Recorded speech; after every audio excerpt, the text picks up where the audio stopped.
And listen to me, I'm sick of it. I'm taking the gloves off. You quit preaching heresy that Jesus is not supposed to be named Jesus. Let me tell you something. He didn't do the Lord's Supper the way. No, you're wrong on the Lord's Supper, and you're also letting the whole world go to hell. You're a doo-doo head.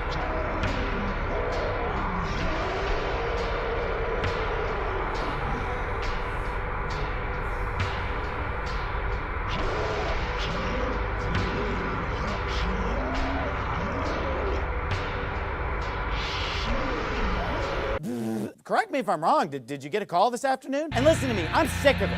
I'm taking the gloves off. And you know, I'm sick of all these little baby Christians that they're like, oh, let's stop fighting. There's a reason why this world's going to hell. I'm saying a lot of these pastors are not even saved. And they've been planted there by the devil. These demonic deacons and demonic pastors and demonic evangelists and demonic missionaries have been put behind the pulpit to pervert. You're a doo-doo head. And listen to me, I'm sick of it. I'm taking the gloves off. Pervert the gospel, pervert doctrine. I believe he's not a pastor, he's a demon. Otherwise, how do you explain it? Riddle me this. Here's the proof. Here's the evidence. You know, I'm not going to let this country be taken over by these bunch of phony doo-doo heads. Fools, half their congregation doo-doo heads. There's something weird going on in our country. Why don't you come up to me after you? Why don't you come up to me after? I'm sick of it. Riddle me this. They love their own little religion that they've created. Riddle me this. Birds of a feather flock together. Riddle me this. I would rather go to hell.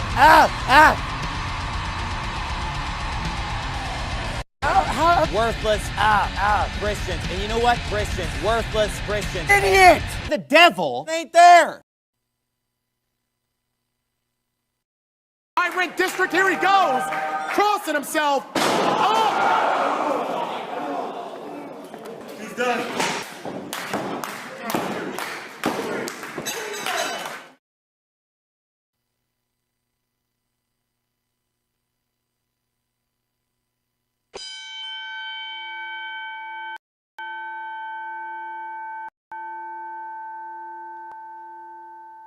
Live, Sacred Death Studios in Los Santos, San Andreas.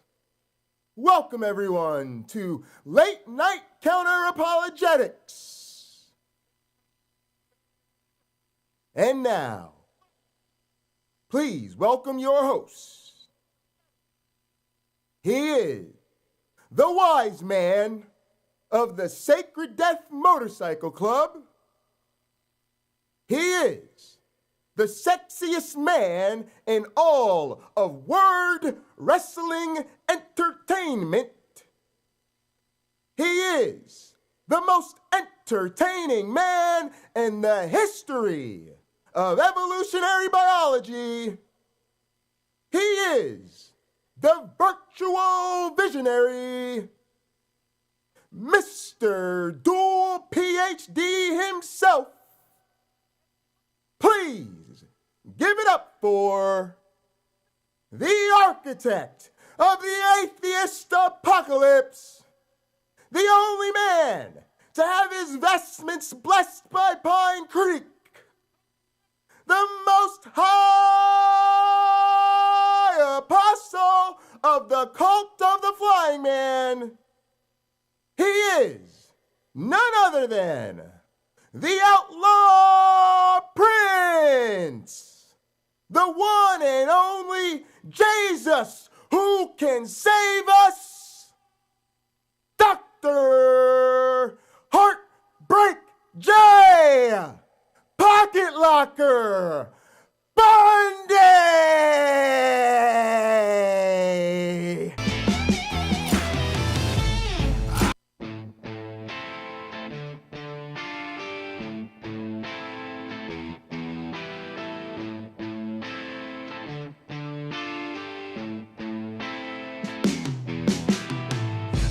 Times they're gonna kill me, try to put me in the grave, 'cause I'm down deep, I'm about 6 feet. I need someone to save. I need someone to save. I wear my black hat everywhere I go. Everywhere I go. The only time I take it off is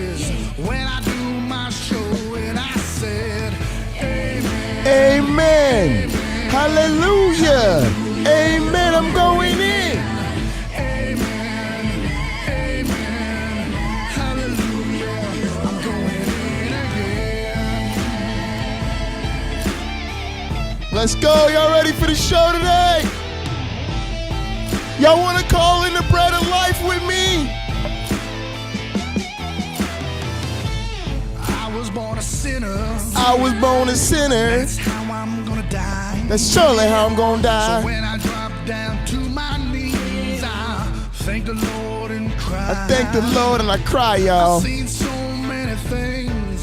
Seen so many things I don't wanna believe. But my eyes see through those lies, and the truth will set you free. And I said, Amen, Amen, Hallelujah. Hallelujah. I'm going in. Amen. Amen. Hallelujah. I'm going in. Yes, I am here, folks.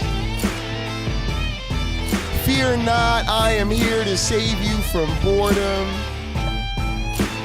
Woo! Take a look through my eyes. You've been looking from the outside. Looking from the Driving outside. down a dark road. I need him on my side. I know that you hear me when I call your name. I know that you see me. You can feel my pain. Break the shackles off my chains. Yes. Only This is one what make Word me Wrestling change. Entertainment I know looks you hear me when like. I say amen. Amen. Hallelujah. Hallelujah. Hallelujah. I'm going in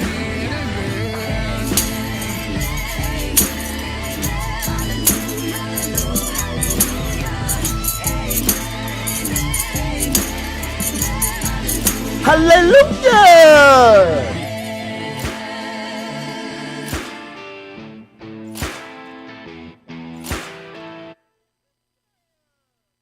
Welcome, welcome, welcome, everybody. I am so glad you decided to join me. What is this? What is this? We don't want no calm your anxiety music.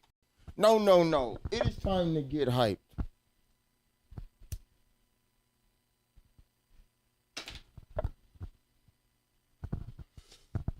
As always, folks, it is your host with the most from the East Coast.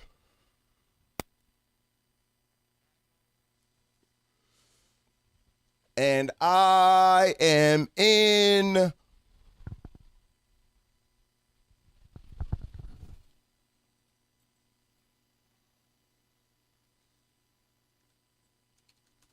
motherfucking airplane mode. Let's go. All right, y'all. Look. I ain't gonna waste too much time. Listen, I am presenting a talk at the Evolution 2022 conference. Okay? Uh-oh. Where's the bot? I don't hear it. I didn't hear it. We got to do it.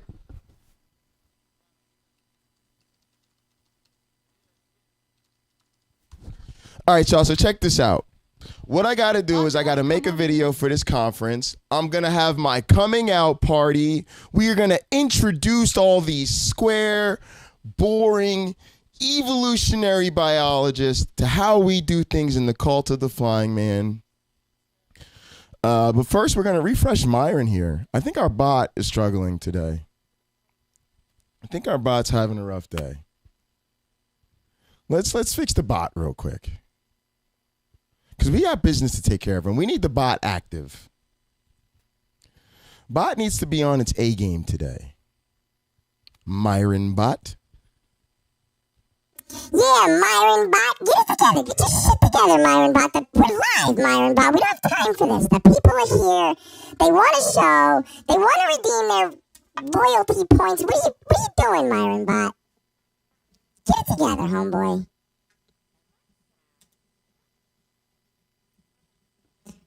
All right, bot. Let's see some redemptions, bot.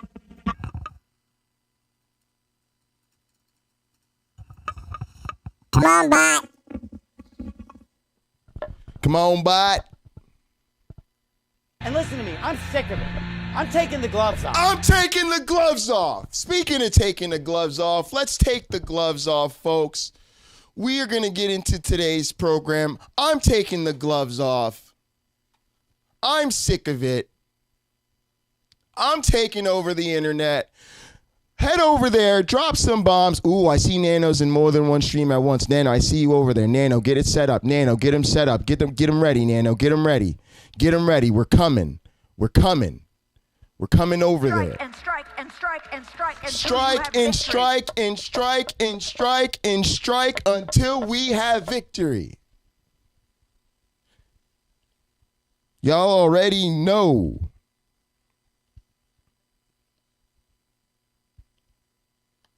Victory, victory, victory. It is time to find victory, victory, victory, victory, victory. All right, here we go, y'all. Boop. There are pros. All right, y'all, I'm with respect to backstage. Specifically, the ontological argument, but I do think there is merit to what you said. Certainly. Bye, Jason. Thanks for being here. Yeah. Oh, man. Jason's gonna And leave Chase the- here. the Oh pros with shit. respect- What the hell? Hi, Jay. Yeah, Jason, you can stay. Hi, man. hi. You don't Good have afternoon. to go. Good evening. Good evening. Hi. No, I have to get something to eat. Can you guys hear me Maybe okay? if you guys are still talking, maybe I'll drop back. Yes. on. Jason, Yeah, you can't get Mike the little is app really that you nice. can order Thank where you. it delivers it to your house. Jason, I know you fucking have it, all right?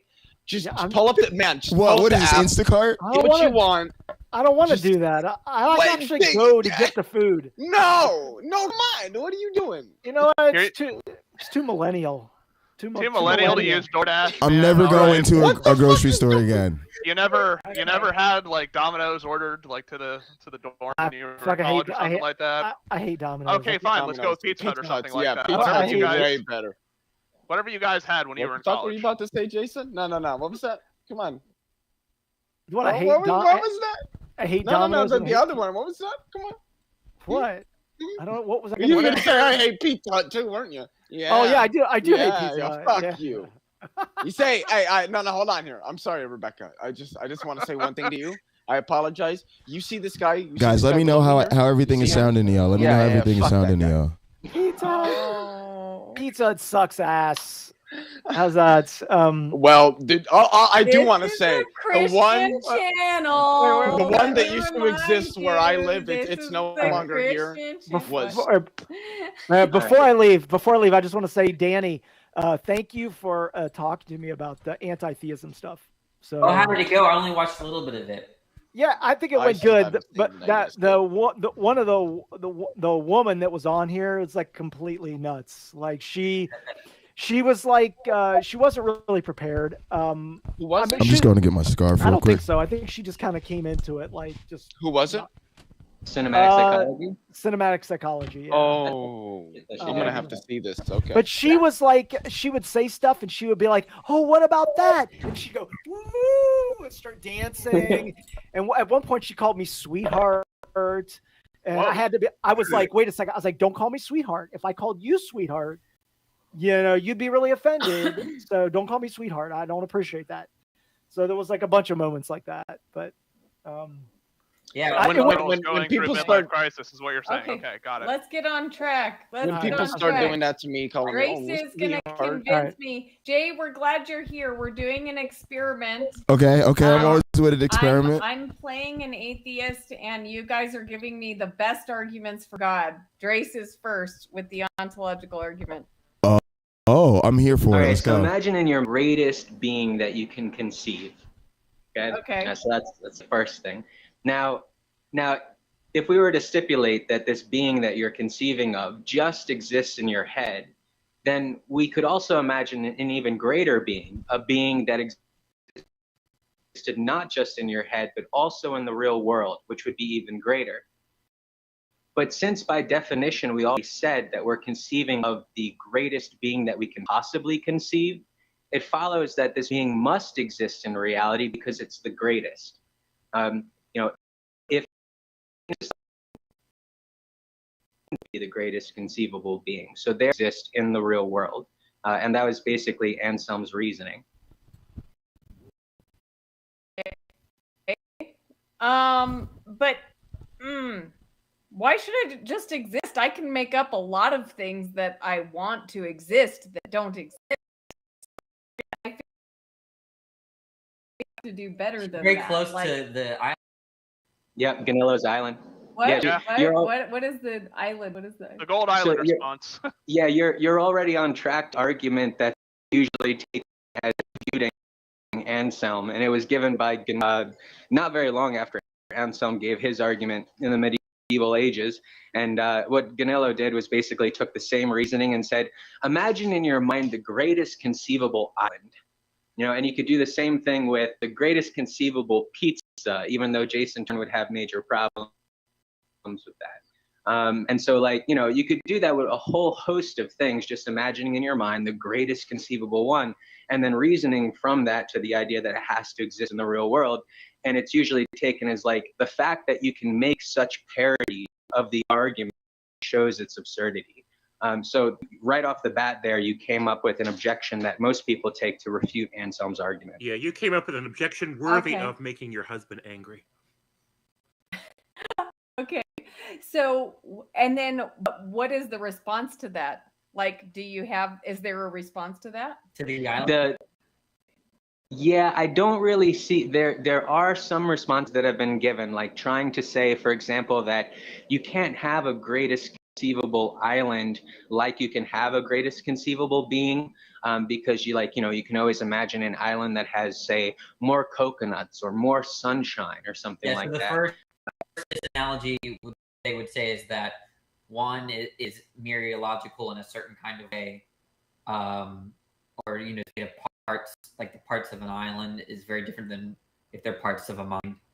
And then what Craig says in his little video on YouTube is that the concept of the perfect mind is not intuitively clear, whereas everyone has an intuitive understanding of God or the greatest conceivable mind.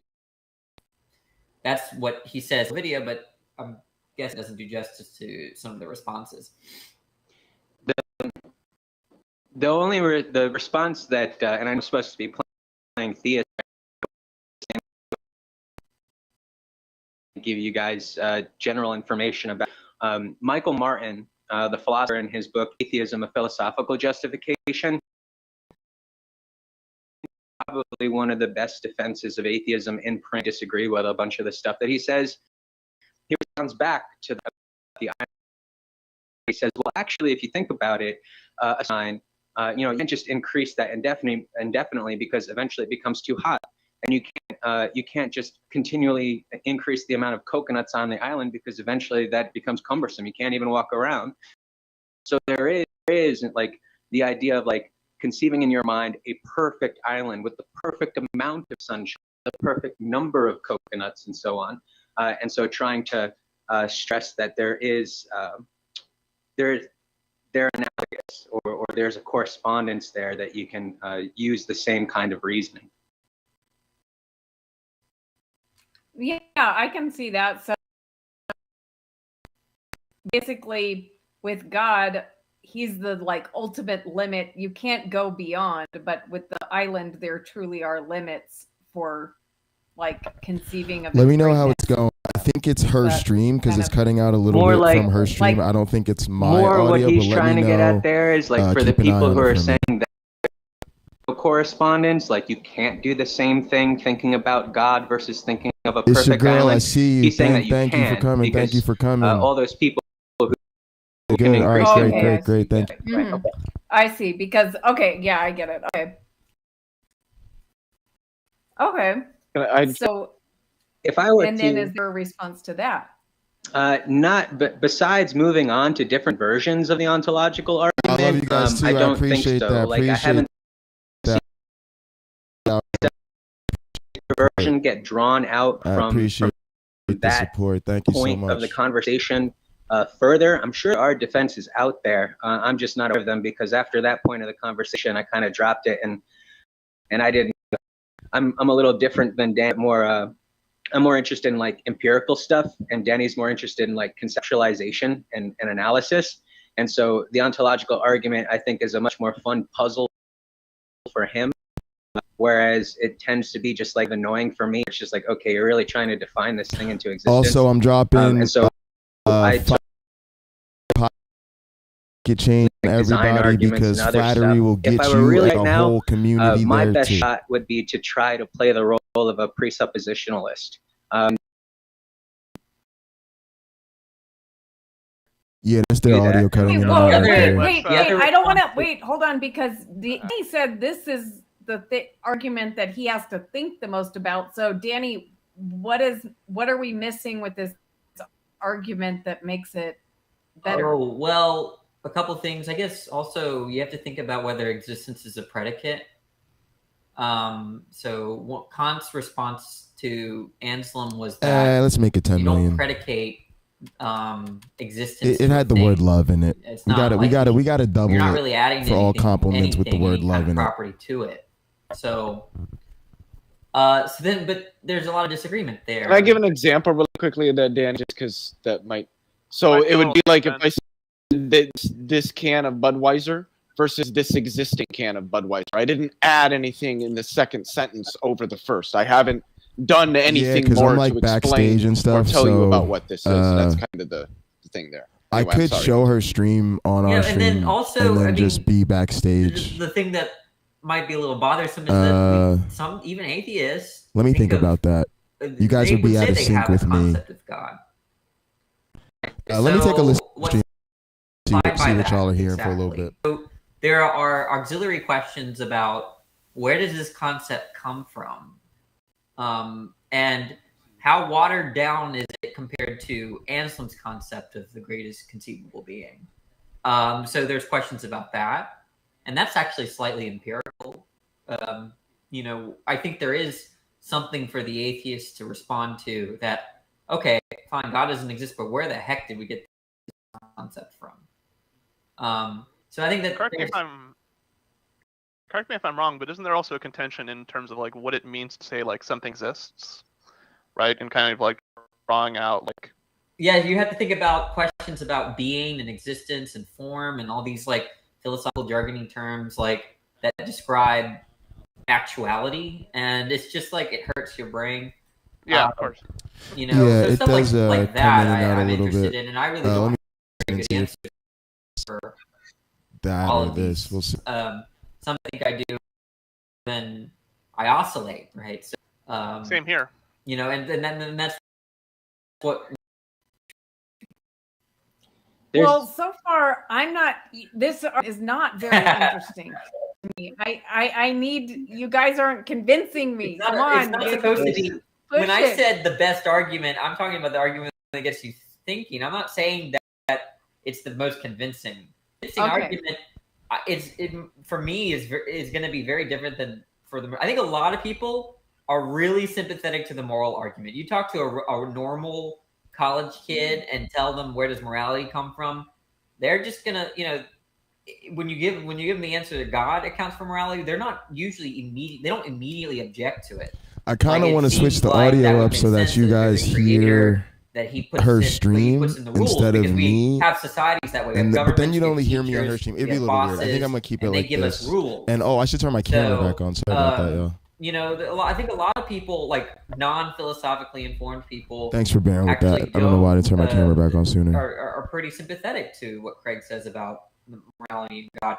I think it's totally unconvincing though. But I just come from a very different perspective. I'm more interested in questions about existence as being predicates and concepts and stuff like that. I wonder if I can make myself small so.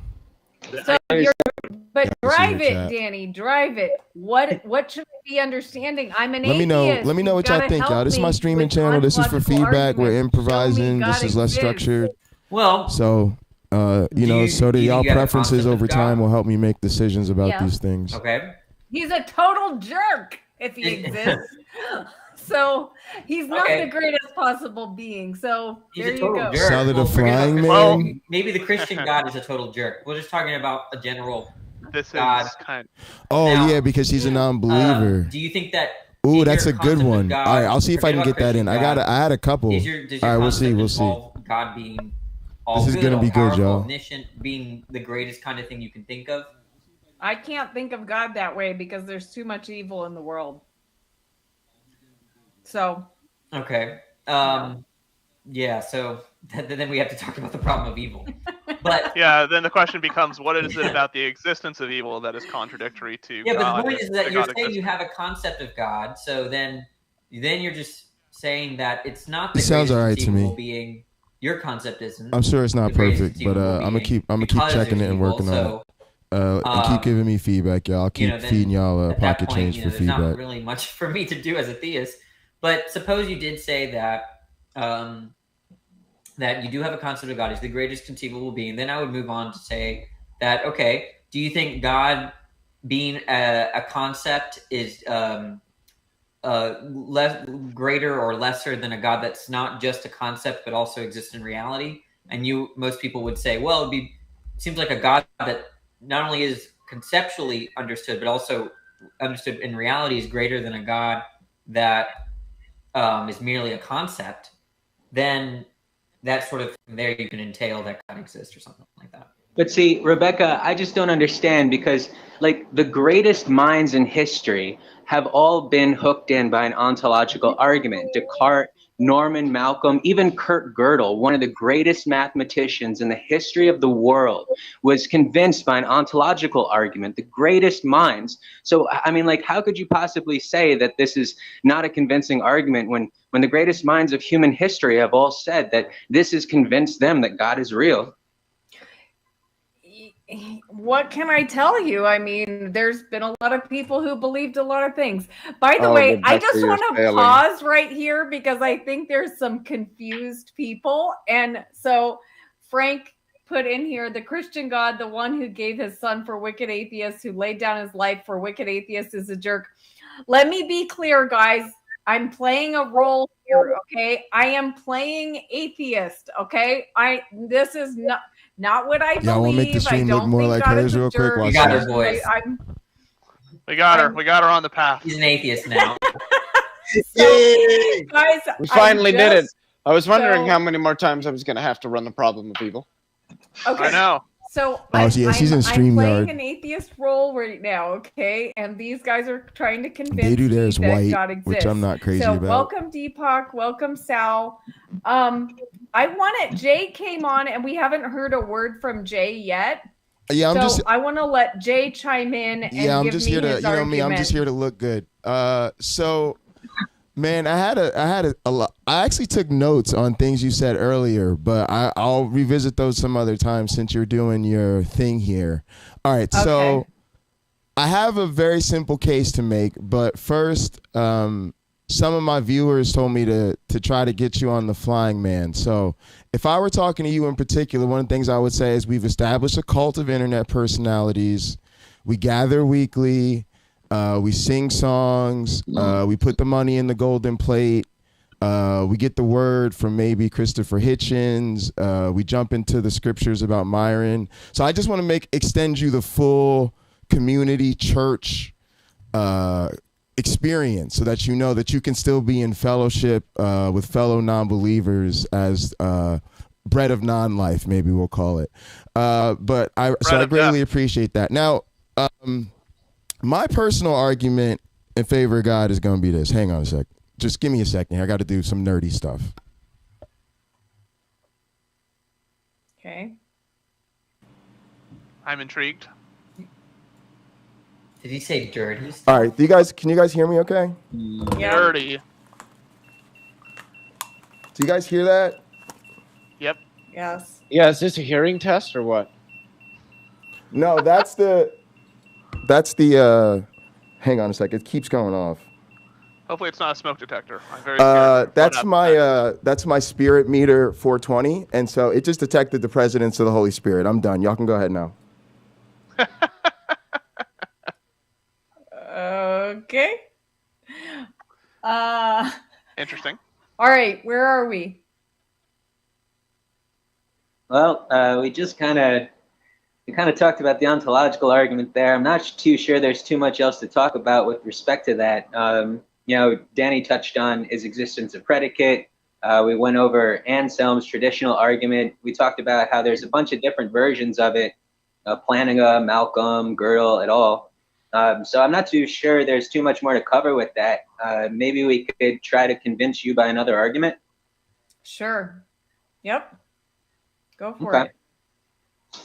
Well, if that's the case, why don't we go to Hang on a second. I just used a spirit detector to give you empirical evidence of the presence of the Holy Spirit, and you want to go back to talking about arguments? I mean, I gave you guys hard empirical evidence here.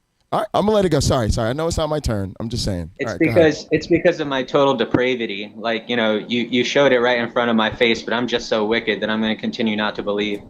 There we go. Wait, so purple haze. You just want to sin, basically. I get it.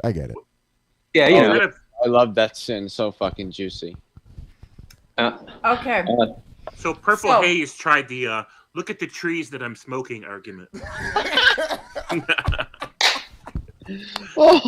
Okay. Danny mentioned the moral argument. Maybe we could go with that because that ties into presuppositionalism, like I talked about before. Sure. Drace, it was you that presented the ontological argument, right? So, who wants to present I don't want to force anybody else to do the moral argument, but if anybody wants to do that or something else. Danny, do you want to give a shot on the moral argument? Not really, but okay. Danny doesn't want to do the moral argument. I mean, I could do the moral argument. I mean, do the moral argument. I got a good argument. Modus tollens or something. I mean, I got a good argument. You want to hear it? Yeah. All right. Sometimes the objective world and the narrative world touch. Oh, the morality shark. Yes. He's back. Lance is here. Okay. Uh-oh. So, really? So yeah, I just, he would say that, Jesus Christ is the ultimate example of that. okay. I just wanted to put it out there as an argument. Where's the argument? That's the argument. It's from Jordan Peterson. Aren't you impressed? No, I'm not. This is no. No, look. There's the objective world. Next. All right. Next. I can try to run the fine-tuning argument. I myself find it. Look how rude I'm getting as an atheist. Next. It's pretty rude. Yeah, you just want to sin, Rebecca. Isn't that you dirty sinner? This is what atheists do. Okay. Next. I can run the fine-tuning argument.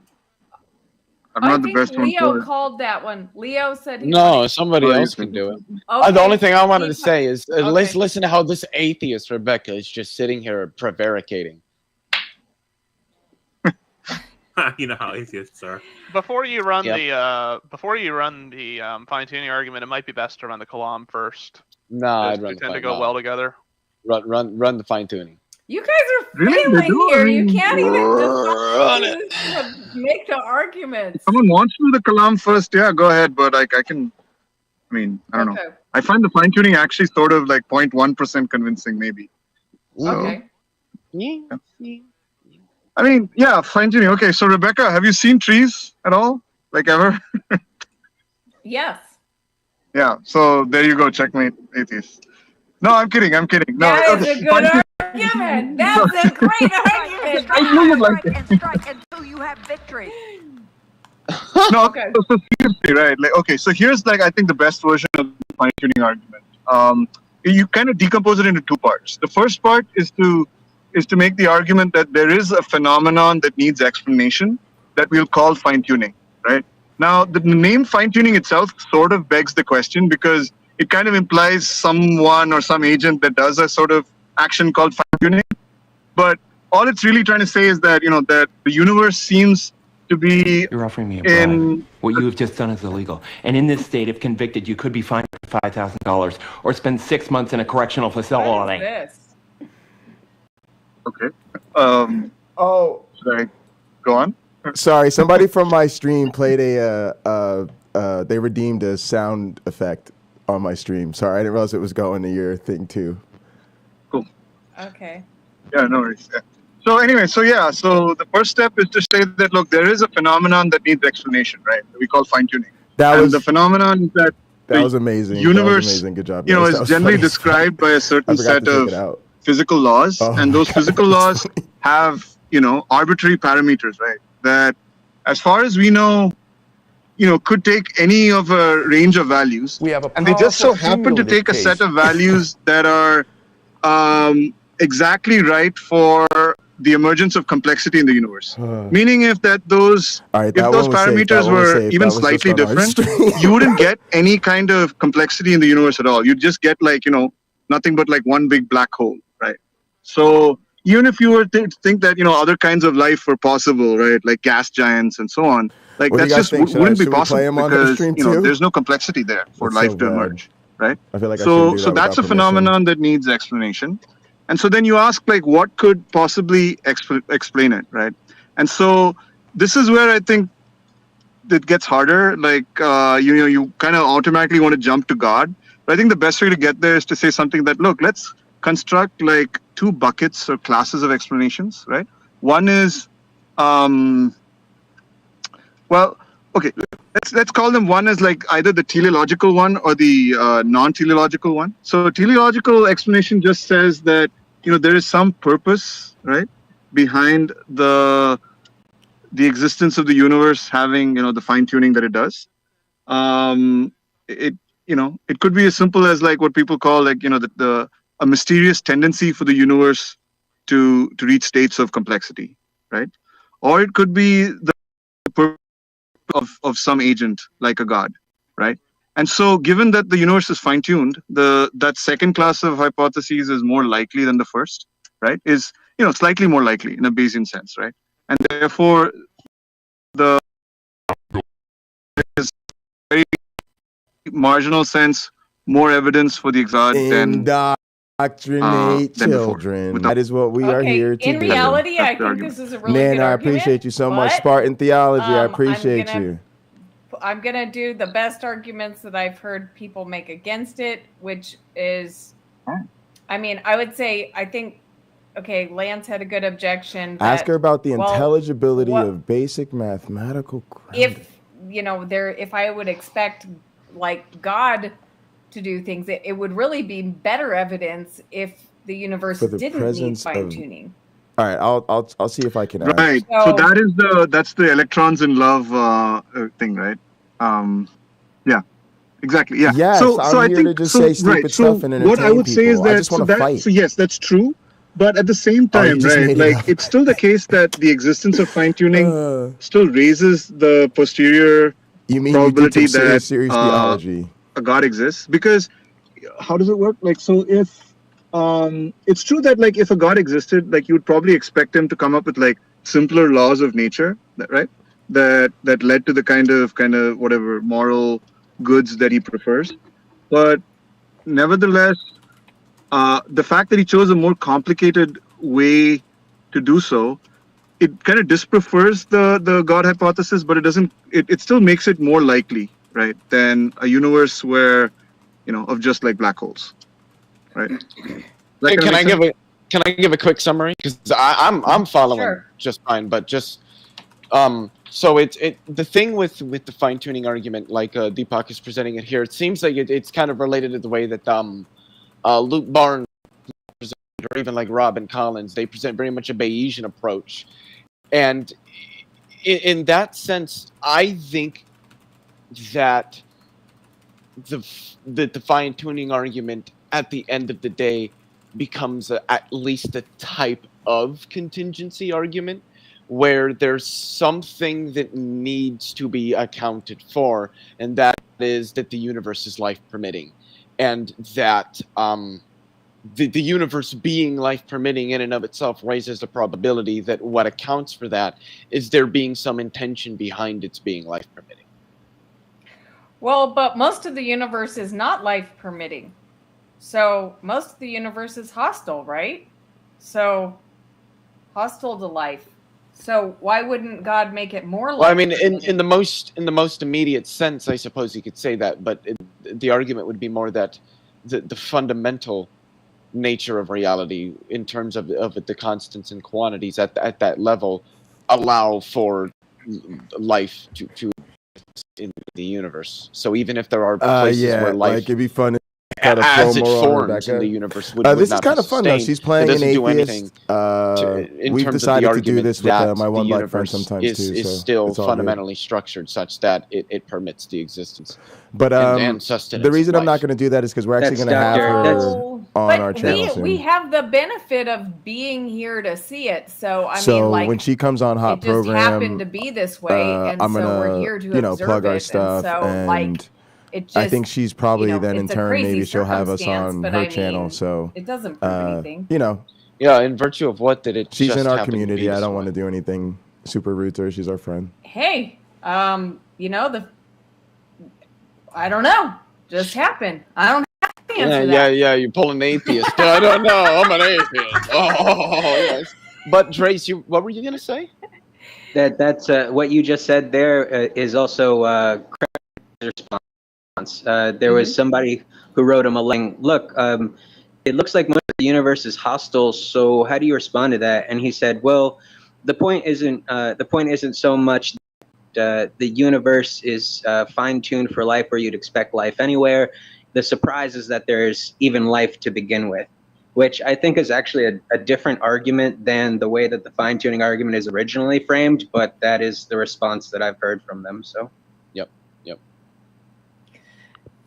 Okay, so I'm surprised you didn't pull out what I think is one of the better objections to the fine-tuning argument, Rebecca. the multiverse. The multiverse. No. Okay. I might get flack for this, but I think that the concept of a multiverse is metaphysically impossible. But that's a different. Okay, what am I not That's a pulling different out? discussion. What am I not pulling out? I would have asked you. We're saying that we should be surprised that the universe, in terms of its parametric structure, fundamentally is life permitting. I would respond with, okay, what is the argument for why we're centering on specifically its ability to permit life? Why not anything else? What prescribes this value, this axiology to life here, and why should I take the same standard?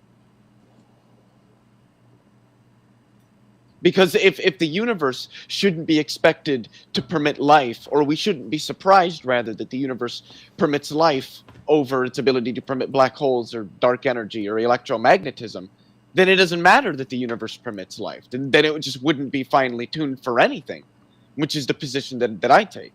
So if somebody's going to say, well, it's surprising that the fundamental parameters of reality are such that they permit life. Well, why? Why? What's so special about life? What's that argument? Essentially, it's asking the question: what is it about life that's so unique that we ought to consider the probability of like a system that gives it an having expectation value? Right. Okay. That makes it significantly different from a universe. Can that doesn't somebody have remind life. me what any of this has to do with God? They're trying to give arguments these for are God. hundreds-year-old arguments in favor of God's existence, that if successful, things like the fine-tuning argument would certainly increase the probability of a God existing. But I like would to say. what and how compared to the fact that everything we figured out works without that? I mean, it just seems like even if we just granted that, even if I just said check, the universe is fine-tuned, it's this unbelievable thing that oh my God, so many improbable on top of improbability on top of improbability just stacked. Who cares? We live in that world that came. I don't know what that would do. Even if true, I get it. Like it could be like, oh yeah, sure, if things are supernatural, they could be super special. But it just, I don't know how it gets us anywhere. And to me, it also doesn't get us to the God that anybody believes in, right? Like I don't know many. It's not really designed to do that. But the point of the argument is more that, like, to explain why the universe is such that we can exist within it. Sure, we can grant that. I guess in some sense, I've been reading the chat unaided across the Grand and so Canyon. I'm trying to like think about some of the things that, like, what did they say? I think theist maybe said that they were not convinced by, oh, it just happens to be, or it just happened that way. I guess sort of the naturalistic explanation. But to me, like, the counter to that is just, well, that's just the way God wanted it to be, or that's just the way God happens to be. So it's like, oh, we get this fine-tuned universe, and then the next thing is we just assume, oh, well, since it's fine-tuned, that must have been the way God wanted it fine-tuned. So because it's fine-tuned, even if I was fine-tuned, how do you get me to, because it's fine-tuned, we now know that reflects that God wanted it to be fine-tuned this particular way. Like, I just, you know what I mean? To me, we're still so nowhere. Why not just answer questions we actually can answer? So I just let me try to take a stab at that. Sure. Basically, like, what we're trying to do is we're trying to figure out what's probably true, you know, and God's existence. We're questioning if that's probably true. And so if you're saying, yeah, okay, so like there are all these different improbabilities. Well, improbabilities from what perspective? Okay, but like, don't we have all these working models of things we figured out, like disease, gravity, electricity, all of these things, and none of these things have required that to make the model work. So wouldn't it be that no matter what new piece of evidence we got, it would just be like, oh, cool, we live in a naturally fine-tuned universe, because all the other evidence. That's exactly the problem, is that, like, you know, from a perspective of naturalism, if you're granting, you know, what Leo was talking about before, let's just suppose that you grant the way of his phrasing was the axiology of life, that it would be puzzling on a naturalistic perspective. You know, how is it that life is permitted? You know, what is it? You know, you're saying, okay, naturally fine-tuned. Well, how in the world did that happen? But if we're weighing relative probabilities, we would predict upon the basis. I honestly of just the hear idea that philosophy and what words sound. Like, I can't follow them. Okay, yeah. Okay, let me try to dumb it down a little bit. Then. Please. So let's take two different ideas, right? There's naturalism, where you only have naturalistic processes. The other idea is that you have false dichotomy. Not there, not with you. All we're doing. All right, but go ahead. Wait, can I just ask one really quick question? Look, hold on 1 second. All we're doing, right, is we're weighing two different hypotheses. Okay. I'm not saying that those are all the hypotheses that you can consider. We can go on further after. You know, we can go on further and look at those different hypotheses if you want to, but just starting out to take these two different hypotheses and weigh their relative probabilities. No problem. If you have a God, you know, an all-powerful being that wants to create life, that's the one theory. And then the other theory is just that you have a naturalistic universe that works by naturalistic processes. I guess that's what I'm getting at. So I think in the first part, when you talk about if there's this God, where does that idea come from? Well, what we're trying to do right now is assess whether or not that's a plausible idea, and the fine-tuning of the universe is the evidence that we're considering. Okay. Right. So, like, if you take those two ideas, naturalism versus a God that wants to create life, and you find that the universe is fine-tuned for life, that's something that you would expect highly on the idea that there is such a being. But it's not an idea that you would expect on the supposition that naturalism is true. No, I disagree. And if that's true, I think under naturalism, what you would do is you would have Atheist Rebecca isn't as nice as Christian Rebecca. Okay. Jay just got kicked. All right, next. Ouch. I guess okay. asking. I'm asking the guy questions. Did you guys want to make further points on the fine-tuning argument? I mean, I think everybody understands where I was going with that. You know, basically just assessing relative probabilities given two different hypotheses to see which one actually predicts the evidence more strongly. The argument has to go further from there, because it's not just the evidence that you have to weigh, but also your background knowledge in order to come to like a proper Bayesian calculation of what's more probable.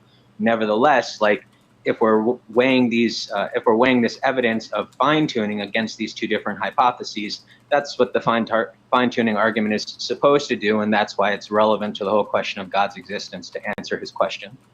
In a sense that, in the framework that it was being presented by me and Drace, without considering anything else other than what me and Drace outlined, essentially the conclusion would be that the prior probability of theism would be greater than naturalism if we were working only from the fact that we could show that the universe was finely tuned for life. given that life has that value. So when we talk about, but we can explain gravity and electromagnetism, well, sure, but that's only given with respect to fundamental parameters. Why are those parameters such that electromagnetism and gravity and what have you exist, such that life can exist? It seems that if there were some agent which intended life to exist, that we would expect then a universe that it created would be permitting to life in terms of its fundamental parametric structure, and that's exactly what we observe. So the Bayesian formulation would be that the probability of a life-permitting universe given theism is greater than the probability of a life-permitting universe given naturalism. Moving on a little bit, if that's okay. Yeah, I find this argument. I wanted to I had fine-tuning. Okay. One quote from Fred Hoyle, and this is kind of a more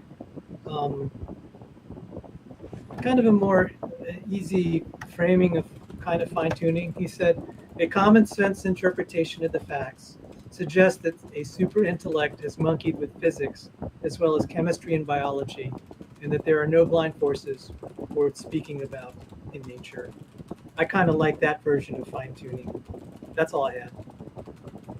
Cool. Okay, well, guys, I have to admit I find this argument pretty persuasive, but I mean, to me, there's still like maybe just like that could maybe inch me toward theism by 1%, because I still think there's many reasons not to believe in God. So let's Rebecca, if percentages is what you're after, you're in luck. I have many fine-tuning arguments as well as powerful evidence in the Shroud of Turin. That's really good impersonation. Thank you. Thank you. That's a very good impersonation. It's like my only one. Now, the issue is not trying to persuade atheists. It's the atheists persuading us that they have anything of value to offer as far as giving meaning to each person's life. Atheism doesn't aspire to do that. I mean, it would be like asking Hold on here. It would be like asking electromagnetism. Yeah, right. This is the orbit Earth version of Rebecca. Please stop interrupting. Otherwise, I'm just not going to say I wasn't interrupting. I actually went to make a point that everybody else jumped in. She did a good stream today. This has been a good I just wanted to say what Sal just brought up. It was a perfect segue to where I was going, which was into presuppositionalism. So you have like this quote from C.S. Lewis that says, in ancient days, God was the judge and man was in the dock. But in modern day, it is God that is in the dock and man who is the judge. But there's a fundamental problem with this. Man can't stand on his own. There are certain fundamental features of reality that he needs in order to function meaningfully and correctly in his life. Things like logic and morality and value and meaning, and the idea that nature is comprehensible and uniform and orderly. And without these fundamental features of reality, you can't even make it through life in any coherent way. The only way that the atheist can proceed is by implicitly borrowing those ideas that depend on there being a God in order for them to function and get on with their lives. And so they're really stealing the concept of theism just in order to live. What kind of things do I have to steal from God? I mean, I am who I am. What are you talking about?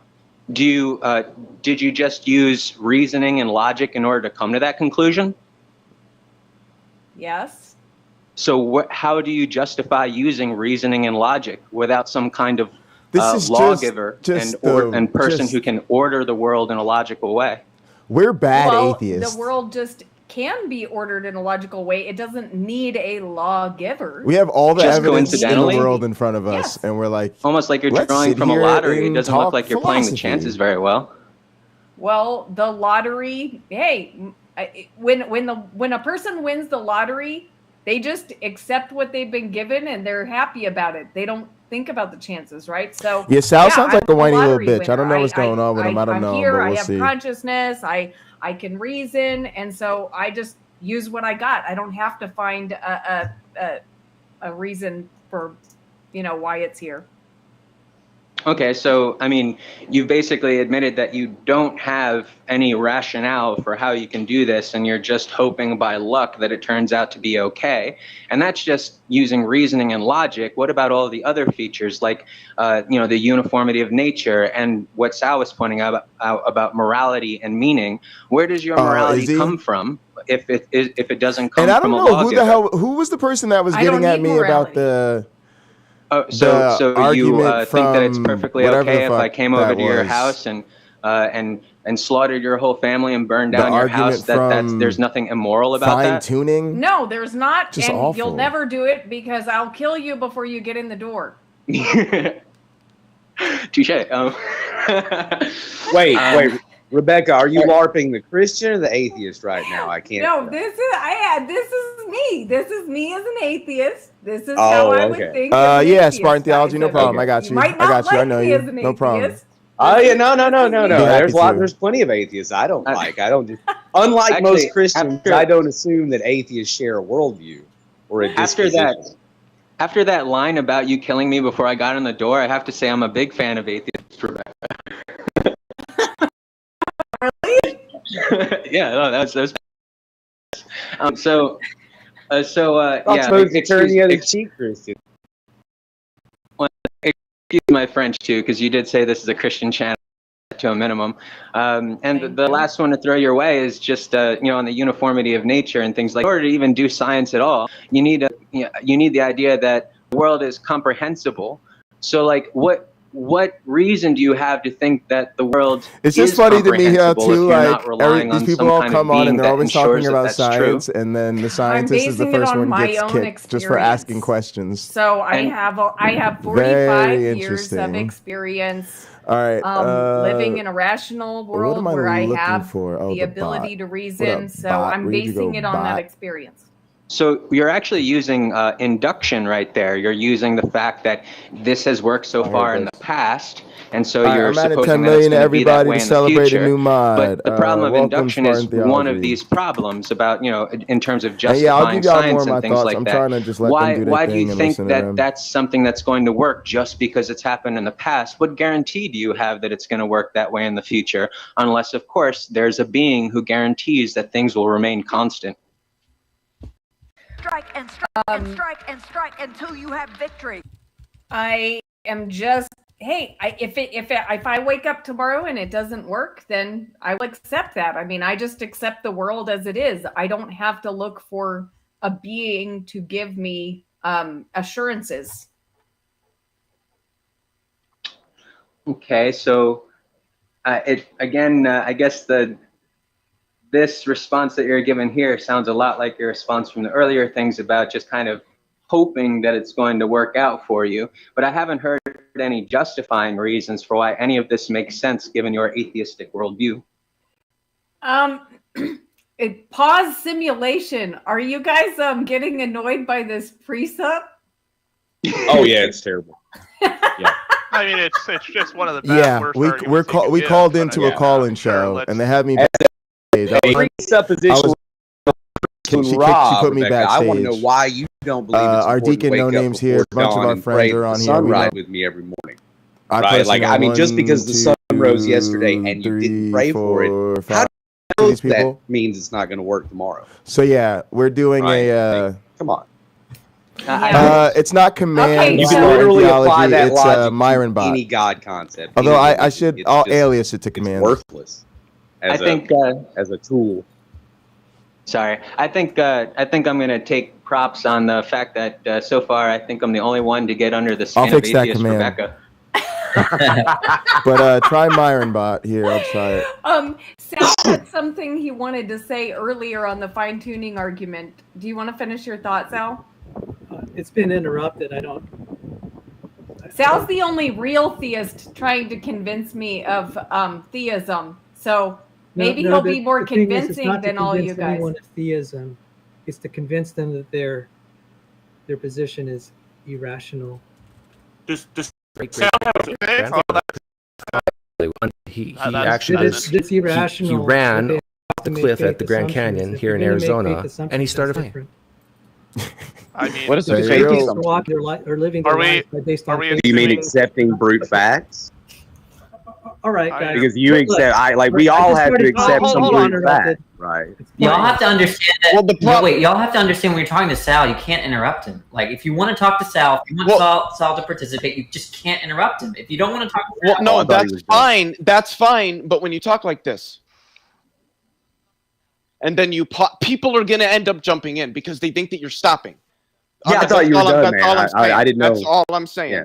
So if you've got a thought in an open space, when you got 9 people in here, your best bet, and this is for everybody, is to just keep rolling with it. Because the minute you pause, somebody's going to want to jump in. Yeah, but look, that really encourages like shooting from the hip kind of. Like sometimes you want to I'm not prescribing this. I'm saying that's just what happens. It's a description. Yeah. So maybe if you pause 3 or 4 seconds in between your thoughts, all I'm saying, somebody's probably going to end up jumping in. Yeah, that's true. So let's try. Maybe we could try this, like Sal, because I don't want people interrupting you either. I'd like to have your full thoughts given.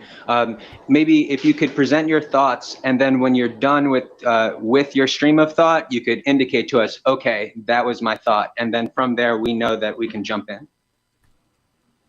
And that sounds acceptable. The point is showing that if one adopts an atheist worldview, and then they're trying to decide what's right and wrong, and that this is right and wrong, there's a faith element in there at some point.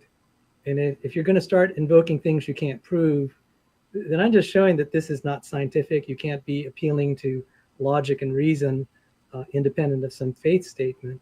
So, you know, if atheists accept that there's no God, faith will express itself in other parts of the way they live. So they may say there's no God, but then they have to assume faith in other areas. So the alternative is to assume God, and you have faith in God, and then the rest follows from that. So for a lot of Christians, so atheist Rebecca is saying, you're trying to persuade me, and I'm saying that's probably a wrong approach. If a theist wants to try to persuade, I'd say don't try. Just leave it alone. It's more important that you can show that they're living by faith in other areas, and then you can. I'm just talking to them in a private chat backstage while they text, and I'm partially just explaining that like this is what happens, and that's why it seemed like I was cutting that guy off before. It's because when they get talking, they start rambling and they start using all this jargon, and somebody will go on for like a paragraph. They said a million things that either you don't agree with or don't understand what they're saying, and then they get mad that you're cutting out. Like, no, I'm not going to let you just say all this stuff that I don't even know where you're getting it from, and then they treat you like you're being aggressive, and it's like, no, it's just when you're having discourse with people, you got to try to get on the same page. But it's all right. This is not structured or systematic or anything. It's just people having a conversation, trying to figure it out on a YouTube panel discussion. So it's fine. To be, when you say faith, it's all good. Everybody's trying, and me and Rebecca are cool. We've been on plenty of things together. She didn't kick me out the studio. She just put me backstage. Unprovable. What is proof? It sounds like brute facts to me. I do it all the time. I do it to my co-host sometimes just to be funny. I've done it to no name just to. Well, I would rather let deal, Sal explain what he. That's what I'm asking for clarification from Sal. Well, for example, you know, atheists will say that's not right, that's not true. I said, on what scientific experiment have you conducted to prove that you're? And then they just let everybody else talk about science. Yeah, this is moral. Because I see them all the time saying this is right and wrong, that atheists shouldn't, you know, that, you know, in terms of morality, that this is right or wrong. And I'm like, what basis do you live that? Do you decide what's good for you? How do you make valuations of what's good and bad for your life? Except just like why do you keep equivocating science with atheists? Hold on. There's a more fundamental question. Why do atheists have to do that any differently than anybody else does? Right. I'm just pointing out that there's a faith assumption, and in fact, there's a faith assumption with science that it will work. Oh my goodness. They're Lawrence just going to Krauss let pointed out, people at drop some point, science a gazillion if you times assume with the the Big only Bang, then the scientist. universe's future, There's 10 you will motherfuckers actually in this come up call. with the One of them wrong is a scientist. description One of of us the has structure of the 2 universe, PhDs. There's 2 cosmology, and PhDs for all 10 of these So we people have, on the screen. even I in guess Big Bang I'll let you figure cosmology, out where the the two are. realization that science will fail at some point This is to funny. tell us the truth. I wouldn't do this to So people. we are operating on the idea J that Lives science Matter. is Thanks, good Danny. enough to help us do things. Danny put hashtag J Lives Matter in the So private you're chat. just going on faith that it's working good enough for you for now, but maybe not forever. When you say Sal, one second. And Lawrence Krauss had pointed this I don't out. think you We understand weren't that picking Krauss that up. quote that you're cherry picking right there. I don't think you I'm not understand. cherry picking it. You can. Well, you're quote There's a mining and you paper don't on it. understand it. I'm You happy don't to understand the provide it. context. Danny put hashtag free J in the chat, the private chat. And also, let's not be backstage. so quick I love like to Danny. judge like whether or not he's quote mining, because it could be the quote he's saying is accurate, and just Krauss has a like fringe view on this particular thing. It's not like Krauss is like the god, you know. There's something I'm not understanding. I don't know I'm actually really Swinburne's curious. stuff Sal, for particularly. sure- I've I'm heard the sure by name now a you've bunch, seen all- like, there's been, like, so but I many can't tell you his stuff YouTube videos by offhand. now on the whole, like, Please share a moral link. realism, moral anti-realism. You should be able You to. might think I'll that pull it's it all up. crap, but surely you know that that's where the dialectic. Leo might. I don't know that I'm the only You say something PhD. I'm like, just how do you talking know shit. that like a moral position is true? You know that like Danny would have a whole prepared answer for you. So, you know, maybe it's better to like just jump there and be like, look, Danny, I've heard your moral anti-realism stuff, and I don't think it's true for XYZ reasons. Like, so it's kind of like you're starting from where that argument always begins, right? And I'm sure you've heard it move on, right? So I don't know. It's very tiresome to start again from scratch on this. I have a different question to ask. When you say faith assumption, it sounds like you just mean presupposition. Is that what you mean? Well, I'd love to get into it. I'm trying to find examples to teach my students. The idea that you use something. I'll share something with we're you I've been talking really like excited logic about. or I'm reason, going to try science, to and so sell. forth. You use these things, but it's the idea. I'm going to try to sell my teaching mentor on the idea of me of teaching our Darwin's Law class on stream. So send me this type of stuff because, well, one, even if I don't do that, I'll react to it. I'll make content with it. I might do Late-Night Counter-Apologetics with it or use it to make a video or if nothing else, we just kick back. And a lot of times when I'm working and stuff, we react to stuff on stream. So that's a lot of times what I want the community to do. Somebody else is doing something you want to see, go check it out. But I'll be live most days for a lot of hours. And so people can come through and while I work and do different things, I'll check out content and react to it. A lot of times with no name or somebody else with me. Also, just wanted to quickly mention that today, of course, I really have a lot of work to do. I have to work on a video for a science conference. It's a big, important thing in my career. So I'm going to be working on that. But I'm going to chill for a little while with this Rebecca stream. And if somebody else goes live or something, I might do another call-in or something throughout the night. But I'll be working on that video for the next 2 days, pretty much a lot. So thanks for bearing with me. Appreciate all the new people. Thanks for coming through. Assume. Yeah, but you still haven't explained what you mean when you say faith assumption. I'm thinking what you mean is just a presupposition, something that's taken to be the case, faith but is without any something- further justifying reason. Is that what you mean? One sec. Can we please go one by one? Because there's multiple things happening, right? At first there was the moral thing, right? So can we shelve that, right? I think that's just, this is just now we're talking about. I'm not trying to get to the moral thing. I'm trying to. Can I try to? Because I like what Left Justified by Faith Alone. I like where he's going, and also and Leo's question. He needs some further clarification on this. So cool. So let's try to do this, right? So Sal, could you answer Leo a bit more about your understanding of faith in this scenario? And then from there, could you address Left Justified's question about atheistic Also, to be honest, theories y'all, of we morality just started. This and is like why the you second find them time we've called unconvincing? in while doing the show. So I'm just happy Leo, if I everything didn't answer seems your to mostly question have to your worked out from a satisfaction, I'm technical sorry. perspective. We I did am have the one trying. hiccup where I played the redemption When I say faith in assumption, that means her call in you or cannot whatever. That was an formally prove accident, it. but You've just it's all right. adopted Shit it. happens. It's an assumption. It was You actually don't really use the funny word too. So. presupposition. I've never seen that in my math text. So I see the word axiom, and then so Right. That's what I so- thought you might be referring to. Something Well, axiom. Yeah, so- axioms are often presupposition is more of a philosophical term. So I'm not a philosopher, and so I'm just saying that there are things that we just assume to be true that we can't formally prove. That's Well, yeah, but I don't think that what atheists take to be axiomatic with respect to logic and linguistics and things of that nature is special. Like everybody does. So I just don't understand why that would be a problem for the atheist if it's not a problem for everybody. So when it comes to, like, say, science, I just gave a quote here by Krauss that says if you adopt certain viewpoints, then science will come up with the wrong conclusion. That should be a little bit unsettling, unless you believe that we're in a special time and place. So there are a lot of things that we can't. So I'm gonna, we're just adopting faith assumptions. We can't formally prove it in the ultimate sense. Oh, because- I see what you did there. Yeah. It seems that when you say faith, what you're really referring to are just presuppositions, and everybody has presuppositions. I'd say many people have the same ones.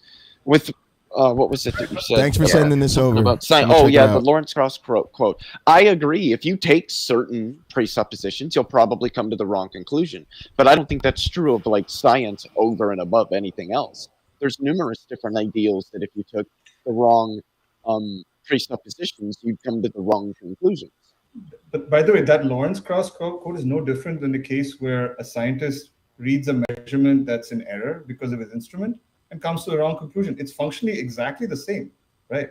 Like the principles of science don't change, right? It's just that the evidence available to the scientist, right, leads him to the wrong conclusion. It's happened before. It likely will. For example, we may never know what, like assuming abiogenesis by natural means is true, we may actually never know what pathway generated it, right? There might be multiple hypotheses, all equally likely, and there is literally no evidence to choose between them. That might always be the case. So I wanted to ask Sal exactly what he means by meaning. It seems like you're tying meaning to a kind of eternal consequence of the present life. So, for instance, you would think that if there was no heaven, no judgment, maybe no hell. I don't know what your views are hell is. I think hell is, but the idea is that if there's nothing after this life, it seems like that's what you're calling a meaningless life. Whereas if we all eventually got to the state of being together with God and our family members and a kind of an eternal All right, sense, she there let is us back meaning. on. That's good. Is that kind of what you mean by there on atheism, there's no meaning, whereas on theism, or specifically Christian theism, there's a meaning in being with God for eternity? I think you're close. I wouldn't necessarily tie it to eternity, but basically, if my own whims are the final judge of right and wrong, that's not really very objective, and it's satisfying to think that I'm living my life to some higher purpose, whether I live eternally or not. Even though that's a Christian viewpoint, I think that's a lesser thing, because when people are making sacrifices for what they believe is a greater cause, that's important to them, and it's satisfying to feel that there really is a greater cause. Because when the universe burns out, it's like, okay, well, what does that count for? So there's a famous essay by Bertrand Russell, A Free Man's Worship, where he explored that. He said, actually, it's a beautiful quote. Let me see if I could find it. If someone wants to weigh in while I look for it. Well, I'll respond to you. I'll respond to you while you're looking for it, if you can multitask. But I want to jump in line too. Suppose that Christianity is false, but there's another version of theism, okay, where God's very powerful and all-knowing, but he's kind of evil, or he does things that coincide with what we take to be evil. So he basically puts one in a state of suffering after they die eternally, or either that or something like annihilates their existence. So in that version of theism, it'd be hard to say that we're living meaningful lives. So I guess what I'm trying to say is that what you're really looking for is a certain class of theism, like the kind of theism where there's certain values in place, certain consequences to actions, and but it just doesn't seem like theism or just the existence of God gets you. All right, congregants, it's time for a mission. It's time for a mission. We are at 9 viewers. We are at 9 viewers. Drop links, spaz out, pimp out the channel. If we get to 10, I'm dropping 10 million. I'm dropping 10 million pocket change on everybody if we get to 10 viewers. Appreciate y'all. Such an outline, but even more purposeless, more voided meaning is the world which science presents for our belief. It's okay to leave. It's okay to leave if you got to go bring somebody back. Go to another channel. Drop links on them. That man is hit the up product people on of your causes Discord. which had Let's no get this money. prevision of the end they were achieving. That his origin, his growth, his hopes and fears, his loves and his beliefs are but the outcome of accidental co-locations of atoms. That no fire, no heroism, no intensity of thought and feeling can preserve an individual life beyond the grave. That all the labors of the ages, all the devotion, all the inspiration, all the noonday brightness of human genius are destined to extinction. Y'all saw in the Leo vast go at depth no of the name solar real quick. system, That was and that funny. the whole temple of man's achievement must inevitably be buried beneath the debris of the universe in ruins. All these things, if not quite beyond dispute, are yet so nearly certain that no philosophy which rejects them can hope to stand. Only within the scaffolding of these truths, only on the firm foundation of unyielding despair, can the soul's habitation henceforth be safely built. And this echoes to me 1 Corinthians chapter 15, where Paul said, if the dead are not raised, if Christ is not raised, then your faith is in vain.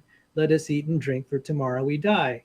And I haven't, when I read nihilistic literature and some of the thoughts and sentiments from atheists, it's like, well, that's about it, That's about the meaning that I would find is just the meal for the next day and a little bit of comfort and alleviation of pain. I said I could choose to maybe pursue that path if I'm trying to prove that there's no God or satisfy myself that there's no higher being, prove that abiogenesis is true and evolutionary theory is true. Or I could pursue that maybe that's wrong from a scientific perspective. That would increase my belief that there is a God. And particularly if the earth is young, that would lend credence to the Christian faith in particular. So I can't prove it formally, but for me, just as a human being, I found one thing more appealing than the other. And I would like to end with this, and I'll let other people speak, but take the evil God hypothesis, if God created you to suffer eternally, there's a kind of end for you there. There's a plan for you. But it's one in which you suffer eternally with you and all your loved ones. Do you still think that you have the same sense of meaning, even though there's a design for your life, that design that's the one that I just characterized? No.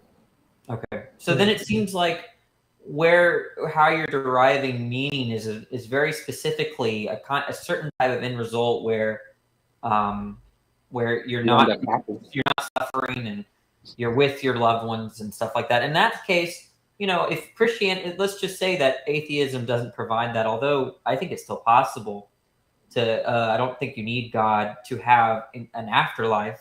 I just, then it becomes an empirical question, and I don't think we have good empirical evidence for there being an afterlife. But let's just, it seems like what you're tying meaning to is having a specific kind of afterlife, and that can only be given by a specific God, whereas other models of God could have designs for you, and they'd be totally horrible, like in the evil God hypothesis. But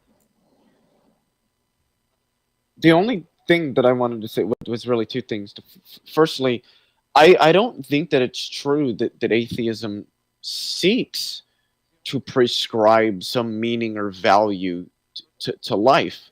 Sure, maybe Christianity or other forms of theism do that and seek to do that, but I don't think that it's true that atheism does. I just take atheism to be the belief that God does not exist. I don't think that this commits one to any sort of idea about value or actuality or anything like that. And then to that point, the second thing that I wanted to say, Sal, is that it correct me if I'm wrong here, but it seemed to me that you're conflating nihilism and atheism. Atheism does not entail nihilism. I just wanted to make that point clear. Atheism does not entail nihilism.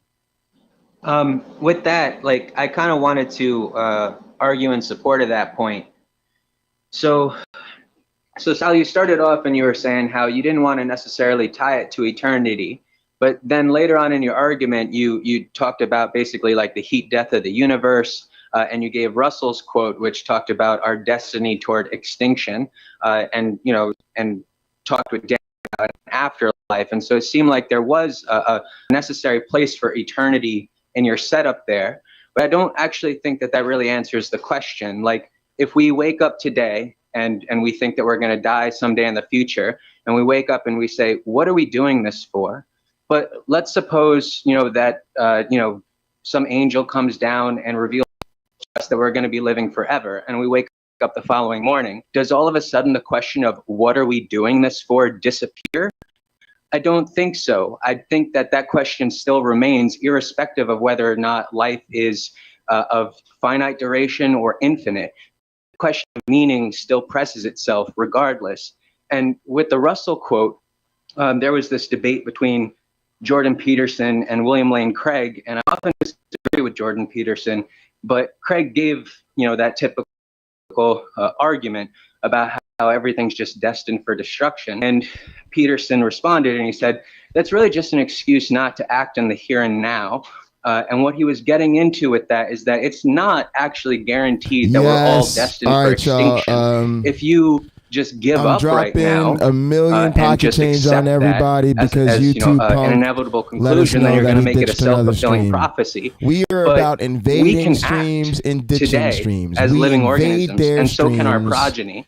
And we have no idea about what we're going to be able to accomplish in the future. Like, if you were to be able to go into the past and talk to our ancestors and impress upon them all of the different things that they would have to go to. Oh, I'm sorry. Did I silence it? Were you enjoying that too much? Listen, folks, I just want to mention that I love you guys. And some of you have really been taking to the sort of word wrestling entertainment of how we do things around here, and I really want to appreciate that. But we ain't here to make friends, nigga. We are here to take over the internet and get shit done. We're here to start fights, start shit, get in trouble, invade other people's streams, take over the internet. So if you came here for the friendly shit, you came to the wrong place.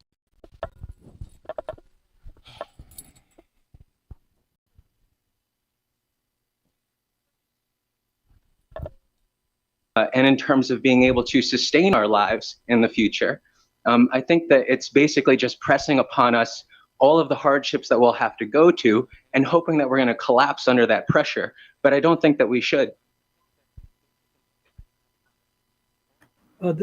As far as I know, most physicists will conclude the extinction of humanity is inevitable. Sure. The technology will not overcome that. So we might persist and add comfort to the next generation. And again, that I'm not saying that's a bad thing. I think that instinct is valid, but it's not formally provable. I agree that you're still following your whims, and if that's all you got, that's all you got. But you can't run a scientific experiment. Yes, folks, the revolution has begun. So because there are atheists who say let's end all humanity because we're killing the biosphere. So, there are atheists who say all sorts of stuff. For me, though, when you say that, most physicists say that, absolutely they do, but they're talking from the context of just how the natural world will work on its own, that over the course of time, the way that nature is working is eventually there will be a heat death to the universe, but they're not speaking toward humans' technological capability. I've never once seen in discussions about this people trying to take into account our ability to act. They never consider our capability as actors, and they never. Real quick, if you want a guy who does that, check out Science and Futurism with Isaac Arthur. He actually has a compilation of videos about civilizations at the end of time and how they would deal with check like running out of resources and things like And that. they ain't gonna last very long. Trillions of years. Trillions of years is a long ass time. It may not be forever, but it ain't gonna last. Well, in terms of our ability, to develop technology in order to conquer our obstacles in the universe, trillions of years is definitely a long time. And so this idea that we just need to accept that this is going to be the outcome, that's what I think is not proven. And so when you say that it's just whim, I don't think so. I think that it's based on the fact that if you take a look at our history, we have consistently over time conquered our obstacles, and we continue to do so even today. And so if you're talking on these cosmic timescales of trillions of years before this event takes place, who in the world knows what we're going to be able to accomplish in terms of being able to perpetuate ourselves? And this move to get us to just give up, I don't think that that's what's appropriate, and based on the unproven assumption we won't be able to overcome. Well, that is a faith assumption. Again, I don't know what the fuck is going on, but overcome it. some of these messages, the timestamps on the messages in the chat are like 9:30 when to me it's 9:26 here, and I'm like, are we messaging each other from the future? We could have a world full of nuclear weapons, and I don't know that the human condition can be saved. But that being said, I'm just pointing out, technology gives us a hell of a lot more than nuclear. There, it's not formally provable. No, I don't. I gave an argument though. Sorry, Immutable. Let me just get this last bit out. I did give you an argument though, based upon all of our past history so far, that we've been successful in doing this, and we continue to make headway. So it's not like I'm just stipulating this with absolute reason at all. All of history speaks to our capability to do this. That's not something that's just thrown out there with no reasoning or evidence to back it up. So if somebody wants I'm sorry. Go ahead. I was going to say, if somebody wants to lure me into Christianity in this crucial moment, you could offer me sainthood for the patience I've shown to keep my mic on mute this whole time. yeah. There we go. Praise be. Yeah, I think Immutable wanted to share something, and then James was supposed to convince me of the moral argument, but somehow I don't know if that's what you talk about, James, but we'll get to you after Immutable. Yeah, I mean, I think, like, to Sal, like, I agree, like, nuclear energy and, like, the prospect of nuclear energy eventually, creating a world that's completely desolate of life and just creating, for all intents and purposes, something where, like, life can ever prosper is, it's a big deal. It's an extremely scary scenario. But, I mean, there's also the flip side of that coin, which is that if we do get nuclear fusion to a point where it is stable and to a point where, like, that kind of technology can be, like, utilized in a way that's basically risk-free, essentially we'll have energy for we'll basically have unlimited sources of energy on the basis of how fusion works and just how much hydrogen there is in the universe that you could fuse to helium or whatever kind of fusion you want to have undergo.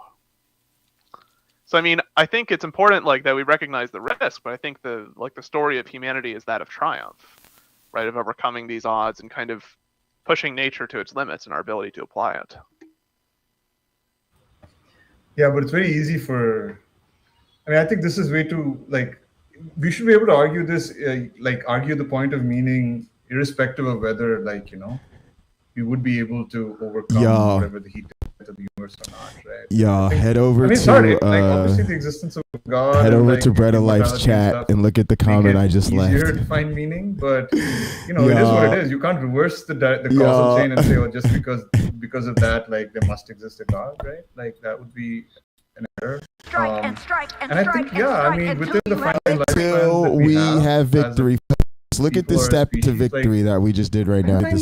Look at this. Like, I know I don't believe in a God, but I find deep meaning. You learn in the sequence. Look at the sequence. Meaning, right? Like, I enjoy deeply. Guys, but look at this. Atheist family and atheist friends. I appreciate art and science and math and. Yeah, I mean, I think really. I said I mean, ironically enough, I mean, I think for me, like, what I said generates some shit to meaning Doug. is kind of, There's a relation I have with time in the see. sense that, you know. Anyway, Doug said to me, I'm Jay only gonna Bundy, live are you so sure you're long, on the right and stream? What I do you like, in need this, the link in to this life is something iHeartRadio? that, you know, I can't go back in time And then I change those said, things, right? There's at not Pine a Creek, like redo button. Doug, do you know people? Love and face, money ultimately, face. like, even if By the way, you know, even if drop there by is, my like, no ultimate Pocketlocker86 purpose in life, channel. I'll give you know, you all objectively, caps some real there's still, channel you know, points. Sorry, and then I have Pocket to head change. out, You're gonna so have to take Sure, make yeah, go Pine ahead. points real. I mean, I'll help I don't know, you. maybe it's way too poetic, but like I think the fact that we're creatures of time both is our curse. Putting and Doug also, on like, notice saving that he grace, needs to because, step his streaming game up. Like, that we're fake finite, channel but at the point same shit ain't time, gonna cut it our no more. thoughts and experiences are Play finite, so time we is can enjoy over. them in a The finite sort of motherfucking way and not professional worry streamers about are that, here. you know, Tell the amateurs Yeah. to enjoy recognize and step aside. I think the fact that the fact that we're bounded by time, the fact that like time is something that we will eventually run out of, it acts, if nothing else, as kind of a motivating factor for us to make decisions and to prioritize. God's about to come on you. As long as Ultimately, I mean, if we damn lived vaporizer, I lived in a world where, you know, I hit just it. had an I endless never amount of had to things, pick I'm it not up. sure I would Might as have well any hit it. motivation to really I'm not sure do much of anything at all. Yeah, I don't know what that means. Yeah. All right. There were a couple of things that I wanted describes to say quickly, like, if I may. like my experience with First one is James the has whole been waiting really Knock patiently it. though, but is yours on this topic? Bold it over. James, Had is to yours pick on it this up. topic? Might as well hit it. I don't know if he's here. Okay, he's. I just wanted to say I have to drop out. I might be back a little bit later. Okay. At least I'll be listening, but I'm gonna drop out for now, and I might be back in a bit. Okay. All right, take care. Cool. If I All yeah, right, if I bye, don't, Drace. if I Thank you. check you out later. It's in Bread of Life stream. Yep. Peace. Ciao. Bye bye. Okay. James, is yours on this topic or a different topic? I wanted to ask if Sal has his own channel because I like the way Sal discusses things, even though I don't agree with a lot of the things he says. So, like, I would love at some point to have a one-on-one with Sal. Oh, that would be fine. I'm Evidence and Reasons. If you Google Evidence and Reasons YouTube channel, you should find it.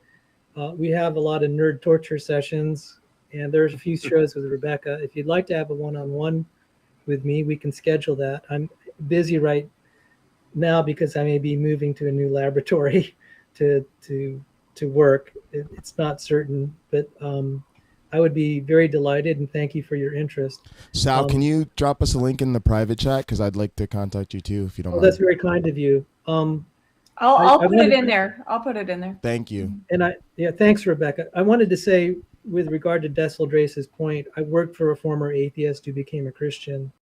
He was a world-renowned geneticist, Cornell research scientist. His invention, genetic engineering, is in the Smithsonian National Museum of American History. He's very negative on the thought that we can improve the human genome, and that he thinks we're genetically deteriorating. And I briefly flashed this book, Adam's Curse, by a geneticist at Oxford, and he represents the consensus view that our genomes are decaying, and we would actually have to do some serious genetic engineering to recover it, and we may not be able to do that. What does it mean for our genomes to be decaying? That's what I want to know. We're losing. Some of our genes are actually getting disabled. So some of the capabilities, we're also losing intelligence, bone mass, muscle strength. We're getting more heritable diseases. So I really, the reason I point that out is Dr. Sanford, he described himself as a romantic atheist. Very much echoed what Dessel Drace was saying, that human achievement can maybe even cure death and save the universe. And it's a beautiful thought, honestly. I mean, you got to credit someone who has that much heart. So that kind of drove him through most of his life. But he eventually concluded that was just not scientifically feasible. You can't break the laws of inevitability for physics and biology. And so that's definitely influential on my views. So I mean, I'd love to chat with you for sure. So can we reach out? Is it okay if I reach out to you? Yeah, I'll give you my email Great, and thanks. also in the private chat. So thank you for your patience, James, in listening to all this. You waited patiently before you took the floor. The first thing you asked was about me, so I'm very flattered. Thank you. Thank you. So I'll put my email in the private chat for you guys. And you can email me if you want to talk. We can even talk offline. That's fine too. Cool. Okay, so you guys all went out of character.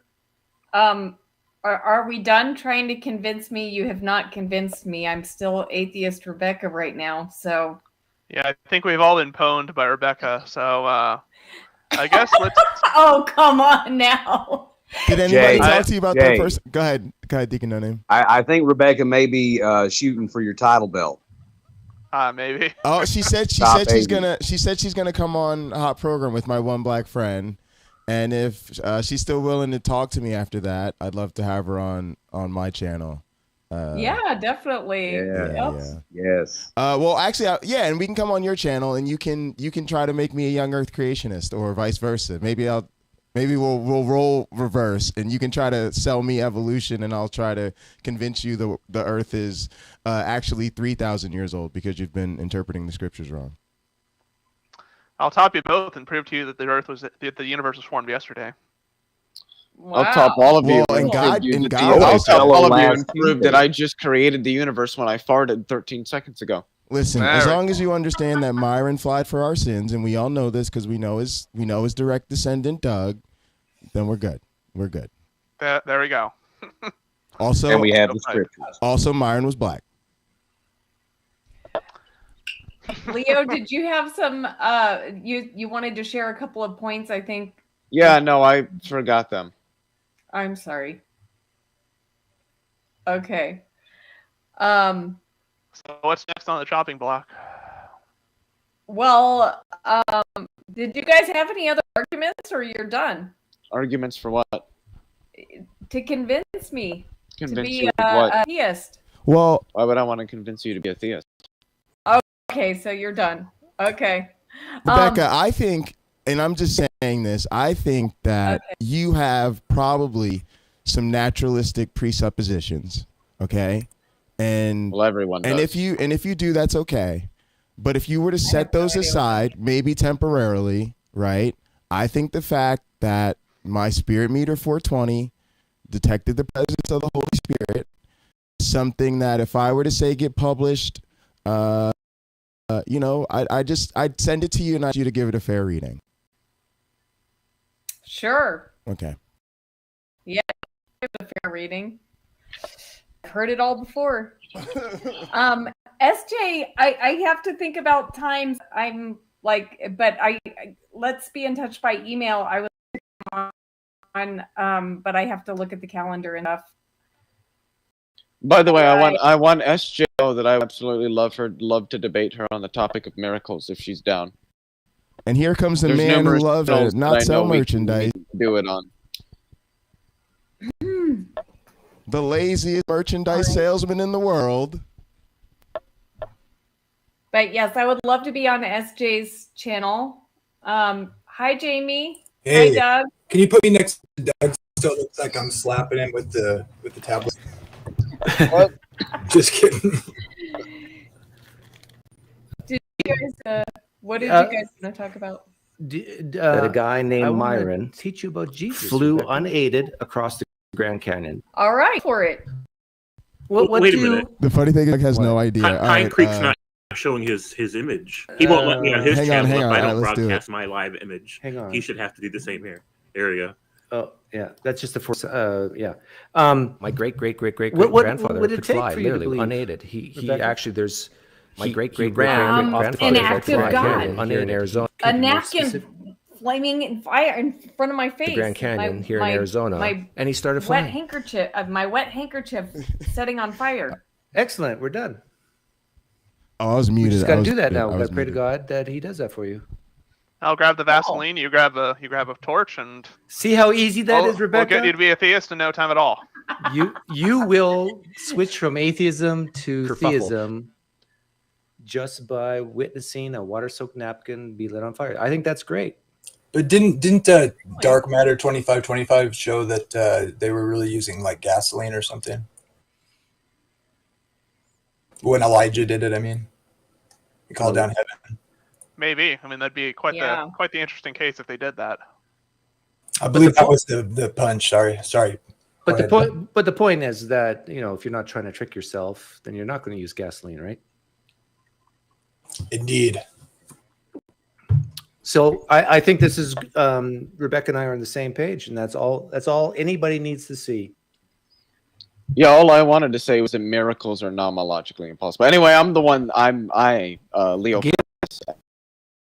I don't know what the hell. I would be interested in parlaying with you on the topic of miracles. Yes, and SJ, I've sent you emails before, but you didn't write back to me. So I think you didn't. Maybe I have the wrong email. But yes, let's talk. I would love to be on your channel. More people are trying to enter, but guys, it's full. I'm sorry. Okay, so just kick out Jay. Well, I'm gonna hop out, guys. I have to go to bed anyway, so thank you all right. for everything. Can y'all imagine the combined powers of SJ and Rebecca? What are we gonna do? Like, I know that'll be a real eye opener. Doug, we're supposed to be Team Myron. I don't know what you're doing right now. We should be what? Team Myron. What? I hate Myron. Who the fuck is Myron? Come on now. Who said that? I fucking said that. Oh wait, well, Pine Creek is My here. great-great-great-grandfather could fly, literally unaided. He actually Oh, you guys want me to play it? Sorry. My great-great-great-great-grandfather could fly, literally unaided. He ran off the cliff at the Grand Canyon here in Arizona, and he started flying. That's Doug talking about Myron. Okay. Yeah, I think everybody knows Myron by now. No, I don't know I don't know who we're to what. Anyway, Rebecca, what you wanted to say something, Rebecca. How about you just do that? I don't remember now. Sorry. Oh, Jesus. Doug, I wanted to know what you thought about yes. her little Rebecca's video. He was acting like he didn't know who Myron was. Her stream. Did you ever talk about that? Yeah, I'd give it a 6 out of 10. It was okay. What? So low. He's got to downplay it. He didn't like the singing. He didn't like the singing at the beginning. Well, I got high standards. Like my standard starts at Celine Dion. You know. You got impossible. I loved it. Danny, how much did Coke pay you for that little interlude there? Like nothing. I guess Budweiser must pay me, huh? But I couldn't do it. So. But what I just did with Rebecca, asked her what would it take, and she answered, "Sell. Do you think that's good? Like if someone is an atheist and they say this is what it would take for me to become a theist, pray in the name of your God to light up a water-soaked napkin." I've been trying to tell you guys. Doug is not part of the church. Doug is not going to be a believer because he's a direct descendant. Is that checkmate for theism then? Well, it just means the argument wouldn't go through. Did you hear what I said, Sal? Oh, yeah. I think I understood. Were you asking me a question? Yeah. What do you think of that? Do you think that's a good reason why someone should shift from atheism to theism if they see an amazing miracle? He just wants to not sin. An amazing miracle. That'd be a great reason to be an atheist. Wait till I reveal it to you On guys. the road to Damascus. Ooh. I think that's too low of a standard. Like when I say amazing miracle, I mean like an amputee getting his limb back. You and I walking through a cemetery of someone we both know and it's been dead for years. We pray in the name of Jesus. They come bubbling up through the earth. No, I would have issues with that though. Why? Really? Because if you could hypothetically call God to do miracles on your demand. Now you guys see there's a reason why I pulled those sound we don't clips. demand it. Anytime Doug tries to act like I don't have his testimony, I have his testimony. You know, if your criteria is he does it when you want, how many times you want, and how persuasive. Myron was known as a miracle worker far and wide. He walked on water as well as he multiplied loaves. And I'm just watching Doug on my screen, you know, sitting there. He has no idea that I'm playing this to his community. So he has no idea that his viewers are in my stream listening to me play his testimony. Determine but we can ask when he's going to appear. Four of his friends. Or he doesn't have. You may not even need to ask. He just might intrude. But I'm asking, is it wrong to ask? He's responding, and that's what it would take. Maybe he's just going to say, I'm not going to. You have the I'm not truth on gonna your cater side, and you to got nothing to worry about. Right, fine, but we can still ask, right? You can ask, and he can. Most of the time, he'll deny, but that's fine.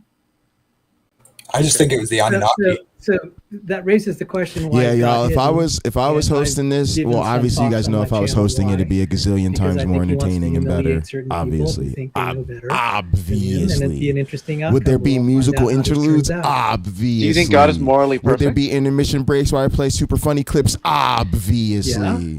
Why But would a also morally you guys would be perfect being able to want to redeem that humiliate bloviation alert. If he's God, he decides what's moral. Yes. You see, Oh, that's so the thing. just things are good in virtue of being done or commanded. And by come God. and tell us you Okay. followed me on social media so I by could give definition, pocket whatever change to he you and wants everybody else. is- whatever he says is right. When you do something, morality is I give arbitrary. everyone It's pocket change, arbitrated and then by I give God. you even Whatever- more. whatever God says It's arbitrated or by commands. God, not by us. Yeah. So morality is arbitrary. So when God Lance is says, frothing. well, so when God says he expresses like regret or like sorrow for an action that he commits, what is how do you interpret that? That's a good question. I don't have an answer for that. I've been wrestling with that myself. So thanks for asking. Yeah, I mean, I was just kind of curious because I'm curious like as to the love people give, because the whole like God doesn't make mistakes and perfection thing, but I think it's I think there's two times where God says it before the flood, and before the flood occurs, God says Yeah, something YouTube to the punk, order, like, get me "I a regret sample that I or ever a made link and man," I'll add it to the store. something to that effect. Well, we look at the creation of, say, sporting leagues, where we guarantee, like, say, the national. Also, y'all check out some of the new commands. There's going to be 31 losers and only one winner. We're guaranteeing that there's going to be a system of regret somewhere, and so yeah, I can create a sporting game and I'll regret and I'll feel sad for the loser, but I still made the game intelligently designed with some end goal that satisfies. So that's how I would reconcile it. That's not a very good answer to your question, but that's kind of. Yeah, I mean, I think I would resolve it personally, that God can do things that have outcomes that he knows are going to be regrettable. So But then he doesn't really regret them. Well, I mean, I think in like the way I would, so one response I could, and I don't know if it's necessarily the best response to give, right, is that God being perfect, but God expressing like regret. One way you could try to like synergize the two is to say, well, God intended for people to suffer.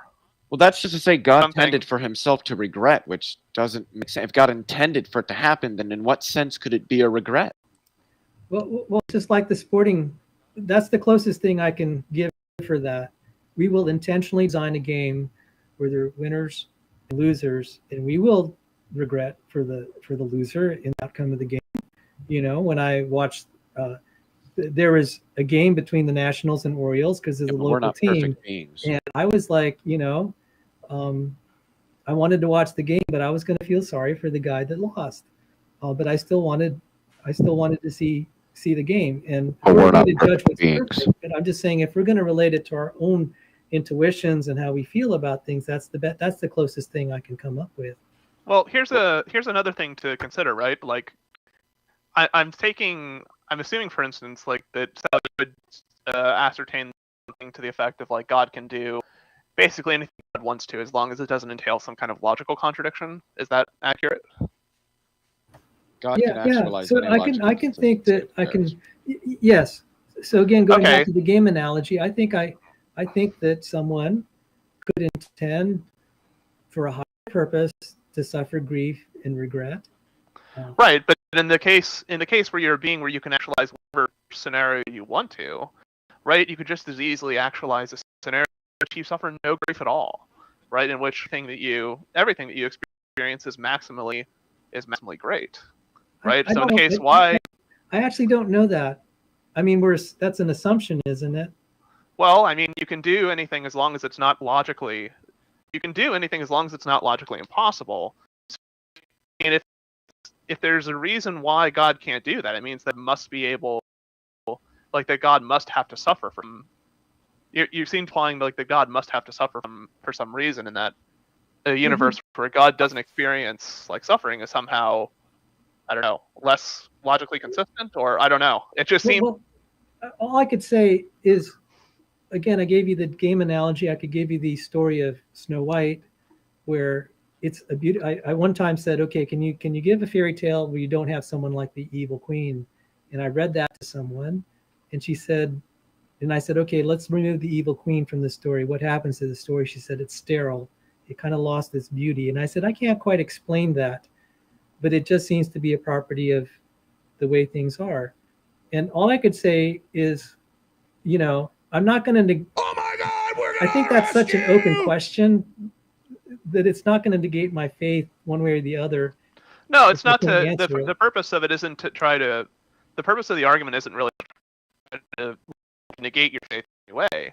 The purpose of it is just to try and establish, like, look, if I'm claiming there's some kind of maximal being, right? There's parsing out you have to do in terms of that statement. But if if a being is maximally good, right? I would imagine that would also mean that the being doesn't want for itself to experience suffering. See, kind of sense. No, and I just want to point an assumption. Yeah, it is an Yeah, and okay, so that is a faith assumption, and it's a respectable one. That's the instinct a lot of us have. But in the Christian faith, the idea of a suffering God is very precious to us. So, well, okay. About that. Again, I guess the new question I would have is, I guess the new question I would have is, why is God suffering a good thing in your view? Like, why is a God like that suffers something of it? It says, I believe it's in Hebrews. It says Jesus is the high priest who suffered, and he can identify with our struggles. And it's just very meaningful that he suffered. So it's just like kind of the story of, you know, when a guy says, "I'll suffer," you know, to a girl that I'll suffer anything for you. That's very meaningful. And when you love someone, the expression of your willingness to sacrifice yourself is very deep and is beautiful. And so the idea that Christ died for us is the ultimate expression of love, and that he suffered and died for his beloved. I think that, I mean, you know, maybe not for other people, but certainly. The symbolic. Can I ask a question quick? Sure. Undergo some actions. Do you think, Sal, that it could still be said to be suffering through it if one desires to go through it? I think so. I mean, you look at these thrill seekers or these people wanting to like climb Mount Everest, they have chosen to suffer. And sometimes, I guess there's what makes something valuable is the price you pay for it. In virtue of what would it be suffering on?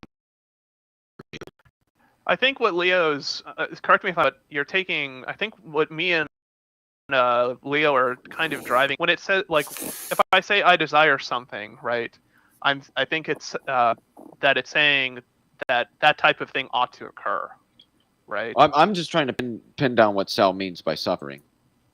Well, right, I mean, I think why are we talking about this? Because I'm interested to know what Sal means by suffering. Yeah, you'll feel some pain. I mean, physical pain is suffering. And Christ chose to experience that. And so the idea of sacrificing your body, sacrificing something of value to you, that's suffering. So, well, you know, of late I've been really studying the book of Leviticus, where they take a beloved lamb and it's the best in your flock, and then you just cut it to pieces and burn it up. I'm just like, that kind of hurts if you have any animals or pets that you love. And it's like, well, you do that if you love something more, that there's an end point. So suffering is, you know, when you have to give up something for something else, it sometimes makes that something else more valuable. That's just kind of a property of reality. I mean, I can't explain it, but that's just kind of intuitively how I perceive the world. So yeah, I'm sorry if I'm not answering it well. That's the best I could do.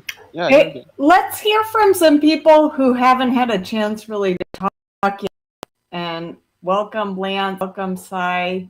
And so if you guys want to jump in here, Please do. Unfortunately, I don't know if I have anything specific to say about this particular topic, so You can hope change the goes in topic. direction. You can change the topic. Okay. So Jamie seemed to want to ask me some questions, and but if it's not overly relevant to the existence of God, maybe that wouldn't be a good idea, though. Like, I like to keep focused on a particular topic. Oh yes, we know. I want to make Sai squirm.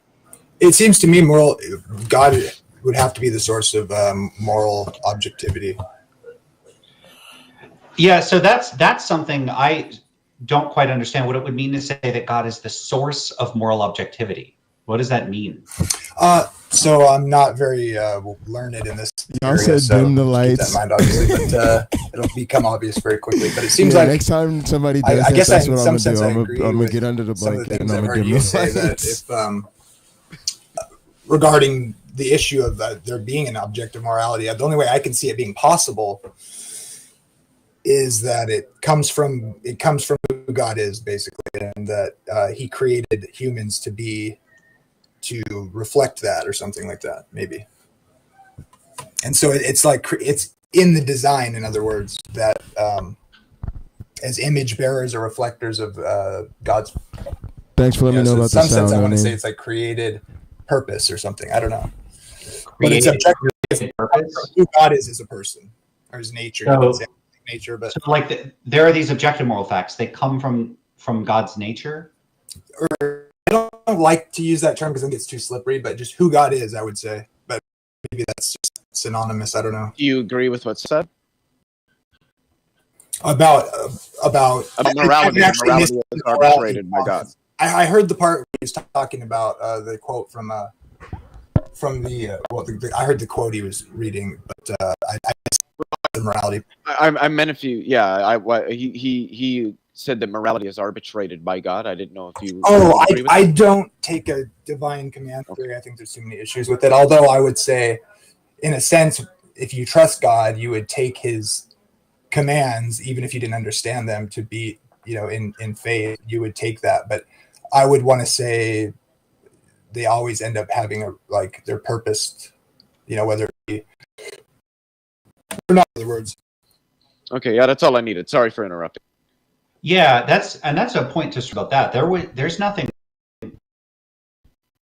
I don't think there would be any real conflict with being some type of moral realist that says that moral facts aren't just constituted by or made true by God commanding them, but that it would you could still say something like, well, if God doesn't lie and is correct about everything, and God says, I command you to do such and such, it's the morally right thing to do, that would just have to be true, that it's the morally right thing to do if moral realism is true. Yeah, it's something but going it's on not with made the true audio by feed. the fact Let that me God is look into commanding it. it. It's just that God is saying, hey, these are the facts, I'm letting you know. So yeah, that makes a fair bit of sense to me. Like holding a bunch of other things constant. Yeah, right, exactly. Because someone said that in a stream just last night. I think they were saying well, so God just commands it and that makes it moral. Well, kind of, because he would only comes from his nature or whatever you want to look at it.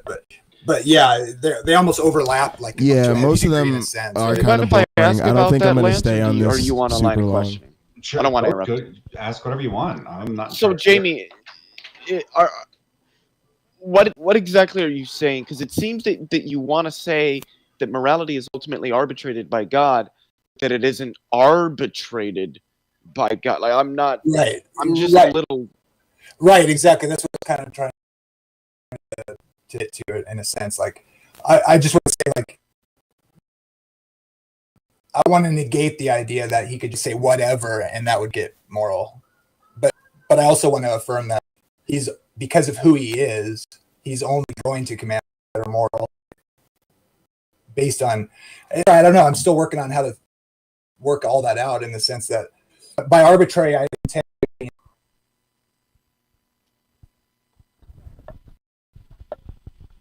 All right, that was fun, but yeah, I was getting bored of shit. All right, let's see. We got some content to react to. I got to get ready to make my video, so I was gonna email Rodrigo though. I don't even know if I did that. No, I didn't do that. I've been busy as fuck. All right, here, let me send Rodrigo an email real quick. I'll put this on for a minute.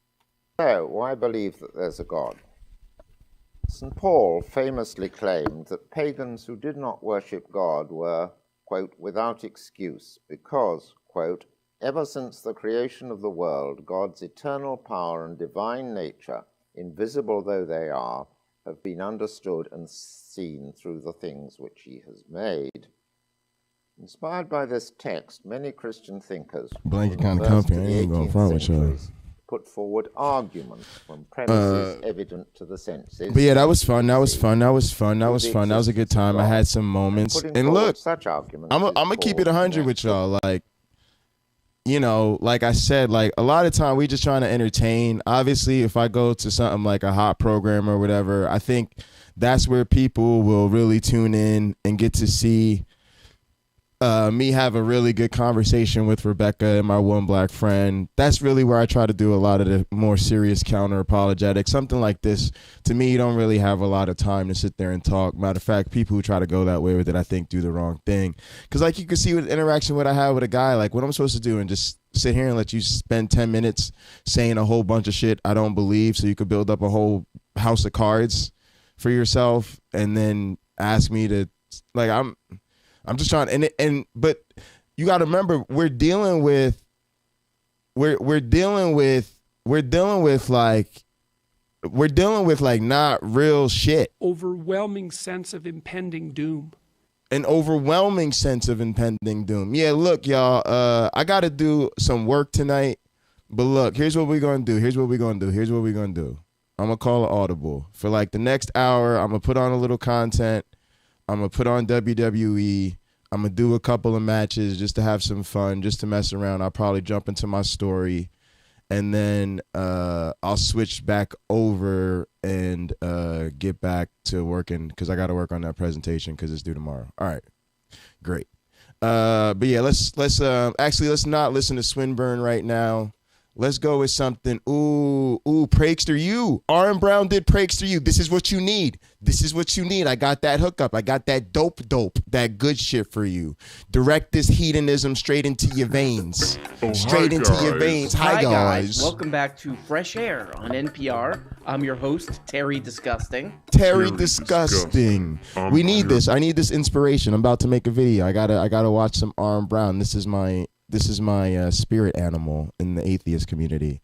I'm the black Snoop Dogg, Cat Williams, Shawn Michaels, rock, honky tonk man of atheism / science / professional wrestling / gaming / sacred death. Oh, no name. I figured out the way to start OnlyFans.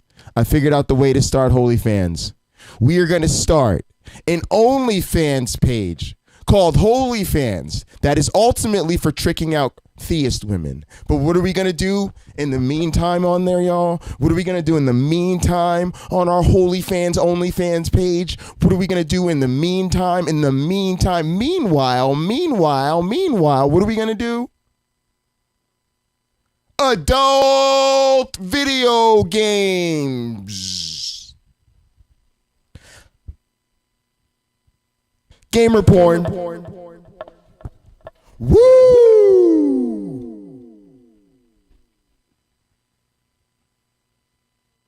I knew it. I knew ultimately you were just trying to sling some big dick energy atheist perversion type of shit. I knew it. We're gonna play those X and XX video games. Titty Town Taylor, Trailer Trash, Titty Tucker, Pottery. God damn it, atheist perverts, stop being perverts. Very disgusting, and I'm very disgusted. So guys, you know, guys, if you've been following this channel for a while, you know that I've kind of ruined my YouTube. The ads that I get from the right wing, they're pretty great. The ad that I got most recently is called "Mothers Need to Fight the Sexualization of Their Children." So I see this on my YouTube, and I go, it's an ad, and I go, okay, Prager, you. Let's check it out. But you can't abdicate the responsibility of stewarding your child, thinking that you can drop your child off.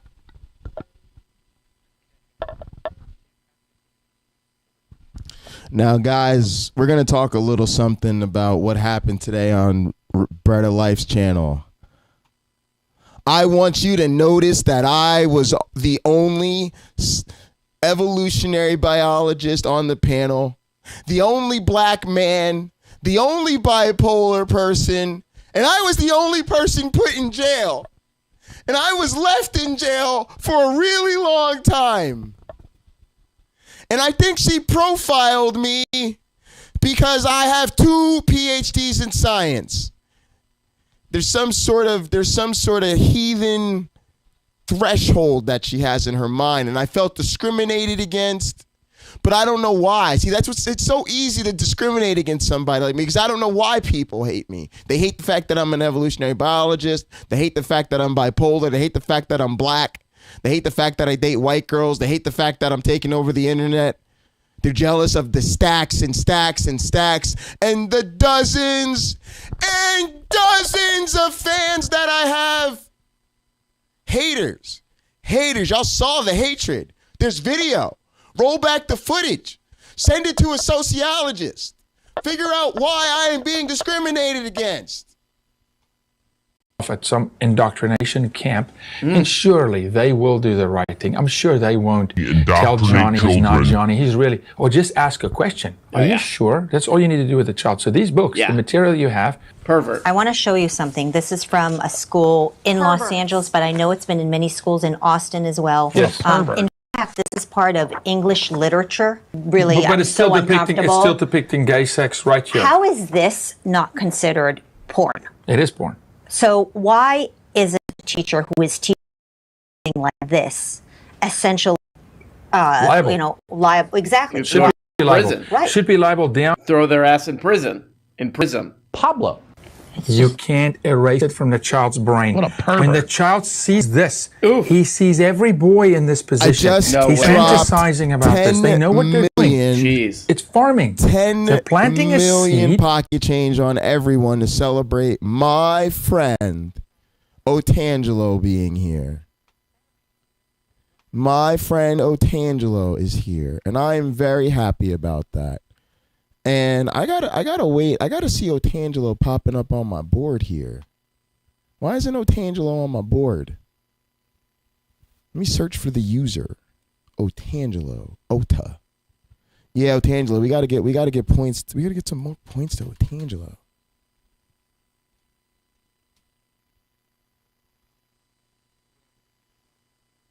Otangelo, press exclamation mark points. Infertile soil. Right. God's promise, not Naku. God's promise is if you plant a seed in fertile soil, it'll do what? Grow. God did say that. I know. And from that clip, you could see, I mean, their pants are, not to be too graphic, but they're soiled. They're soiled, okay? Their pants are soiled, and this has been going on for, I don't know, a couple months, where, what would we call them? Americans. Yeah, Americans. A lot of American parents are very worked up and pissed off about a book. It's a graphic novel. It's a graphic novel for young adults called Gender Queer. And this started late last year. This is from the Texas Tribune. How a YA oral sex scene touched off Texas's latest culture war. So it's kind of funny how this whole thing started. When May, a stay-at-home parent, saw the illustrations from this book, she couldn't believe what she was seeing. It looked like this. Here's the funny part of this. Within minutes of hearing from the parent, so they uploaded images from this book to a Facebook group. Within minutes of hearing from that parent, administrators removed the book out of an abundance of caution. Oh, amazing. All right, y'all. I'm going to add another quick 10 million to Otangelo because this is hilarious. All right, y'all. So here's the theory. I call this the Pine Creek theorem of Pine Creek. Pine Creek is never going to join the cult of the Flying Man. Number one, he's a direct descendant of Myron, so it'll be a little weird.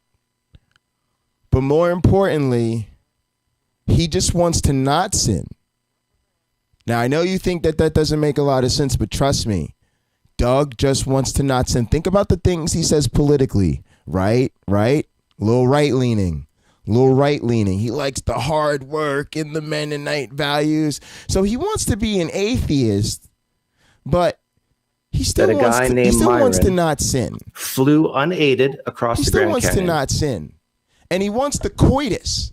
He wants the sweet, sweet coitus with his Jesus-believing wife, right?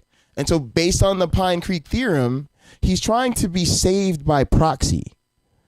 So even though he's an atheist up here, in his heart of hearts, he's still a little Mennonite guy.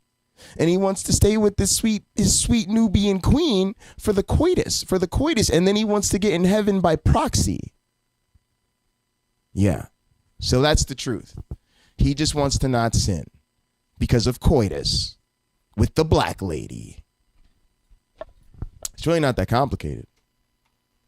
Had one copy of the book in a high school library. Oh no! So it's kind of weird, but it things get a little bit more. Again, rise for the national anthem. The Keller ISD parents didn't stumble upon the book by a happenstance. They were on the hunt. The Tarrant County chapter of Moms for Liberty, a non-profit organization aiming to support parents' rights in education, had shared a list of books they identified as problem literature in schools. So they started combing through their own school library databases to find matches, and they were doing. And this is what it sounded like. This is the sound they were making while they. I'll drop 10 million on everybody if Otangelo redeems something from the store. So Otangelo, here we got to show our new guys when we get a new user, we got to show them how to do things. So you got to show them when they come in, you got to put MyOneBot in the chat. When somebody's new, you hit MyOneBot and it goes boom like that, and then MyOneBot comes and shows them the commands. Yeah, there you go. Then you give him an example. Y'all know how it go. Y'all know what to do. Let's go.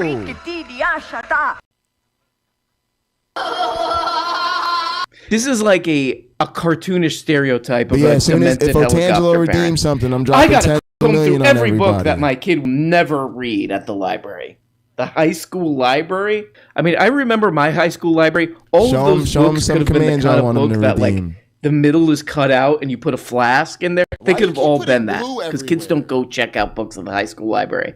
So this genderqueer book wasn't on the Tarrant County group's list, but it popped up as parents who sound like this. There you go, Nano. Searched keywords for titles with words like gender, quote unquote, and queer. That's an interesting way to spend an afternoon. Otangelo, if you go to that store link that they just dropped, that'll show you all the stuff you can redeem in the chat. And I dropped a bunch of points on you, so you can just go to the store. It'll say something. It'll list the item, and that shows you what you can redeem. Hang on a sec. I'll show you the items in the store. This is what the store looks like. So whatever you see here is what you type after redeem. So if you were going to redeem oil, you do this.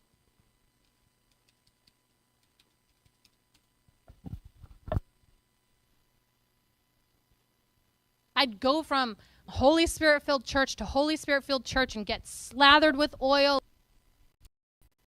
Yeah. So that's how the store works. Head over to the store, and that link will show you all the stuff you can redeem. Thanks, guys. Comb through the high school library. Queer. I think when you become a parent, it's a lot of pressure. It's a whole life that's dependent on you, basically, for years, decades, So you kind of lose your mind. I think it's fair. I think it's fair to kind of completely lose your mind when you have a kid. But this is taking it a little bit too far. I want to suggest to these parents who are sitting around on their MacBook Airs, typing in queer and gender into the high school library database. I think we should establish what I'm going to call a mirror check, okay? This is what a mirror check is. You go into the bathroom, you look in the mirror, and you say, am I okay? Am I crazy? You say that to the mirror, okay?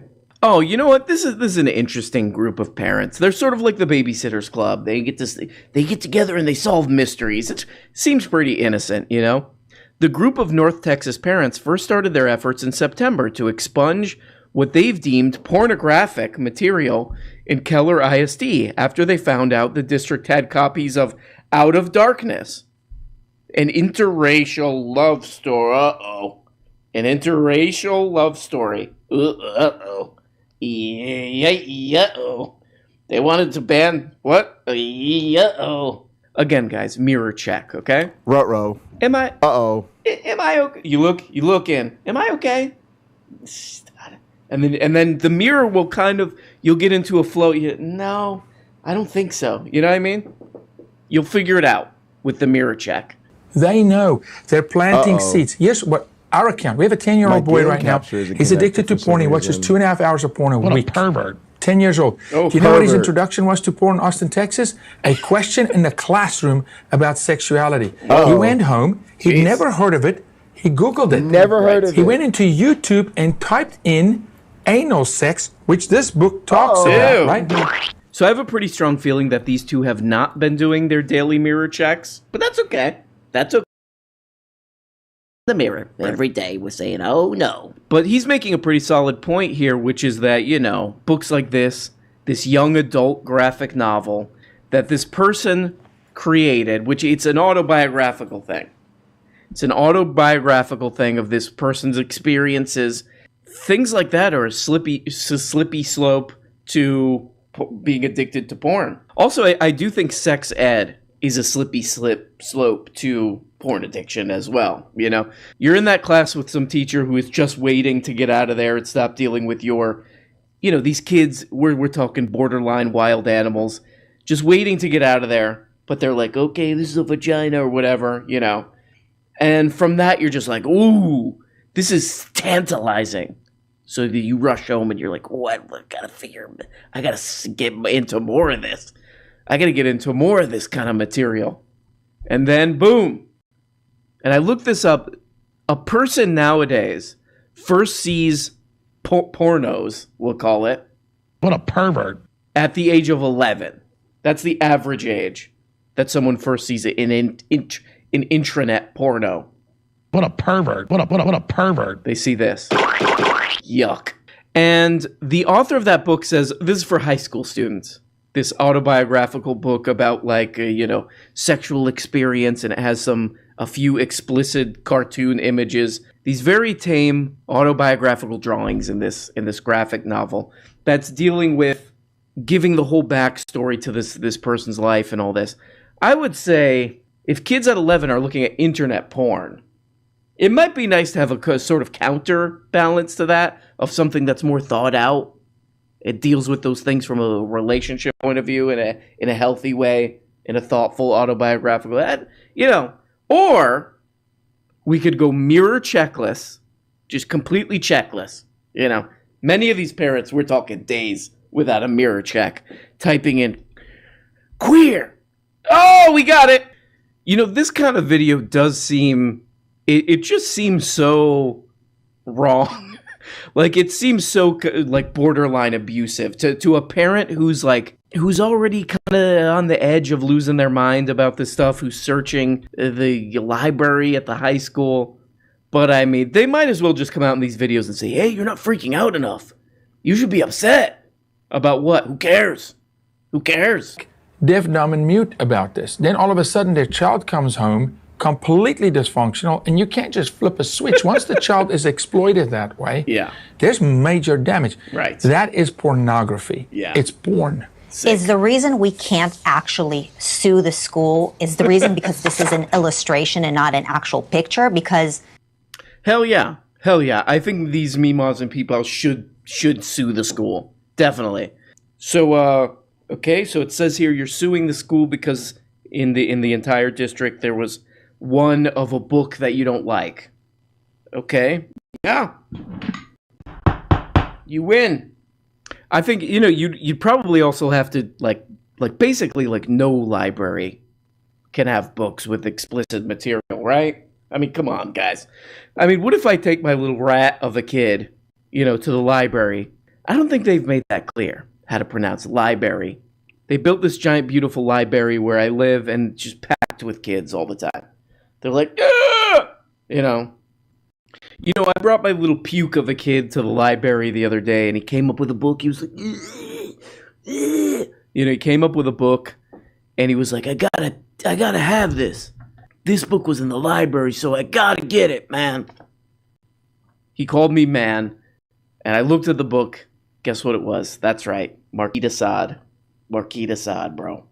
So I am suing the library for all they're worth, bro. Why are they pushing this so hard on our kids? And then the other question is, why aren't parents not freaking out and marching over this issue? Because exactly. you would think that everybody's looking for something. That's the problem. They're not doing this. Yo, I gotta look into channel point punishments. Enough. I'm gonna look into it. into it. That's Come on. hilarious. I think it's really good that she pointed down at the book. She's like, why are they pushing this so hard on the kids? You know, because that, you know, it's a hard push. It's a hard push. Like, I wanted people to find this YouTube channel, and I was like, I'm going to push really... And I go, I'm going to push really hard on all their asses to watch this God-forsaken piece of crap, piece of garbage of a channel. I'm going to push this really hard.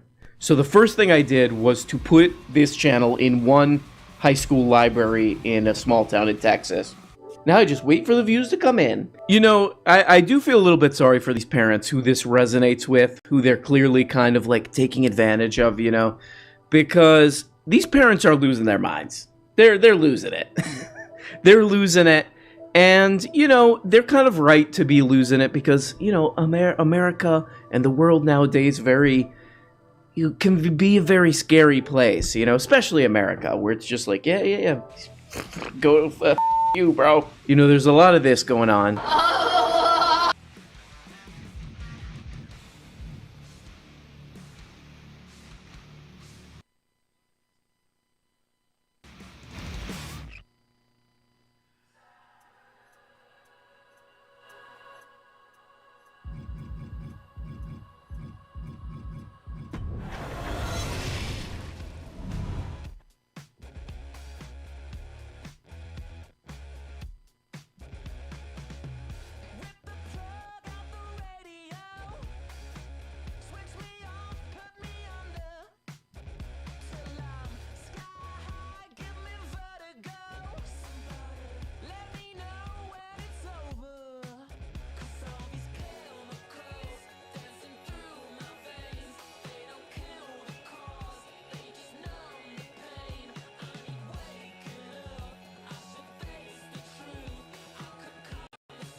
Yo, I've been muted the whole time. God damn it. I hate when that shit happens. That's my bad, y'all. All right, Nan, I'm going to catch you later. No, look, here's what I said. Look. Hang on. Let me tell y'all what I said. What I said was, they didn't give me a lot of time on Rebecca's channel to talk, but I didn't need it. And what I was explaining was the reason I didn't need it was because... Wait, y'all should be able to hear me now. You still can't hear me?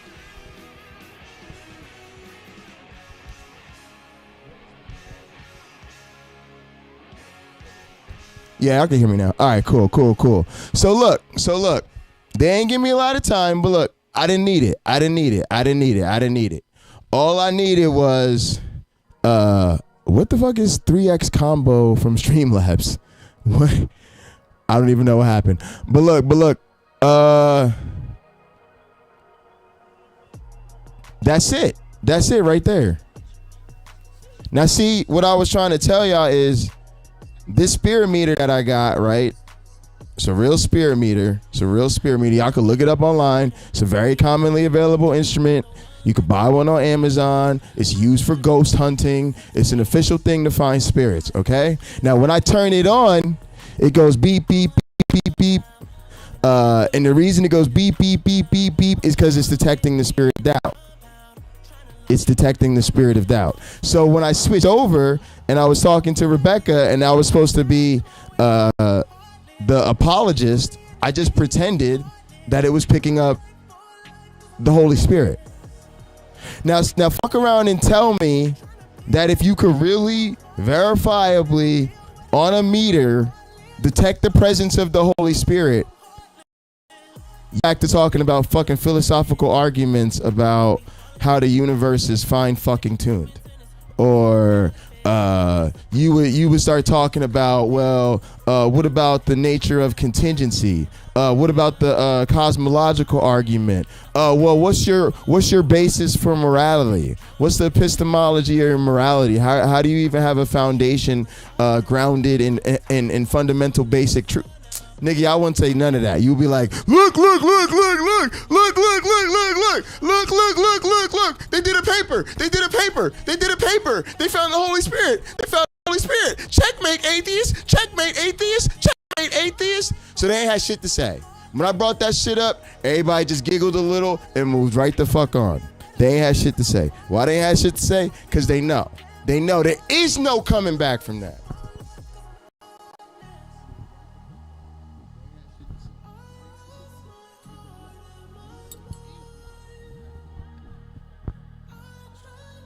All right, yeah, I just switched over to check it real quick. Appreciate you, Cameron. But yeah, that's what I was saying. Like, you know, I didn't have a lot of time, but I tried to use it wisely. I tried to be a little bit humorous, but to get something in there. So somebody in the chat had said I should say something about the flying man, so I did, just to get a couple of laughs in there.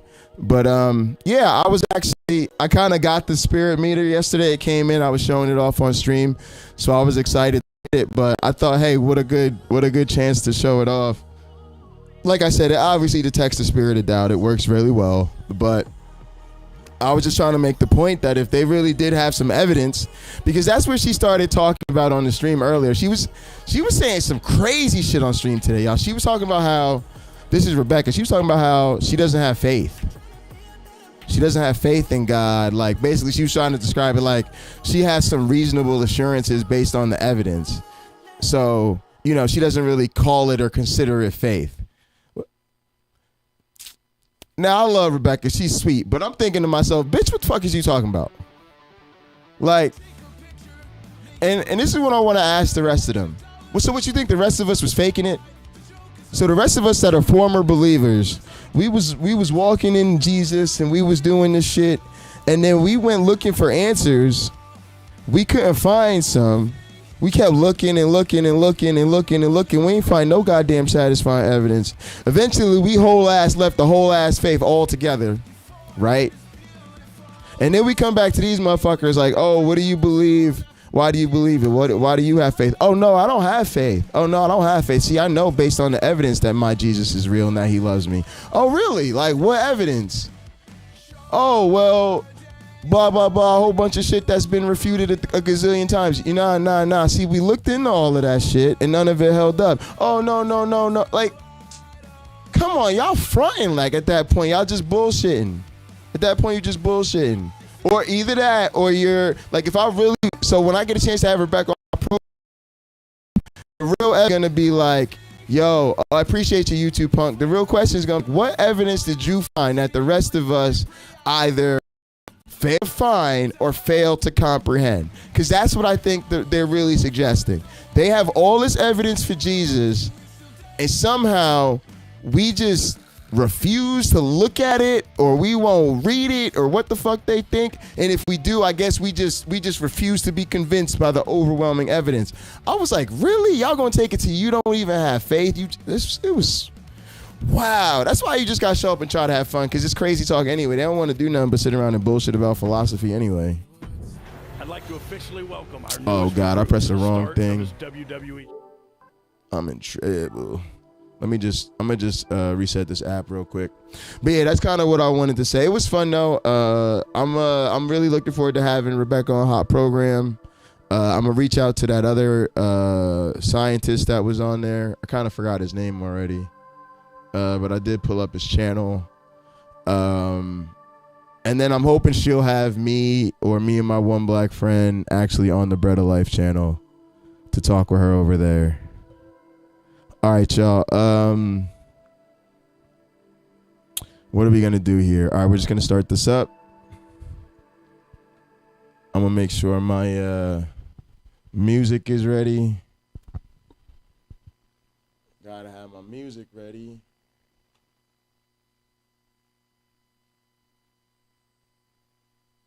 Man, Rebecca's still live, y'all. She trying to get into this streaming game. She could. Oh shit. She could do this shit like once or twice a week. She ain't gonna do it every day like me though. Promise you that. All right. Let me see. I could take that down even lower. I think that's about right. Because that's actually my face cam, so I want it down low. I tilted it up just because I had to use my other camera today.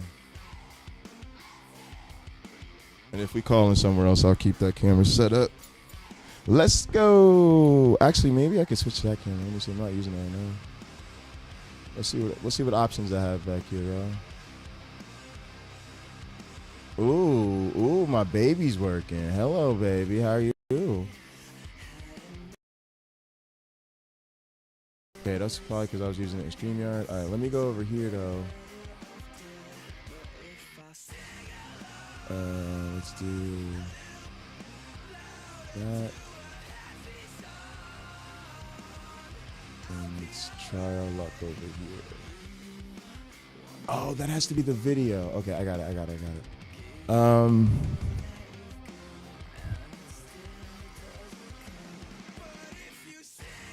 Yeah, all right, I know what I'm gonna do, y'all. Sorry, I'm just getting situated. I'm deciding which screen I want to use for what task and all of that type of stuff. All right, I want to move you guys. I'm gonna leave you guys. Yeah, I'm gonna leave y'all here where y'all are at. Actually, this is good. We'll do this. This is easy. Let's do that. Do that. All right, Cameron, I'll see you in a minute.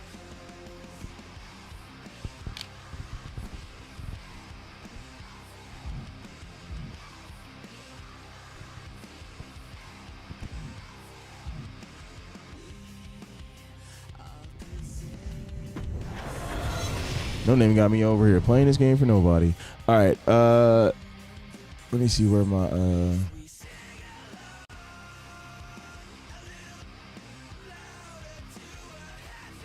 all right, they're still going.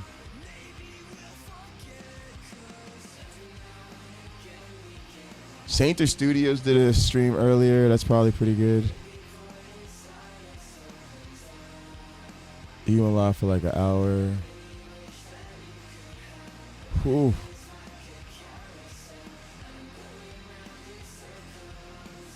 Signetter. I always say this wrong. I always say his name wrong. Okay, it's Signetter. I'm gonna put him over here. All right, cool, y'all. This is gonna be fun. All right, here we go.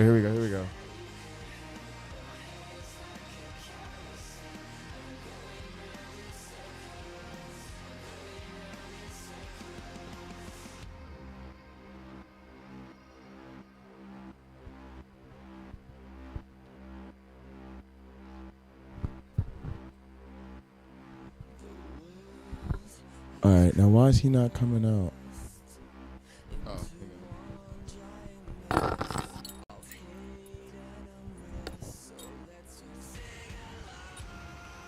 But it is what it is, and we're gonna have to deal with our own people. Yeah. I think so. It's all good. I'm gonna have fun. I'm gonna do a couple of fun matches for y'all. We gonna have fun, and then I'm gonna get back to work. And actually, I kind of needed to get to WWE because I have to do some stuff for the video in this game. So I needed to get it up and going anyway. I'm sure No Name will be in and out. He's probably just running around. And so when I do get him, a lot of people should appreciate his time. See, people think he's just sitting here because, oh, I ain't got nothing to do. Let me go on over there with Sarnetta and just debate. No, man. The brother got a lot of work to do. He counsels people damn near every week. He's counseling somebody. You know, we don't got all our marbles right, so he got to counsel some of the people. You know, he goes to the hospital to see certain people that's not well. He does that. And because it's not on video, you're not going to see everything that the man does. You don't see everything. You know, you don't see him when he's doing weddings. I'm going to tell him the next time he do a wedding, brother, let me come in and I'll come to film it just so we can bring it to y'all. You know, we got to bring it to you. Brother Jabari is really a priest, and you got these Negroes making videos talking about he ain't a real priest. But they call themselves priests. The so-called Hebrew Israelite, they call themselves priests. And look at their conduct and character, and look at Brother Jabari. You'll see who's the real priest, who conducts themselves as like the real priest. These nutbag Negroes is crazy as hell. And so I'll share with you a little bit of our brother Jabari's new initiatives. Damn, how can I keep twisting it? But anyway, fam, let me just go on in here. Do y'all have any questions y'all would like to ask before I go in? Okay, here we got a caller. Peace and Black Power, family. What's your name? Where you calling from?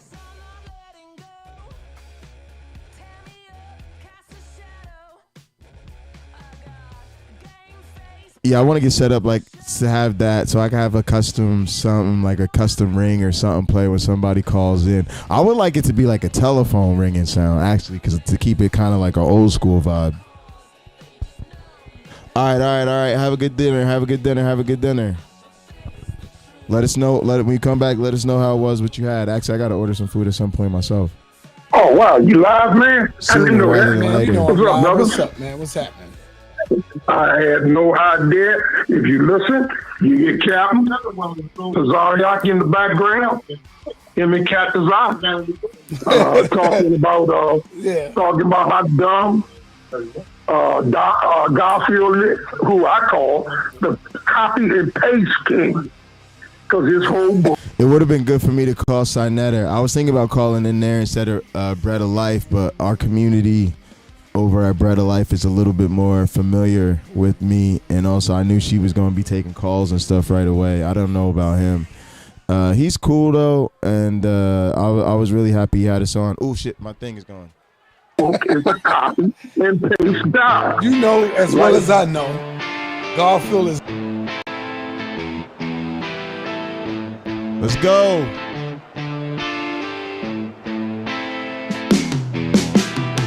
How many times they gonna kill me? Try to put me in the grave. Cause I'm down deep, I'm about 6 feet Yes. I need someone to save. Let's go. I only wear my black hat everywhere I go. Everywhere I go. The only time I take it off is when I do my show. And I said, Amen. Amen. Amen. Hallelujah. Hallelujah.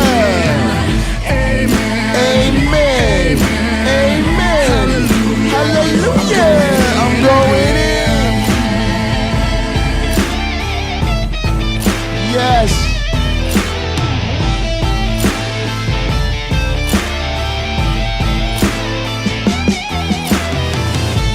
I was born a sinner. I was born a sinner. That's how I'm gonna die. That's how I'm gonna die. So when I drop down to my knees, I thank the Lord and cry. Thank the Lord and I cry. I've seen so many things. I've seen so many things. I don't wanna believe. I don't wanna believe. But my eyes see through those lies, and the truth will set you free. Let it go, y'all.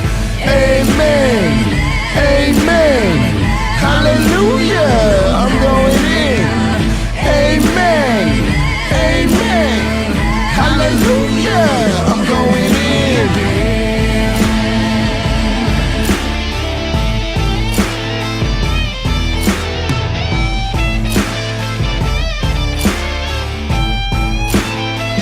Yes. Take a look through my eyes. You've been looking from the outside. Looking from the I've outside. been down a dark road. I need him on my side. I know that you hear me when I call your name. I know that you see me. You can feel my pain. Break the shackles off my chains. Only one make me change. So good. I know you can hear when I say Best entrance on YouTube. Amen. Amen. Hallelujah. I'm going in. Amen. Oh, I love this dude. Somebody's about to get beat up. He about to get beat up. And his opponent from Boston, Massachusetts, weighing in at 190 pounds, Oni Lorcan. If you're looking for style points, if you're looking for finesse, you're in the wrong place. All right, I'm gonna switch over to this mic for the match real quick so I can pick up my controller. Let's get it. Oni Lorcan never seems to be in a pleasant mood. Probably heard your commentary.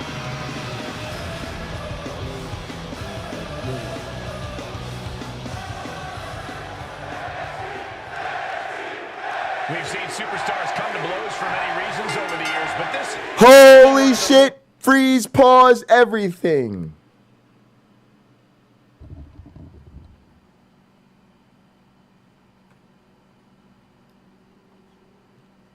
Now, some of you doubters in the chat have not been doubting your doubt enough.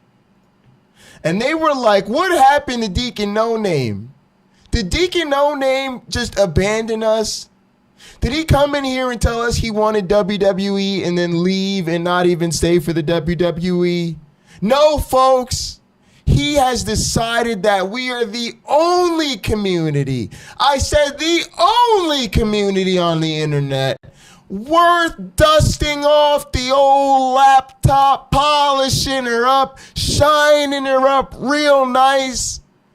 And joining us in the pulpit is... Damn, I hate to admit this, but one of the sexiest men on the internet, the one and only that has all the women in the Discord simping. I'm talking about Deacon No Name. What's up, Deacon No Name? Thank you, Pastor. How's the sound, by the way? Sound pretty good. Sound pretty good. Sound okay? We'll let the viewers give us some feedback. How's it on your end? Oh, you sound fine to me. This is the first time I've used this app on my computer, so I'm just... Yeah. I mean, let's give it some time. Don't worry about it. It'll... Viva la révolution, Zebulon. I'm going to go big with the WWE and put us smaller so people can see what I'm doing. Go big or go home, baby. What were your thoughts on Bread of Life today? I was trying to bring the snark, but the philosophers kind of was running the show there. So, well, you saw I got all the way shut down quickly.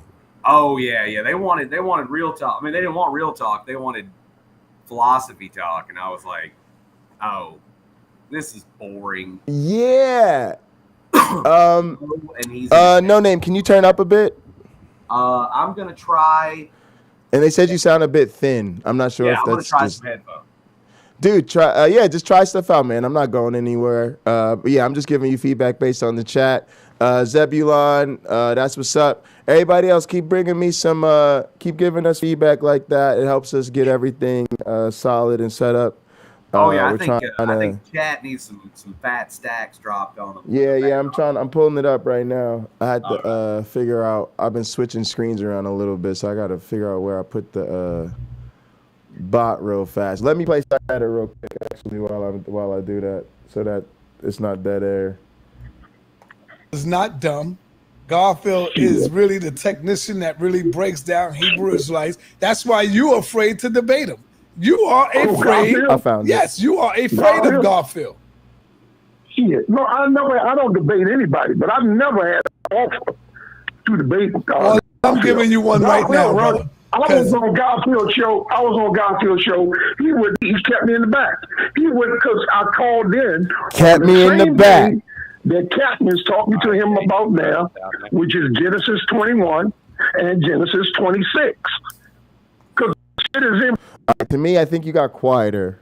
I got quieter. Okay. Yeah. Let me see if I can turn this up. Is there an audio option somewhere? Yeah, so you should have something like a settings wheel back there, and you can go to audio, and then audio output. It just lets you pick one. I don't know if it lets you change it. Let's see. All right, but show let me see. advanced options. Keep talking. 1, 2, 3. Testing. 1, 2, 3. So I turned you up on my end, and it is better. I turned on stereo audio input and high resolution audio in the voice settings. I think they're good. All right. Try. How's it sounding in the? It sounds all right. I would actually say this: keep playing with your settings, but jump in and out when you do, because I found that sometimes the actual setting won't reset till you leave the studio and come back. Oh, okay. So if you mess with a setting, just pop out real quick, and I'll pop you back on. I don't mind. All right. Like I said, bro, we're just doing a live stream. I'll be live all fucking night, so you take your time. Sure thing. And yeah. Also, I would say try playing with the auto gain on and off. That made a huge difference for me. Actually, it was ruining the entrance music, because what it was doing was basically when I was playing the entrance music and then singing over top of it, it would like turn down the music and make it sound really weird. So I turned the auto gain control off, actually. I leave high resolution on, I leave stereo on, and I actually turn off noise suppression and echo cancellation. Oh, you turn those off? All right. Off. Yeah, I think it makes it do some more automatic stuff that we don't really necessarily need it doing. All right. So let's go. Did that make any difference? Is that any louder, clearer, better? It sounded pretty decent. Although I'm hearing myself. So I don't know if it's what did you just take off? I turned off what you said. Echo and noise suppression. Yeah. Turn them on, just because maybe it's helpful because you're on the phone. I'm not. Remember. Oh yeah, you're on the laptop. Yeah, well I don't know. I started to hear the echo, but I don't know if that's a setting or if it's. I turned on echo while we were talking to see if that's different. Test. Yeah, I tend to turn off their processing. Try this. Try turning off everything except high quality and stereo, and then leave and come back. So turn auto. Yeah, for now, just turn off everything except for stereo and high quality. Sure thing. Yeah. And then back out. Yeah, and then come back. Yeah, exactly. All right. Yeah, I know he sounds like crap right now, but it's all right. We'll get it together. It's just a little feedback. It's nothing.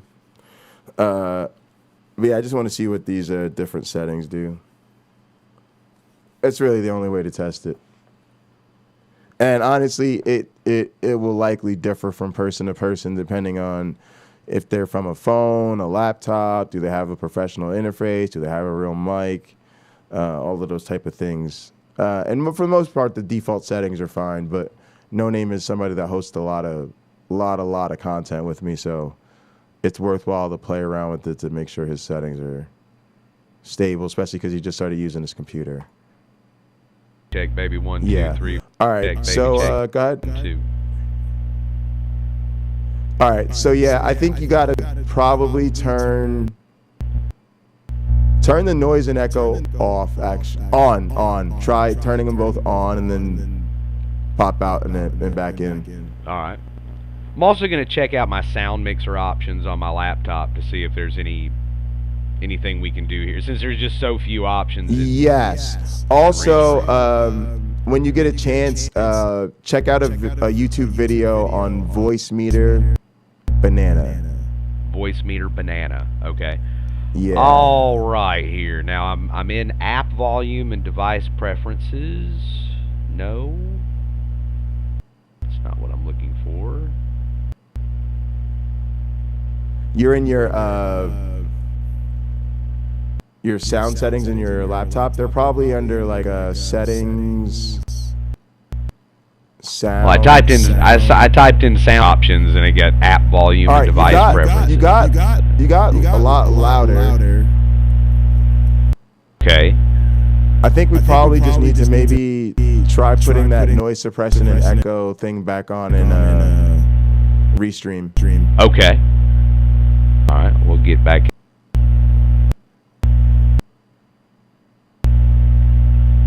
And go to settings. Yo. And we. Thanks for bearing with me, folks. I just gave everybody 10 million pocket change. All right, how?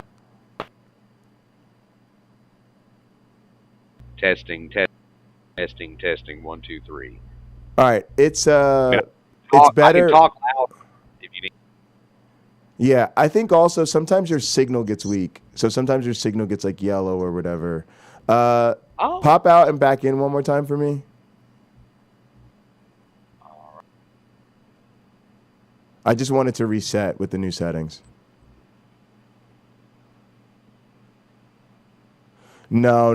I had an echo because I was echoing through No Name. That's why I told him to turn off to put the echo thing back on. Like you shouldn't hear an echo right now.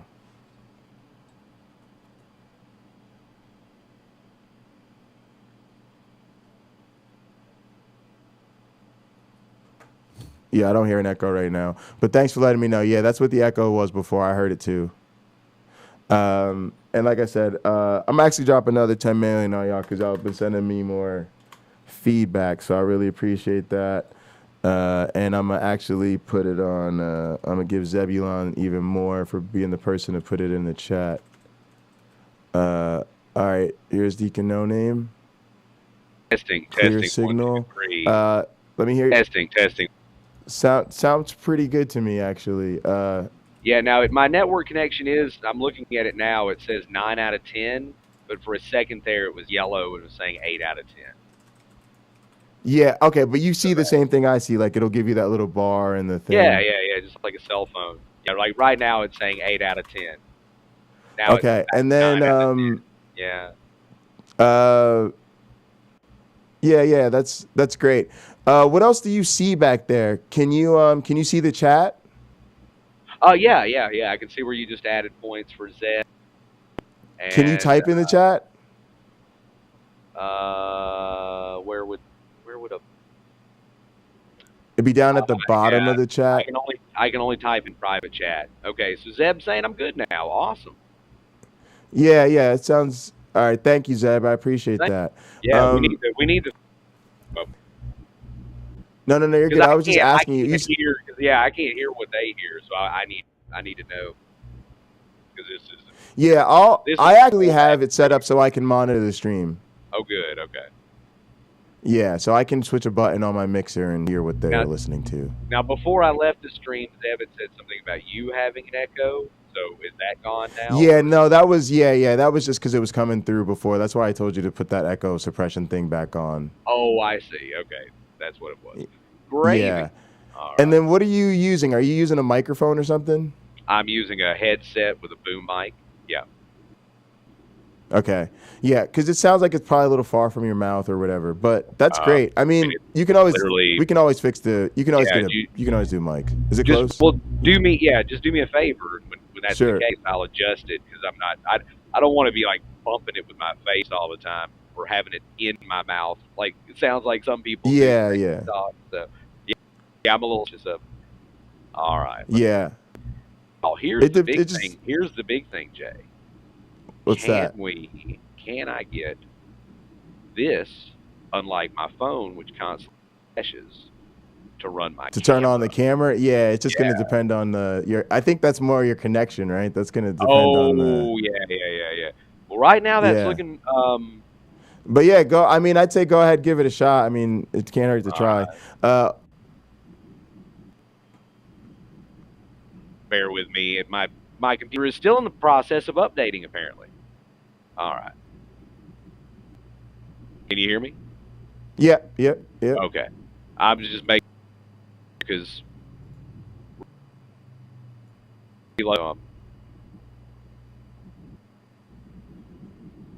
oh, okay, I see. All right. What is giving you a hard time with the camera? So no. It's all these Microsoft extensions that to update while I was in the process of doing this. So about 18 tabs just blow up all of a sudden. I guess they were all catching up. Oh yeah, probably waiting for you to turn it on. Yeah. All right. Let's see. Hello, YouTube. See me. Yeah. There you. Uh-oh. Hang on. I gotta boot him. It's probably now it's time to start. I gotta boot him. Sorry, I didn't give a trigger warning to the ladies. Ladies, trigger warning. Heat check. Man candy about to appear on the screen. Man candy's about to appear on the screen. Grab your titties. All right. Sorry. I didn't warn our female viewers. I felt like I just dropped you on them without warning. You know, they weren't ready. So shame on you, Jay.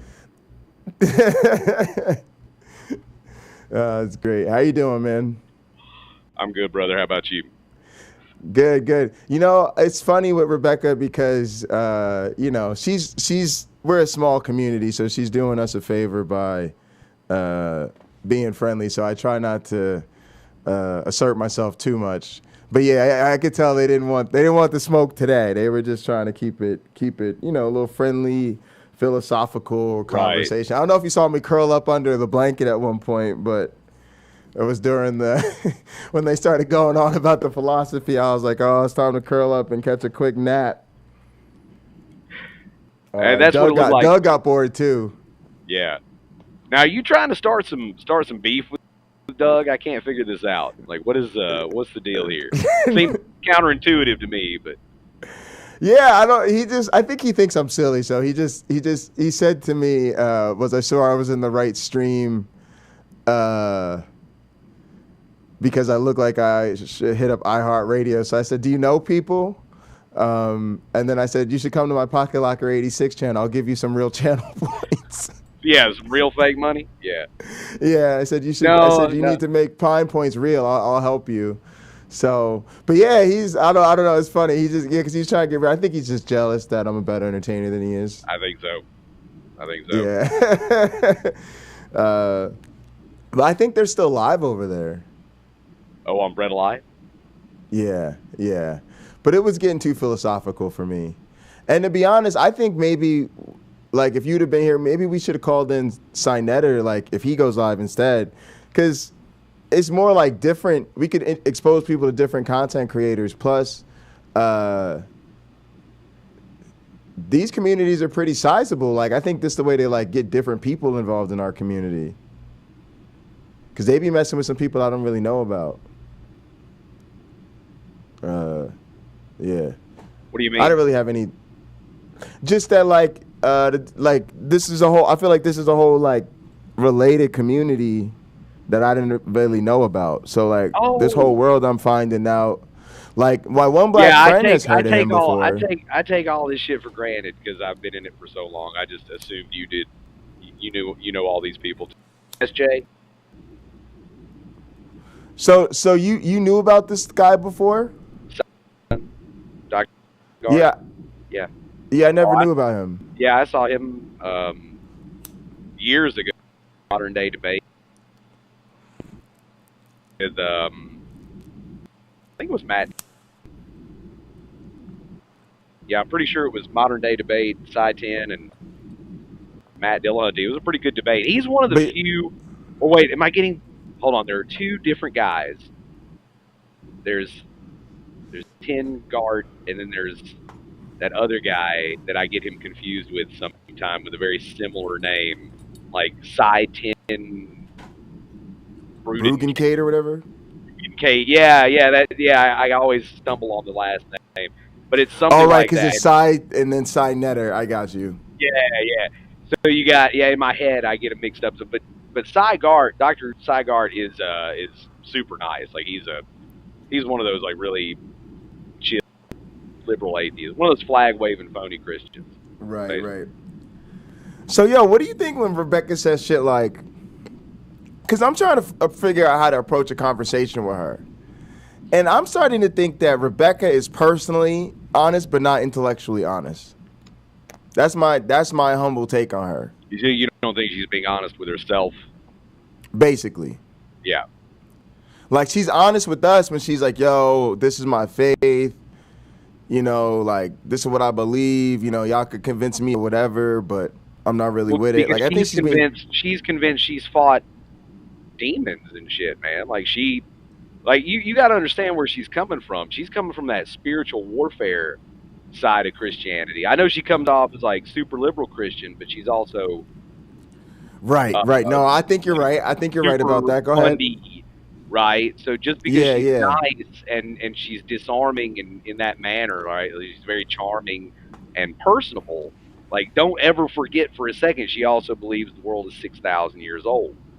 Right, like. Oh, I see what you mean by boom, Mike. I like this setup. This is actually, I've thought about doing something like this, right? It allows sort of like some of the stuff I've been talking about. You can move around, your hands are free. Yeah. I'm not crazy about the audio quality, but it might be, I don't know if it's the machine or getting you like an interface or something, but I love it's probably the functionality of it. Headset. Probably a $20 headset, man. I'll invest in some real shit. I'll take the that's I'll probably take my why. back stacks and buy something off Amazon. Yeah, but man, it's good to have you back on back here and behind the thing. Now look, I want to look into this while you're here. I hope you don't mind if I take a little bit of time to do this. Zeb knows what's up. I invited Zebulon over from Jose's channel earlier today. I dropped. Oh shit, man! You should have told me. I know.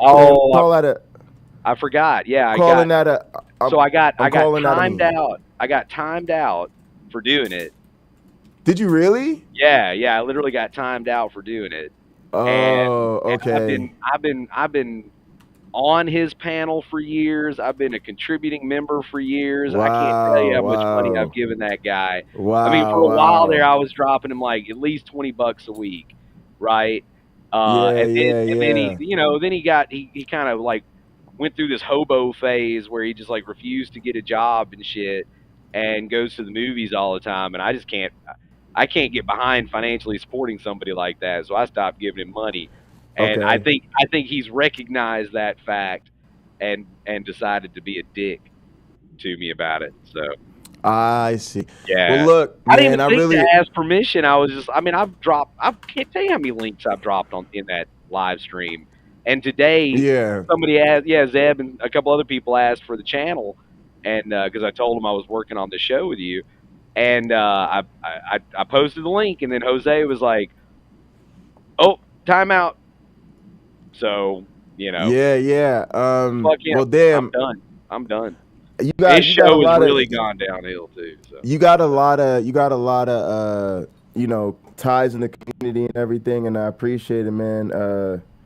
I'm over here like damn, like I don't know what to do. I think I just dropped 10 mil on everybody. Woo! I might folks, in the now, in the here and now, in the real world, we give you real fake money to spend, right? And we don't just drop it on you to hoard like a bunch of misers. We want you to plant your seed. We want you to show that you're not greedy, that you're not addicted to that money. So all right, science is fake. Do you know who Yeah is? Somebody knows who this is, right? No, I don't know who Yeah is. Yeah showed up, I think, last night. I think it was the first time I've seen Yeah. Yeah, okay. Yeah, and you know what? I mean, yeah, if science is fake, how are you communicating on the internet with us right now? I mean, you didn't pray that shit into existence. It's not like we open up Colossians chapter 12, where it gives us how to turn on your Wi-Fi router, right? Like, fuck you, Yeah. I mean, what kind of bullshit? Science is fake. Nah, they probably just fucking around. They probably no. I think they were saying shit. They were saying shit last night too, like this. I remember them from the comment. Yeah, gave us the text. The watchers. Science. But yeah, that's what this is for, right? You could detect the spirit of doubt. The spirit of doubt. The spirit meter 420. I feel it. Let the spirit. Look. This how you get rid of the flag waving phonies. They come around with that flag waving phony. Look. If the spirit meter don't detect it, you full of shit. You know. The watcher. Wait, I should set it to I should change the frequency on this bitch and be like, I detect the bloviation. I was trying. We need an air horn. We need an air horn in the audience so that we can blow it for you when you bloviate. Yeah, I know. You are the bloviator in chief. But I'm supposed to bloviate because I'm not supposed to be substance. You know, it's the ones that are who claiming to be offering you quality education. That should be. That's true. We're here to offer you substanceless entertainment. Yeah, I'm basically here to cut promos. I'm just here to cut promos and. This is the promo. This is the promo channel. Yeah. Okay, so inside the snake, you guys will go and circle the earth in fire. Oh, I know who this is. They popped up in Rebecca's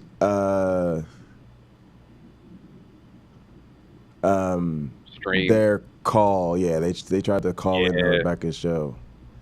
And then all right, so I just hid them on YouTube and then blocked them in the restream. Why? I mean, because I like to keep my chat clean.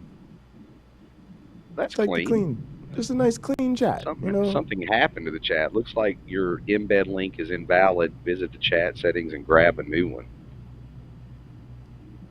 Did they say that to you? Yeah.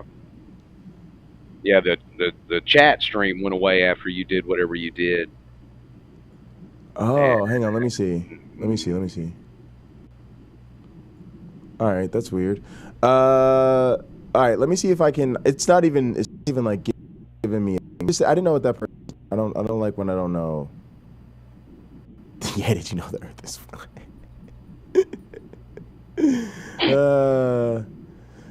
It's so great, especially when they can't say anything back. So, all right, no name. Stay for a second. I'm gonna hop out the studio and hop back in and see if it resets your chat. All right.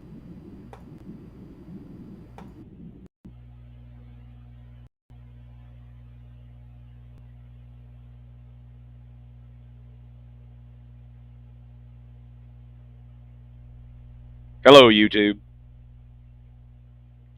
I can't see what you're saying if you're saying anything, but hello.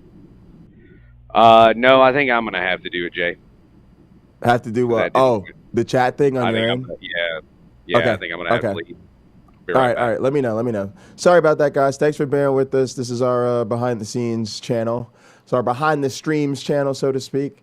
Yeah, I'm gonna go ahead and I'm gonna play this match out. Actually, this is gonna be fun. Actually, I've been having a ton of fun with this fucking game. So, and yeah, when Deacon No Name gets back, I'll keep shooting shit with him and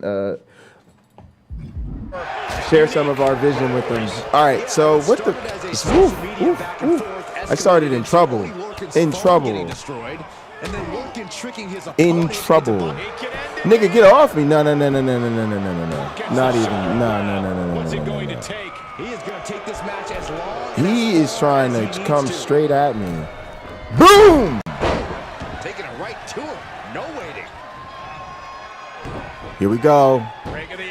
Yes, sir. Yes, sir. Take that with you. Take that with you. Back split you. Yeah. Yeah, work on to crank that neck. Denies the attack. Nah, son. Nah, son. You can't get that, son.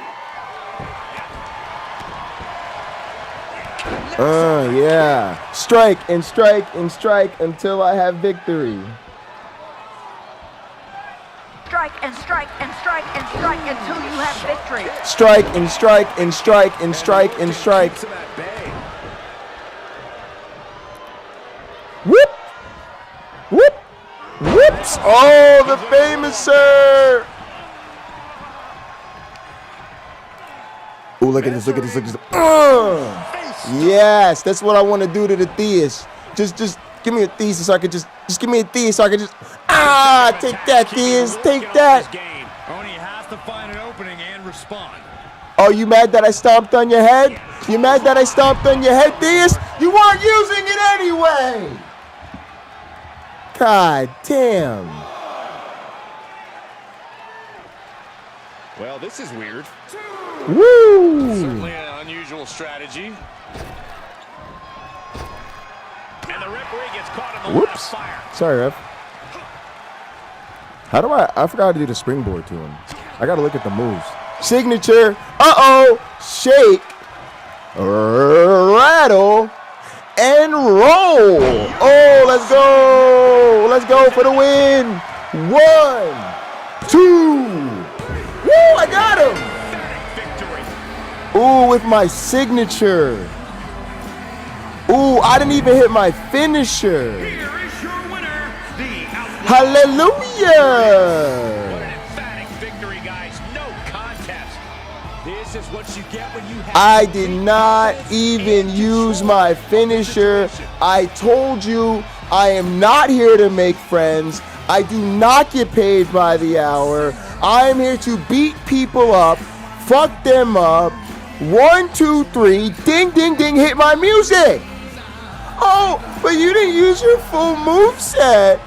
Oh, and you didn't hit combinations. Oh, no. This wasn't a 5-star. I don't care.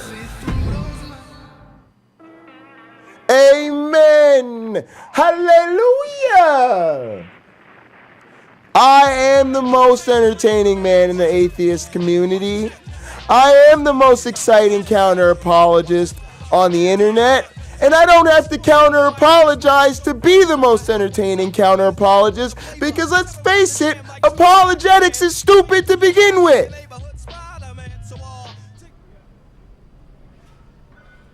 All I do is descend upon the counter-apologetics once in a while, grace it with my scientific presence, and then dip back to my own galaxy to take over the internet. Oh, I don't have the right mic hooked up. I was like, why isn't it giving me the vocal effect? Oh, because that's the wrong microphone. Who is this fucking fat ass, out of shape ass motherfucker? You can't be hanging around a fucking gym, nigga. I've been watching a lot of Kushida's old matches from Japan. Oh, he was fucking on a wrestling whole other nerd. level, and he's only gotten better. Oh, no offense, motherfucking but you and the rest of wrestling the nerd. NXT roster Oh, can't Lord. touch him. If he locks in his finisher, Oh, it's over. Lord, here we Unless go. you could hit your finisher first. Nigga, I will fuck Doubtful, Kushida up. Nigga, I'll eat Kushida's lunch. Where did No Name go, by the way? Oh, he was trying to fix the chat thing. Let me see if he hit me in Discord or something. Let me see. Oh, no worries. He sent me a thing.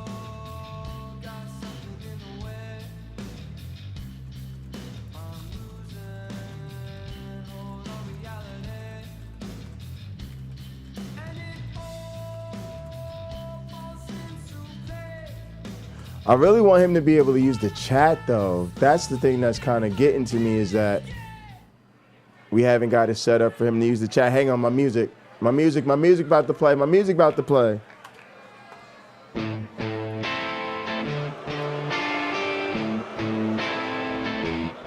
Let's go. Yes. Sing the song, y'all. How many times they gonna kill me? Yes. They try to put me in the grave. Cause I'm down deep, I'm about 6 feet. I need someone to save. I wear my black hat everywhere I go. The only time I take it off is when I do my show. And I said, Amen. Hallelujah. Amen. Hallelujah. I'm going in.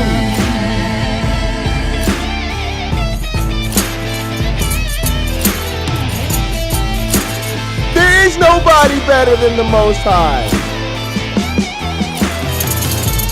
I was born a sinner, and that's how I'm gonna die. And surely how I'm gonna die. So when I drop down to my knees, I thank the Lord and cry. I thank the Lord and I cry. I've seen so many things I don't wanna believe. But my eyes see through those lies, and the truth will set you free. And I said, Amen. Hallelujah. I'm going in. Amen. Hallelujah. I'm going in.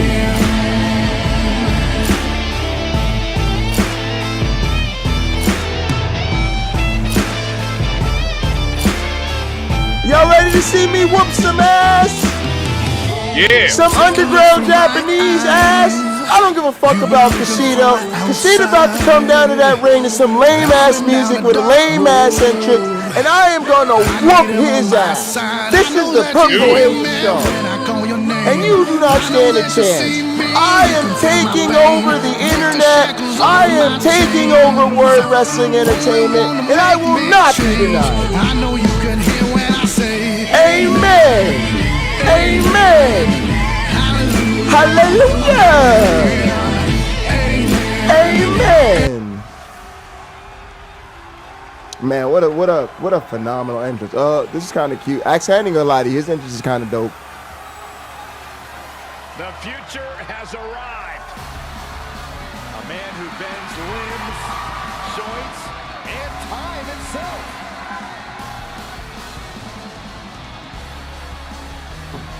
He about to get these hands. And his opponent from Tokyo, Japan, weighing in at 100. From Tokyo, Japan. Kushida.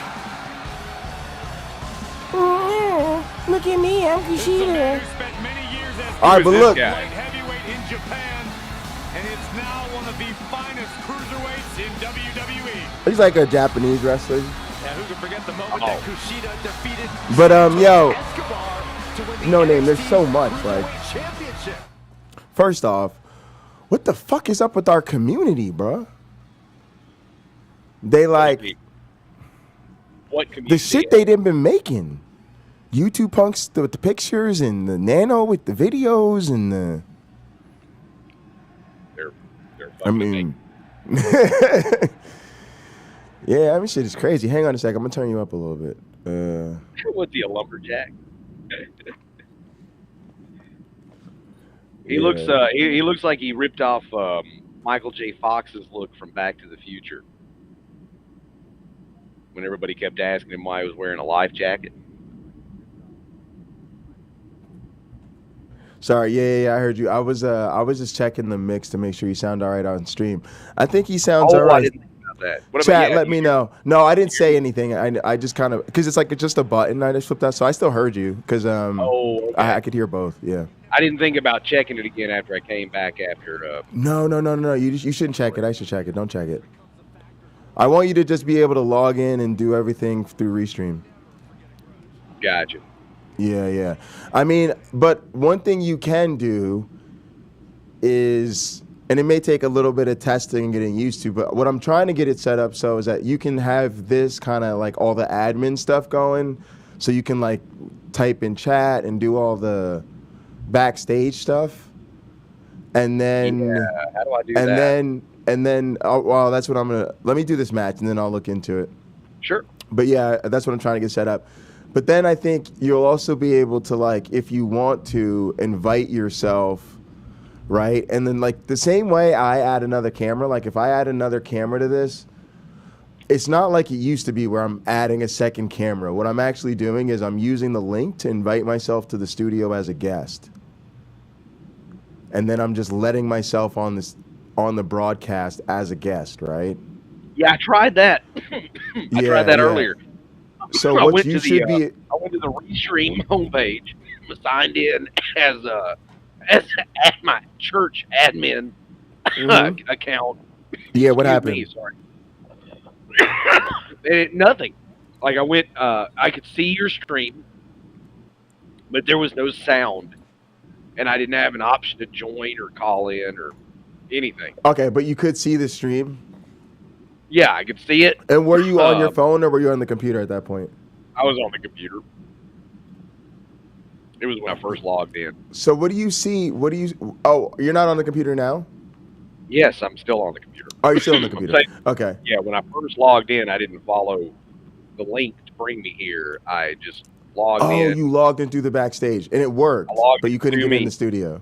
But I couldn't get in the studio, right? Like I was it said I was in the church admin account, but I couldn't actually do it. Let's look into it because I think I gave you sufficient privileges. After this match, I'll check. I might have to like pull up a video or read some instructions or something. But yeah, so here's the idea though. The idea is to get you.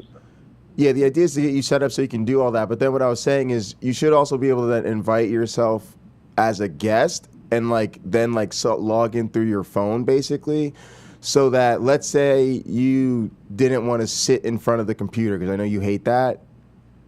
Yes. You would still be able to use your phone like you normally would do. But then if you want to just say like, oh, I want to type in the chat real quick, or, oh, I noticed Jay's screen or something. I want to go change the screen, or I want to highlight that comment or something. You could just like run back over to your laptop, type for a little bit in the chat, to make it rain pocket change on people, and then go back to your phone and move around. Do you see what I'm saying? Like that's how I'm trying to get it set up so that you could do both those things. So that'll be kind of our goal, maybe to try to get that going this week so that you don't have to sit there. Yeah. I'm also going to pull up the YouTube now. All right. I can do that.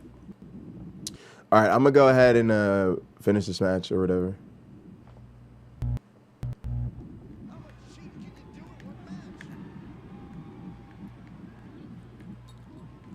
Oh, I turned the game down. I was like, the game sounds quiet as hell. Ooh. Oh, he countered me. God damn it. It's not comfortable. Oh. That looks painful. Fuck. Yeah, Zeb, I can see the chat. I just can't respond. Countered. So that's Countered. why I'm logging into YouTube, right? Yeah, he can see the chat. He's logging into YouTube, so he can type in the chat. I literally just said that out loud. Yeah, I know. I heard you. You're like a hurrah. Going for it all. Ooh, I guess I got lucky and caught him.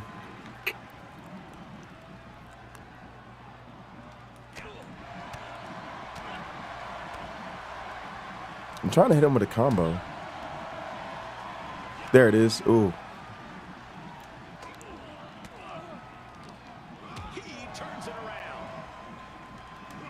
Ooh. Ooh. These two showing how well scouted they each are. Banging back with their own counter. Oh, that was good. Oh, that was such a good struggle. That was fun. That was good. Good rat. This is wrestling. All right. Bro, get off my arm, though. And the electricity of this moment is coursing through his veins. Saw that coming from Yup. Shake, rattle, and roll, baby. Going for it, bro. If I beat you with, oh, he counted. What? Never mind. Sweet Sin music.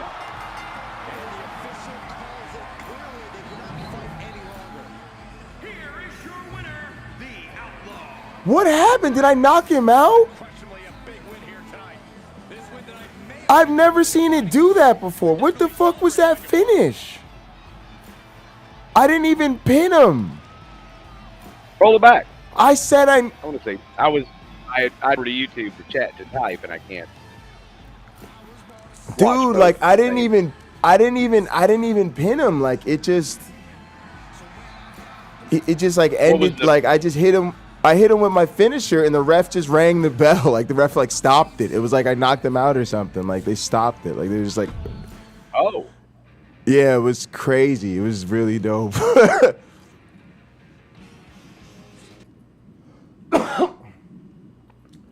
By the way, I do the same thing. No name. What I do is I have the stream pulled up normally on another tab, and that's what I switch to if I need to click on a link. Because even from my end, one of the things that's stupid is I have all these controls over the chat, and I can type in the chat, but I can't click links from back here. Weird. How stupid is that? That is stupid. Oh, Yeah. Have you made Rebecca? Have you made Atheist Rebecca yet? No, I don't think so. You need to make Atheist Rebecca for the for Team Doug. For Team Doug. For the game, so we should like the mirror of the Rebecca I made. All right. Yeah. I need only like a heel. I'm gonna have to work on my video, but let's first try to get this thing solved, and then I'm gonna switch over for now, and I'll come back to WWE later because I'm gonna create some of my colleagues in the game, hopefully. Get what thing solved? The restream thing. Oh. Yeah. But I'll put something on in the meantime. So hang on. Let me pull down WWE. I'm gonna add my screen. I like him. Oh, I'd love to. Yeah, sure. He's the one that looks like the guy from 30 Rock. Big let Bang. me. I need to share my screen. Yeah, he reminds me of Sheldon from The Big Bang Theory. I know The main character. Yeah. I know you're done. I think it's Sheldon. I think you're right. Is that right? I've only seen like 3 episodes. All right, let me just grab us a window to watch here. I guess this is our watching window. So let's go to Pac-Man, see what he's been rambling about.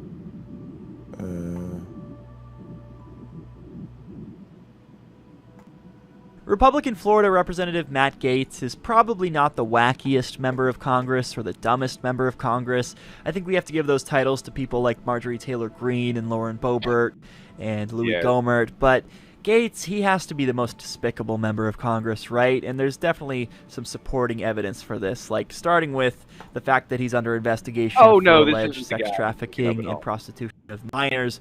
You really don't have to go further than that. Oh, you know what? That's because this is his standard. Oh, okay. Like, I don't think that's... I think he might be on vacation or something. Well, that looks like him in the banner up at the top there. No, I'm saying I think he's on vacation or something and that somebody else is hosting his channel for a few days.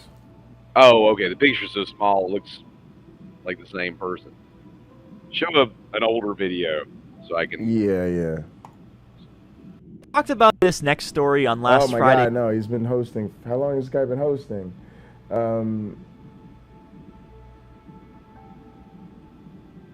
Oh, look, he's got this. I just subscribed to his second channel, right? Because he just said, I've been watching this David Pakman show for a while. He has 1.45 million subscribers there, but he just said this is his second channel I just subscribed to. So everybody go check out Pakman Live. It's my guy. But yeah, I guess now he's gonna do a second channel for more live stuff. That'll be cool. I might put on Arm or let's put on Gin. No, wait a minute. He waited until he had 1.4 million followers before setting up a second channel. Yeah, I don't know. We have 9. No, I don't think so. I mean, he started back in. I honestly think he may have started on the radio, like as like a teenager, like a kid or something. Oh. Yeah, like his story's wild, and he's like he's like in the top, 1% of 1% of YouTubers. Like, yeah, it's crazy. But yeah, I get some like still live. What? This is way past Rebecca's bedtime. No way they're still live. YouTube, you are up and running. May the 4th. Yeah, it's crazy. Do you want me to put that on, or you want to watch this guy? Just for a second, I want to see what in the hell they could still possibly be talking about.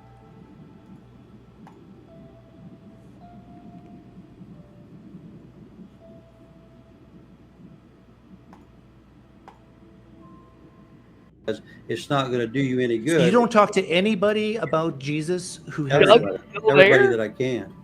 Yeah. He came back a while ago. Hang around a lot of Christians. You, Doug. Okay, you have closed the door to the possibility, and that's a lie. That is a lie. You want me to call it again? That is not true. So I never said that. What I'm saying is, well, I mean, there's nothing more you and I can talk about. Yes, there is. Yes, there is. I'm not being mean, but no, there is. That's just the way it is. Kenny, ask me what would change my mind. There actually nothing's going to change your mind, Doug. The only Not thing even God. Your heart has to be changed. And God can and do the only that, way yes. that's going to happen is you're going to have to humble yourself and get off your high horse and humble yourself and come down and admit. How do I humble myself? Now listen. You have to admit that you don't know everything, and that God is greater. That God is greater than you, and He's provided a plan I don't believe God that exists. you cannot usurp. This is one cat that you can't get over on, Doug. You're not going to be able to get over on God. You got over on everybody Kenny, else ask me in your what life, would change my mind. but you won't get over on the Lord Jesus Christ. So you're going to have to acknowledge he's either an imposter I can and a conceive liar, of me or he accepting is telling Christianity. the Do you know truth, that? Doug. I can conceive myself accepting Christianity.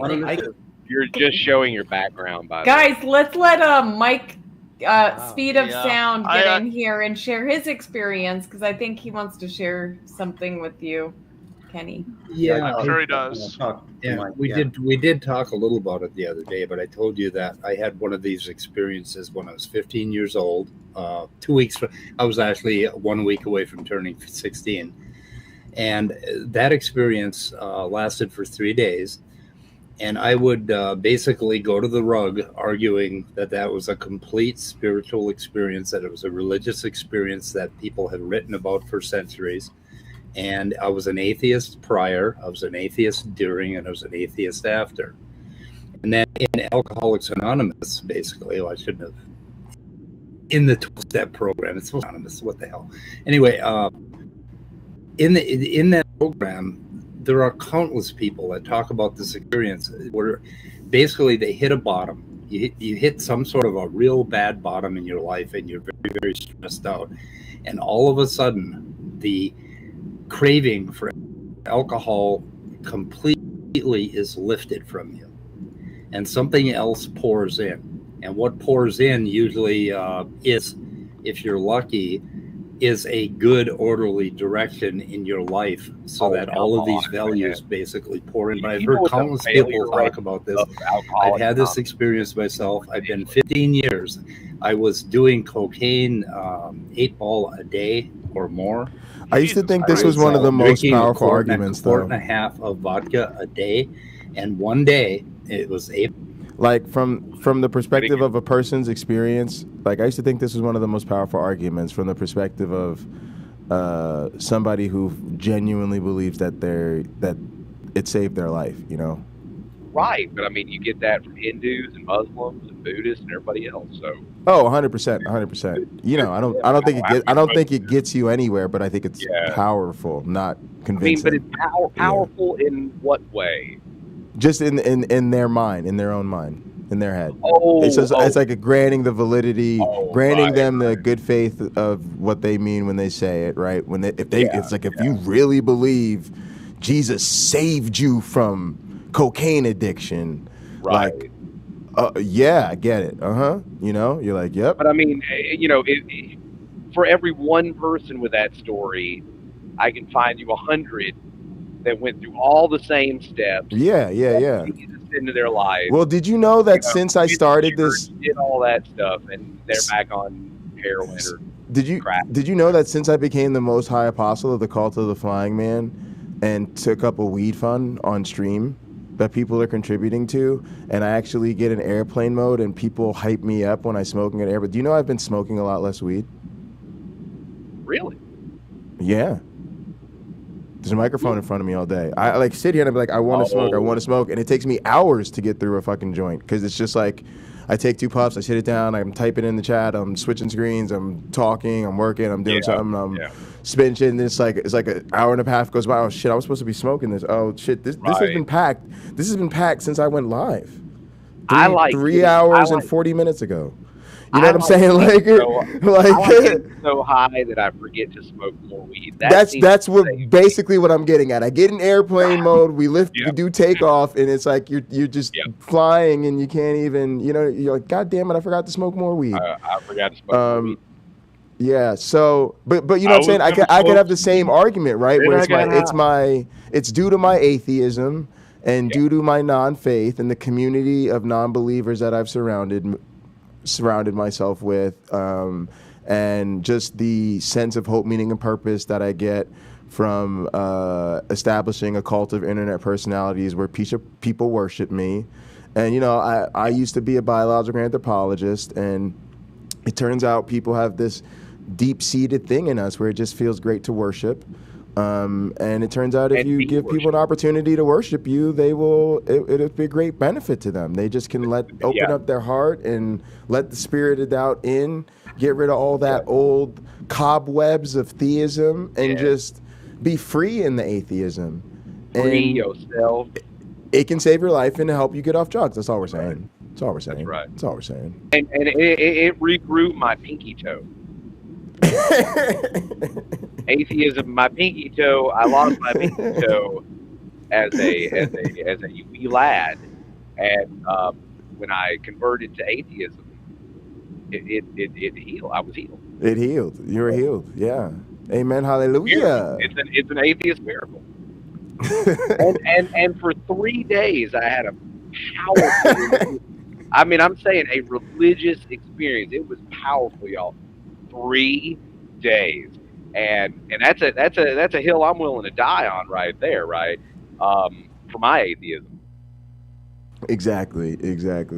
All right, I'm gonna let her play for a bit while I try to remember what the fuck I was doing. None of us are worthy. You just didn't recognize it at the time. Hey, Speed of Sound, do you reject Jesus Christ as your Lord and personal Savior? Also, dropping 10 million on everybody for we're not worthy. Yeah. Do I don't have to reject something I don't really believe in. Kenny, why are you talking? Hang on, I need to reset that real quick because I paused it instead of muting it. It's my bad. You said I was off the rail.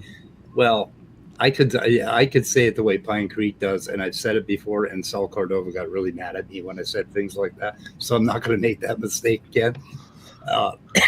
Because you guys are offended when we talk like that, right? No, Kenny, I think you put yourself in a tough spot because I don't think you can talk to Danny, Godless Sparkle, me, speed of sound? Yeah. Because you've already said that if you reject Jesus, Can't talk to me either. Yeah, none of us have accepted this guy here. I do have something to say. Like, you know, when you were talking about Speed's experience, you said that you had an experience with the living God. You just didn't recognize it. How is that you being humble? Well, now what's that question again? It's hard to be humble when you got special. How is creation. that? Let me repeat. When you were talking to Speed, you about his experience. You said, you said that he had that he did experience the living God. He just didn't recognize it. How is that you being humble?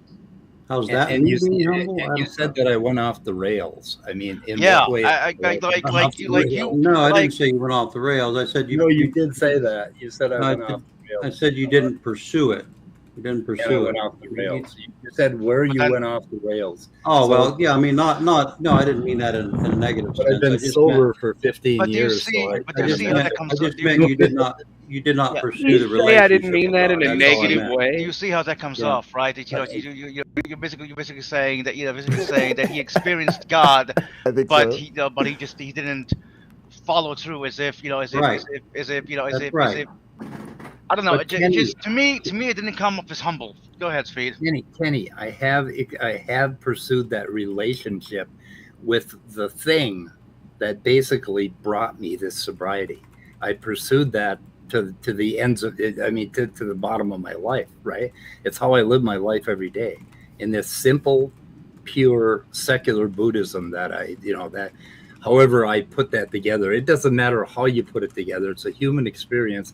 Everybody can find their own path to it, and they can stay on that path. And I've stayed on that path for 15 years. If I get off that path, I'm going to be back in the bottle again. I know it. So can I ask Doug a quick question? Me? Yeah, Doug. Yeah. How does it feel to get wrecked? Like, boy. Yeah, Doug, how does that feel, man? You get what? Wrecked?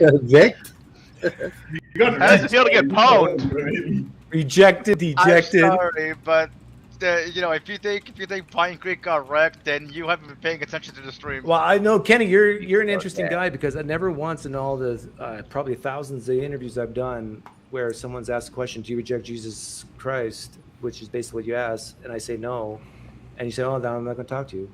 I mean, right, and that's the way it's supposed to be. Now listen. No, you're a terrible Christian. No, listen. Doug, let me explain.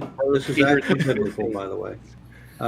So, if you close the door and you just want to go around with me mentally. Were you asking me to pause that? Sorry, no name. Took me a minute. No, were you trying to say something? I think I was just reacting to something. Oh, I apologize. Okay. No, it's okay. So, am I coming in like real low under the video? Is that, are you having a hard time? No, you're pretty good. I could probably use to turn the video down a little bit, but yeah. I mean, they're fine to me. I just don't know what the mix is like to you. Have a conversation and share ideas. I'll check it out. Shocking. But no, I mean, you might want to bring somebody to the feed. You're not hearing me. But I'm not saying Doug and I could never take up a conversation again. I'm saying if he makes a rejection, I mean, he could have said, well, you know what, I've considered it and I've thought about it. I've not discounted it. I was a Christian for 30 years. But instead, he totally, shoved it out and said, no, but that doesn't mean, Kenny, listen to me. That doesn't mean that I can't change my mind in the future. I think it's all right, actually. Well, that's what I'm saying. And then we can have the conversation again. But what I'm saying right now, Doug, is... So wait, you won't have the conversation until he changes his mind? To convince you with the intellect, that's going to be a waste of time. It's going to be a waste of time. Well, I so agree with Kenny here. I mean, it seems like he's being very smart. Like, I mean, don't you think? Guys, come on. Everybody here knows what Doug is going to do if Kenny continues to converse with him, right? He's just going to question. But then why couldn't Kenny just be honest and say, I know your stick, Pine Creek. I don't want to go through this line of reasoning. Instead, the way he phrased it was, oh, you reject Christ? Well, there's nothing to talk about. So let me ask you something. I don't think Kenny knows him. I don't think Kenny knows him. had an instinct about it. Do you know him? You highlighted the instinct. It was dishonest to say that, because you don't know Christ or you're rejecting Christ, that I'm not going to. Danny, can I ask you a question? Yeah. Can I ask Danny? He's rejecting Christ too, though. Danny, let me ask you a question. Do you have any experience with God whatsoever? I don't know. I don't think so. You don't think so? No, I don't believe in God. So you've never had any experience in church or anything like that? I've had experiences in church. Okay, so have you ever gone to an altar or anything and asked God anything? Yes. Okay, so you have had a prior experience with God. That doesn't follow. That what? That doesn't follow just because I go to an altar and pray. No, I'm just asking. I'm just trying to get where you're coming from, because I'm coming from is I don't believe in God, so I'm not going to think that I had any experiences with God. Right, but you didn't have an experience then. You went to the altar and didn't have an experience. I had experiences, but they're not experiences of God. Okay, well, what would you say they were then? Well, in many cases, I'm just trying to find out where you're coming from, Danny. That's all. Yeah, when I was at some point in my Christianity, I struggled with homosexuality. I prayed to God that He relieve me of my tendency to suck dick, and He did for about 6 months. Holy shit! Wait a minute. Wow. Let's not mock here. Shit. No, I'm not mocking. I fucking love Danny. Danny. Yes. Yes. So Danny, you say for 6 months you were about 6 months. I had to do sexual behavior after. What? Is that what happened? I know just press pause. I think I might have hit something wrong button. Okay. Okay. So how old were you at the time, Dan? Oh, Zeb, that's not good at all. 24. Okay. All right. 25. It helps me a lot with my arthritis. I'm not gonna lie. Just find out where you're coming. I got from no there. cartilage in my left hip, and the pain. I think you shut me down in when my I was shoulder. asking questions that I think are troublesome for you. Hey, Doug. Here's what we're gonna open the microphone again. Okay. So Yeah, I'm back in the fold. Let's try this. Let's try this amicable. Let's try this amicable. Okay. I'll start again. Can a person say that the divine has entered them, experience good feelings, even quit an addiction cold turkey? And Yeah. Go over to Pine Creek. Pine Creek. That's where Doug is from. And I believe that Danny is a good example. Yes. You should start smoking weed. Sex, drugs, and rock and roll. God. Yeah. And But how would I know that? Well, because those are because of the cleanness. the sacraments you didn't have the of our propensity faith. anymore. And Well, you're saying that's explained by God, and I want to know why it's explained. How do you Boom. know that? Well, because when you think about homosexual tendencies, for instance, which are, let's just be candid. Let's just be candid here. I'm not a gay basher. I'm not a Christian that tears rainbow flags apart on the street corner. I'm not that dude. That's oddly specific. And so listen, let's not mock. So listen, this is very important to a lot of folks. There's a lot of people in this condition that don't want to be in this condition. And obviously Danny's one of those people, folks. So Lord, if you loving can't laugh women this is off wrong, and just say, well, I didn't elbow Cobb. This is very serious to Danny. I did. And Oh, you did. Well, now, Danny, I don't think that's true. I think that you probably did at the last experience second, I that covered and my did mic. know that was I the got way you. for your life to be cleaned up and to be purified and to be on God's to walk with God. I think you do. Is it Paul or have Paul? that experience, and you do know that it's possible. Figure it out. Paul. We solved it. It's Paul. He told. I'm gonna have They to lay told this us. on the Yeah, he church. told us. Paul. It's really cool. Okay. All right, I get a little confused with that when I keep wanting to call you. Dude, I fucking it up. I was Pavel and Pavi, and I was all over the fucking place. I do have a reason. Yeah, the first time I looked at it, I thought it was It's the desire for you to be free. And so like the have gospel ID. perpetuates itself. And then I was like, wait, Paul. And life begets Oh, life. guys, see So it. when the life of God comes in, the desire is for everyone else to come alive. Wait, I'm sorry. I'm not making myself clear. Let me try again.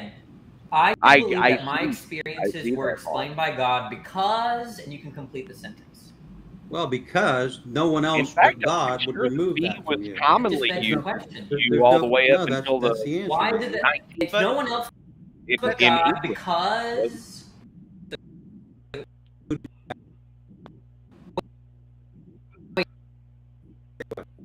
You're going to answer my question first. You've been that your dying stream or there, right? I just want to know the question. It can be no one else but God because, and then you can finish the statement. Who did you? There was a lot of got real choppy for a second there. I asked God. Down at the bottom, down here. Then I think you. No, the whole you're stream, saying that it's, like everything. Oh, probably theirs. Audio got laggy. Because I asked no God. body. Right. Okay. So wait. No. Hold on. Now wait a minute. Let me use the scripture. I like that answer. Why would you think God had answered? The Bible says, if any man come unto him, he shall in no wise cast them out. So you just fulfilled a scripture, Danny. Yeah, but if I had asked law, and then he answered. Sorry, I was checking out the audio. She's been live for like 5 hours. Or Baal or a Zeus for the things. Yeah, this is really late for her. Socrates wanted to be delivered from homosexuality. And that Sal guy said he was going to leave, 2 hours. Midnight, you're so annoying. Midnight, please stop interrupting. Sorry. Okay, there are a lot of people that ask. What'd you say about 2 hours ago? Oh, Sal. He said he was going to leave 2 hours ago. Yeah, I just got bored when they were doing the whole philosophy bit, and I felt like I was boring people, and I need to work on my presentation. So, but this is a lot more fun because this is more energetic. This is more like wide wrestling. Yeah. We're the entertainment. I think, bro. I think when more and more people find our stuff, they'll just come hang out here. I got a lot of ideas too that I want to share with you, but I'm gonna let them play so I can kind of get situated here. Right on. He's the only living God that could explain because he's the only one that. Danny, let me try. Let me try. Matter of fact, I need to power up my computer. Danny, what you're doing? Let me tell. I'm gonna ask Danny something here. I think Danny, I think you're in denial what happened, and I think because there's a bitterness in you that things didn't continue the way that you felt they should. But I'm telling you, Danny, the problem was you wasn't properly discipled by the church. And if you would have been led on into more truth, you would still be free of that thing. I'm telling you 100%. I can show you testimony after testimony after testimony. Oh. This. Kenny, do this. I'm on a diet right now, Kenny. I've been on it. I got it written down. Every day I write things down. 58 sounds like days. a trick question, Doug. 58 days now. Can I go 58 days without a cheesecake? Sure you can. How about I told you I was an alcoholic like you. Go 58 without drinking. Well, wait a minute, Doug. I'm not an alcoholic. When did I tell you I was an alcoholic? Sorry. Okay. Let's say I'm an alcoholic. I've gone 58 days without taking in any alcohol. Can I do that on my own power, or do I need God?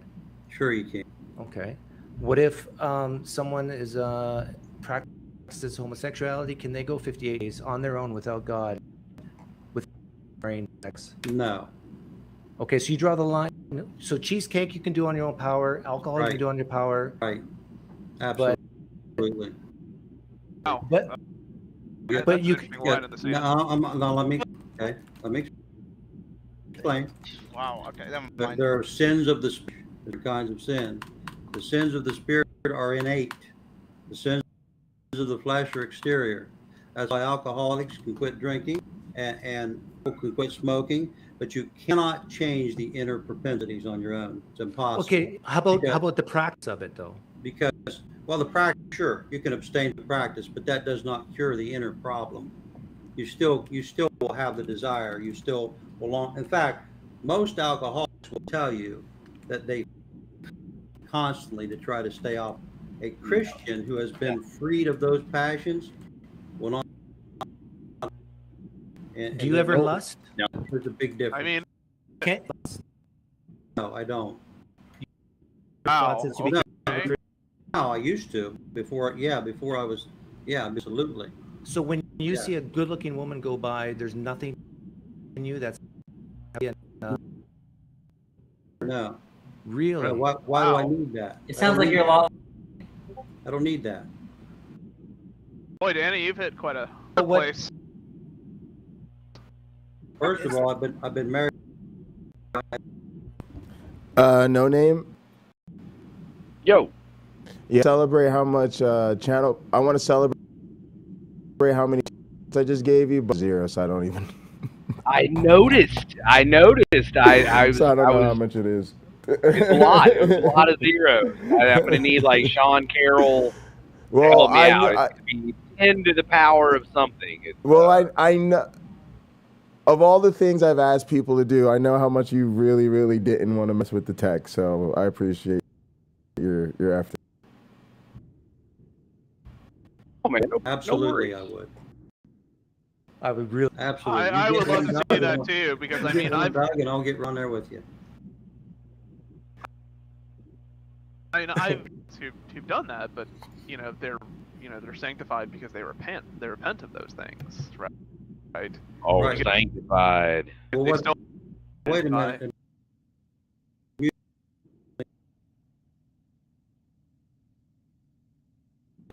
Right. So sanctification is the power of God that He gives you to overcome these things, and that's the gospel is good news. The gospel is not good news just because you get your sins forgiven. The gospel is good news because you have the power of grace to overcome. Oh, I know what I want to do that. And so, these passions and things become dead to the Christian, and not to saying that a person cannot get in the flesh. Is what we call in Christendom in the flesh, meaning that we lose that touch with God, and outside of that provision, and we start to do it on our own, then we can fall back into sin. But sin is the norm of the Christian; it's the exception.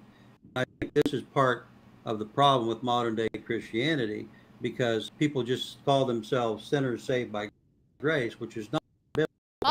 Come on you. If God's out to come on you. That's the only way to really get anointed. Well, that's why God. the flesh has to be dead. Also, I was about to say biblically, sorry your God isn't faithful. Indeed, to be dead unto sin. Right. I guess biblically it's just one of many. Spirit can overcome anything. So, are you dead in your sins? Have you sinned since you become a Christian? Well, sure, absolutely. Just not. Have you sinned since you become a Christian? When you walk in the Spirit, that means that you're allowing the Spirit of God to flow through you. That is actually keeps you. That's what gives you the what I power like to do is you to by neglect or by what's not up with my communing with team? God for a period of time, you can fall into what's called the flesh and enter into any sins that might be out there for the grabbing. So as long as you walk in the Spirit, you will not fulfill the lust of the flesh, the Bible said. Now if what is that? Is that the wind? Holy Spirit. We got it. Dana. Jesus Christ, Doug. Isn't that awesome? Spirit Wow, that is. Okay, but this is Believe this. This is interesting. Doug So told him he was a Christian for 30 years. Never done since Not you became a committed. Christian. Still Say do. that again? What?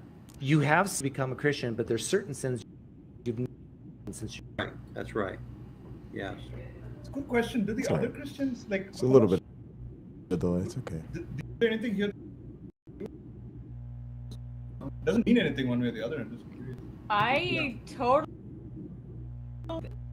Kenny's saying about if you walk in the Spirit, then you won't, fulfill the lust. You won't sin. I am curious about So this. is this like how Christian Kenny's saying men he hasn't- cheating on their I mean, wives he has sinned at a since higher he's rate than become a atheist Christian, men? but not Vice any of the sins that you guys mentioned. I mean, it's kind of I don't quite understand. Like, Yeah, what I find it sins very have hard to you- believe that. I don't know. Now wait a minute. What? I mean, let's I just designate I what find sins are we I talking find about that now again? the message is very Well, they asked you if you lusted. Oh no, absolutely, yes, absolutely. I'm talking about right. Like yeah. on the I'm one not talking hand, about they ever. I'm they talking trot about out Christianity if you as walk a in the means Spirit. by which to be a better person, live a better life, right? But then in another argument, you'll say something like, "Oh, I'd be a Christian if it weren't for all these fucking asshole Christians," right? And the Christian I'm talking to will say, "Oh, don't hold it against the message." And it's like, well, I mean, but that's the point, isn't it? Like the people who believe in Christianity are supposed to be objectively better people than everybody else, but they're not. They commit crime at the same rate. They do all the same bad shit at the same rate as every other religion in the world. And in fact, if you look at the statistics, it actually seems like people who don't espouse a religious belief tend to commit crime at a lower rate than theists. So there's just, to me, like, I used to really be hesitant with that one, right? Because as much as I'd like to believe that there's measurable ways that we could demonstrate us to be superior people, I try not to need it, because it's one of those things, well, what if the evidence was the other way? Would it matter? That's something people don't often talk about with evidence, right? But I don't, it's like a weird thing about being in science. You actually don't get it attached to the evidence, as ironic as that might seem, right? Because it could always just be something else, right? And you're just like, oh, okay. We'd have to just rock with that, yeah. But I think part of the reason I'm starting to lean into that a little bit. One, I'm sure I've seen it enough times that there's something really going on, because it's been, bored out a couple times or whatever. But something that makes sense to me, at least intuitively, is like there's just more. You've got whatever baseline fucked up shit people do or have or would be or would good. Like the whole argument of like, without religion, good people do good shit, bad people do bad shit, but to get a person to do bad shit, whatever. I don't know if I'm fully there, but it's almost like you're at least giving them another potential motivation to do bad things that other people don't have. Sure. So it's not necessarily that, but it's like the more a person buys into, the more they're gonna behave in some sense motivated by what they believe. And if you add a pool of assumptions, we're just adding stuff, right? So that makes sense to me, actually. And then especially when you get to that, then what's at to that shit is arbitrary, right? So like, if you just happen to be a Muslim and you're indoctrinated with like all the fucking Shiites must go, or we should really wipe out Israel or whatever the fuck, you're kind of just, it's like the opposite of the birth lottery, right? Well, it's a birth lottery. You just didn't get it. You just got dealt a shitty religious worldview hand that made you a lot more likely to fucking, do some really terrible shit. Same thing could be said if you're born into, a lot of, right? And a lot of us are born into fucked up backgrounds and just somehow, we're trying to find a different path. But yeah, it's just kind of interesting. We managed to claw our way out in some instances. And it's the problem, like, it's kind of what I was getting at with the whole thing about the fine tuning. It's like, even if you had fine tune to go, oh, well, we have a fine tuned universe, that makes it more likely that there's a God. I'm like, no. Never would it ever. Not even a little bit. It would just be evidence right? Because there's nothing else. And then they're like, well, then they go to, and then he went to. It's a more sophisticated look at the trees argument, right? It is. It was like, totally. That's such a great way to put it. Constant. They go, look, there it is. Yes, look at the cosmological constants. Congratulations. Like, well, that'd be like me pointing like the frequency of we need that as a soundbite. Like I'm just gonna point to like the next time some theist does that to me, I'm gonna say, oh, look at let's look at the hydrogen line, right? And they're gonna go what? And I'm gonna go, let's look at the frequency of the hydrogen line. And they're gonna go, why? And I'm gonna say, well, because we were talking about shit that didn't matter, I thought. Yeah. I don't know if you were. I don't know if you were back there then, but said something about not showing face behind in the private chat on Rebecca's stream. When? You broke up on me. It was today, like in the private chat on Rebecca. Sorry, it was today during the Rebecca's private chat backstage. Might have been before you came on. But somebody was back there and they wouldn't show their camera. And and she basically was like I don't show face, and so I just put in the chat, I don't show feet. I don't show feet. But that's what I was thinking. Like, you know, if she's telling you to show, it doesn't matter if you, right? So it was like while we're dropping shit, it doesn't matter. And like I just threw it in there, like I don't show feet, like, you know. Yeah, one of my favorite versions of that. I can't remember the comedian that dropped that line, but he was talking to women, you know, and he's talking to some lady he met. And he's laying out some game, and then midway through, she just stops him. She goes, "I have a boyfriend," and he goes, "I love border collies." And she looks at him like a deer caught in the headlights, and she goes, "What?" And he says, "Oh, I thought we were talking about shit that didn't matter." And that fucking killed me, man. And I have used that. Like, no joke. I lifted it. I stole it. I've used it liberally. Yeah, it's pretty great. It's pretty great. Right off of them. Laughter, it turns out, like, when you ask a bunch of women, he made me laugh, is like a pretty common thing. It is a really common thing. Guys among like attractive features in a man. Yeah, I mean, I hate to say it. It's like cliche. It's like if you actually talk to women about this, it's like it gets interesting. It's almost like they're you pull a bunch of men and it turns out that they're attracted to like big titties, right? Like, oh, shocker. You know, right, exactly. Yeah. You know, it just happens to be what it is, right? Women they find humor attractive or humorous men attractive. I think we all do, for sure.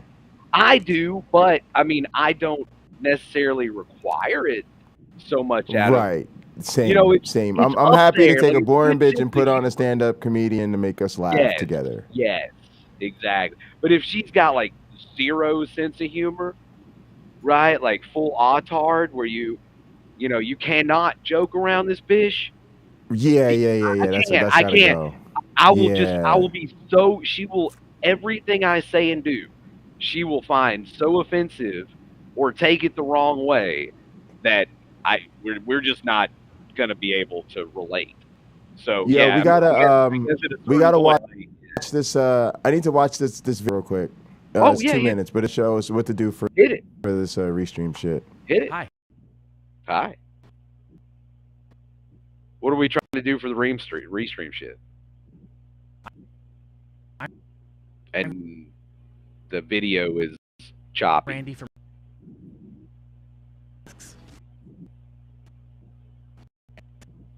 graphics. Oh, it's weird. It like froze. It like didn't. It's like it's not showing him. Got started roboting and choppy. Acting as a co-host or highlighting chat. Oh yeah. All right, here, let's do this. Let's I know what to do. Let's get rid of my second account here. Let's just get rid of that. Oh wow, Jay, we have 6 likes.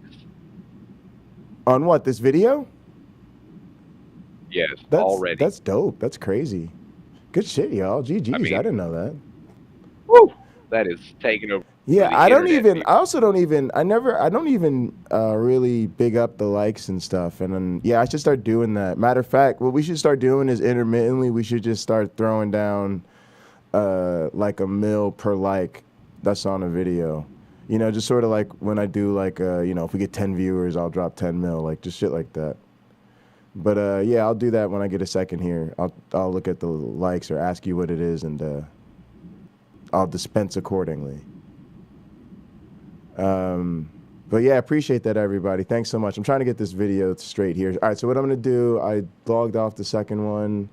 Now what I'm gonna do is I'm just gonna put him over there instead of them, and just share the one screen instead of 2. Comments. Should be okay, Let's start by right? logging into Restream and navigating to the team section. Here's the team page. If you click on the pencil icon, yeah, that's better you on can your edit end too, right? No name? I'm going to call my team Randy's team. Then we get to the the most important step, adding your team members. You simply add an email address, select a role, and click Invite. Admins can do everything you can do as an account owner, except for changing your billing preferences. Co-hosts, on the other hand, have a more limited access to your account. However, They can still moderate the chat, set up graphics, and manage guests. Check out the video description below to find out more about each role and how many team members you can add to your account. Once you add your team members, they'll receive an email asking them to join your team. Once a new team member accepts, their name will show up on your team's page and you can now collaborate within Restream. My teammate Anya here is a super skilled co-host, so I'm going to have her manage my graphics in Restream Studio. Thanks, Anya. No name. Try to mess with the graphics. All right. See if you can change the view panel, or if you can highlight chats or captions or change graphics, play videos, whatever you want to do. Where would those? They should be like tabs near the chat. Like it should be alternates to chat. It should be like chat, captions, graphics. Let's see. I've got add channels, leave, explore studio. Let me show you what I see on my screen. Now there may be a dashboard that I need to. Oh, here we go. Let me try that. Do you? All right. I'm already logged in.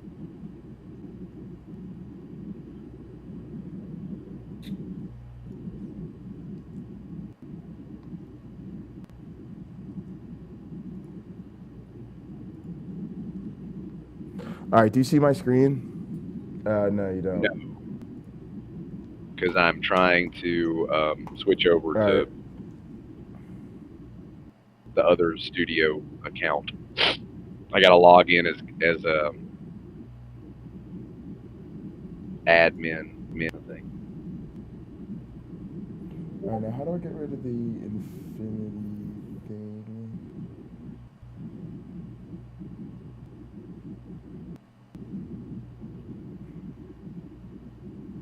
But yeah, basically it should be on the right-hand side of the screen where it says chat. It might say captions and graphics. Oh, I'm in the church Damn, you hit the button twice. You know, I know. I want you to smash that like button so hard you get her pregnant. Okay, so I don't see what you're talking about. Now I've got a video screen of your stream, and on the left I've got home, events, video storage, analytics, team. Oh, I mean, this would be in the studio. I mean, I don't know how to get to the studio, so how do I? No, I mean, is that where you're at now? Like when you're in, like you're seeing the broadcast, it's like you're logged in. Which part of where do you want me to start over? Sorry, I guess what I'm referring to is and again, I think what's happening is we're probably looking at different interface, and also I think I might just need to change your permission level up one. I'm at app.restream.io/home. I am logged in as church administrator. Yeah, so on that page, when I scroll down, I see. Let me finish. Let me finish. Okay. When I scroll down, I've got a video of your stream. Yes. But no audio. Yes. And then on the left, I've got options. Yep. That does not include a chat function. Yeah, I see that. I just pulled that up. That's what I was asking you. So I was referring to something different. That's why I was asking. So thank you, because what I was saying is this is the landing page for Restream. So it's like their front page. I guess what I was asking is about what is your, and so sorry about that. It's a little bit. Hold on. Out of respect for the audience. Yeah. You know how frustrated I get with this shit, right? Like maybe this is something we should do when we're not live. No, it's fine. It's a behind the scenes channel. It's fine. It's just a tech issue. But it's okay. It's but yeah. Also, I didn't. This is the difference. So what I'm referring to, and it's not your fault. I'm trying to walk you through it. Is so one thing that's a little bit different about Restream is that it doesn't drop you straight into the studio. And what I was referring to, the reason I was asking about the interface, and that's why I was asking if you saw my screen, was because the interface I was referring to is what we'll refer to as the studio interface, which means when you're actually backstage in a broadcast and there's a different interface. This is like the home page, and you have like a custom home page. So that was the first difference. Was I was referring to being in the studio, you were referring to looking at the home page, and that's what I was trying to get sorted out. I don't have a link or any way to once get to you the actually studio, so right. So once you spelled out the URL, I typed it in and punched it in on my end, and that's when I saw that you were at the home page. So thank you. That was a helpful description when you started at the HTML and then when you started at the URL and just went down the interface. That helped me realize that we weren't looking at the same thing.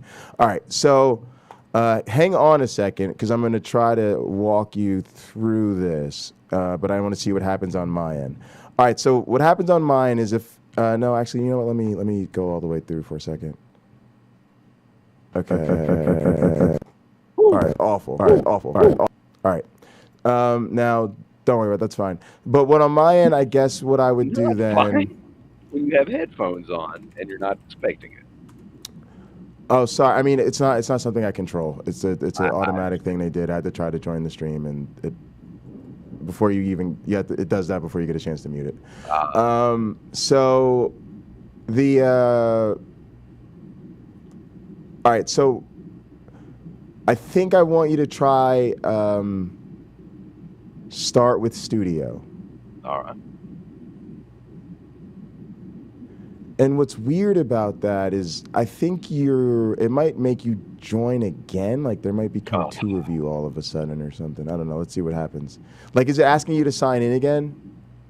No, not yet. It's just saying Restream Studio, and it's circling while saying stream professionally from your browser. All right, let me ask you a question. Are you on a different tab than what's in the stream right now?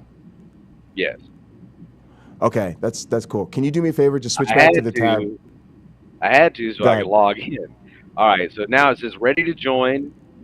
Purple haze. Jesus saves. Oh, so it thinks I'm you. Okay, so I can just change my name. Okay. So No. It does? Yeah. Must be the default or something. All right, yeah. Let's see what happens. All right.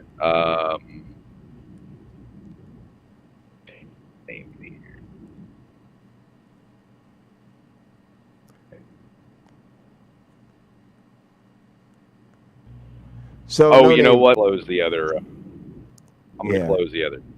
No name. I'm gonna become one of those content creators. That part of the stream is I show people how to troubleshoot content creating problems. Great. And just when I need to talk to him. But he's just coming in as the other. All right, Deacon No Name. Perfect. All right. So now I'm gonna add him. Great. Yeah. Great. This is sexy. Look at all these. You can close the other tab if it's still open. I did. Hey, Living Waters. Thank you so much for joining the stream. I'm just getting some tech issues worked out with my my co-host Deacon No Name here. This is sort of this is like our streaming kind of behind the scenes, behind the stream stuff. I'm so glad you found us. If you want to check out our shows, you can head over to Jay Bundy on YouTube, or I see you're on YouTube. It tells me what app you're on. Or Hot Program. So thanks so much for joining us. And we'll get back to me making this video. We're just trying to get Deacon No Name set up here with his admin privileges. And I'm glad you guys get to check this out. And if any of you guys need help getting set up streaming or creating content or making channels, let me know and I'd be happy to help you. All right. So Deacon No Name. So now you're backstage. Okay, so now do you see chat over to the right? Yeah. So now you can actually in fact enter I the just chat. That was you, right? For the first time. Yeah. That's all right. This is amazing. From here. All right, now do me a favor. Can you What is show it now? that? What- Can you click who do show on that message? Who does it show? Who does it? Who It does shows you say as the that I host. am It says host, on Sup Heathens. It says your host.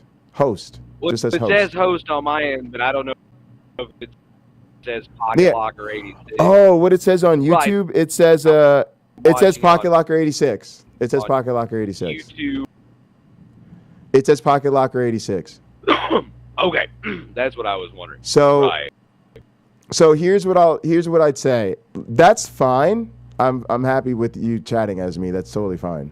It just means you're able to chat on behalf of the channel. But if you want, sometimes what I often do is I do this.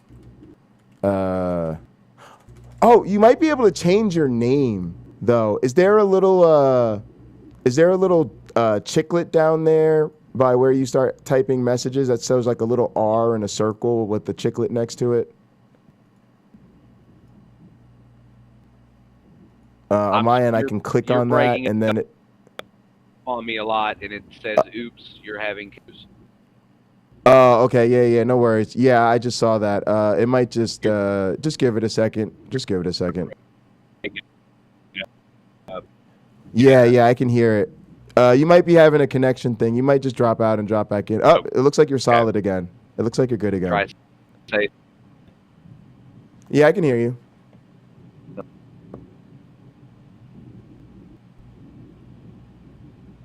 Oh no, it dropped out. Also, it's raining here. Am I on? I shouldn't be on. Okay, sorry, you were out for a second there on me. Okay. Yeah. Me too. For the most part, no name. For the most part, if that happens, normally if you ride it out, it'll just fix itself. But if it doesn't, always feel free to drop out and drop back in again. It's no big deal. That's part of the between you and I. That's part of the downside of these browser-based things. It literally is takes. that Yeah, it takes so long to do that though. It takes 10 minutes. Oh, to does get back it? into this damn studio. It's ridiculous. On my end, yeah. Well, I'm internet. Sure. So for me, it's normally just like I can just press that go back next to the studio in the top left, and then go start with studio again, and I'll kind of be right back in. It might ask me to check my settings or whatever, but I'm wondering if you'll get a different experience trying that now that you're actually logged in, because I think before it had you showing up as a guest, because that's why you couldn't chat and stuff like that. But nevertheless, I mean, play with this stuff at your own pace. I don't want to overwhelm you. But one thing I was going to ask you is, can you highlight your chat? Can you It's just I want one word out of 10, literally one word out of 10. Oh, from me? Yeah. Okay. Yeah. Try coming in again if you can't hear me, because I don't know. It might. Yeah, but just try it again. I don't. I mean, I just don't trying know. to. I'm not sure if it's a connection thing or what. It's showing 9 out of. Okay, so you think it might be okay? Testing. Yeah, I can hear you. 1, 2, You sound 3. good. You sound good. Yeah, you sound good. Matter of fact, I think I can turn you up a bit. Can you hear me? But yeah, I can hear you. Can you hear me? It's solid now. It just kept. Yeah. I was just letting you know what happened. It just my signal kept every 9 words out is chopped up. So. Yeah, it got a little choppy now on my end too. I think I don't know what it is. I don't know if it's my connection or what. Like I was saying, that's one of the downsides of sort of this browser-based stuff. And between me and you, a lot of times if we ever have like a lot of connection problems, there's always the possibility I would just pause the stream for a minute and switch over to like OBS, and we could chat through Discord or whatever. I wouldn't want to do that for the most part, but because it comes with its own set of challenges. But it is usually at least not browser based. But yeah, that's just one of the things that happens with these they'll get better, and I'm hopeful that the new computer will also help solve a lot of these issues. And also I'm trying to get this set up over here so that when I'm making this video and stuff, I'm actually going to offload all that onto my other machine, so that that'll hopefully help our stream be a little bit more stable. It may be the requirements. Yeah, and it may be the for the studio may be too much too, Jay, because I was having problems just running my camera, right? Like it would constantly crash when I did that. I think and a lot of it, now to be very honest with you, my running a lot smoother before. So. My analysis of a lot of these things is they're incredibly connection dependent. And this is all the way around, right? This is the same thing. There's no escaping this, right? This is the same thing I experience with my friends when we're gaming on the PS4. We all know who the guys that have shitty connections are. We're always having issues with their lagginess in their audio in the PlayStation party, or we all lag out in the session because they're just more likely to get lag and frame drops and all types of shit.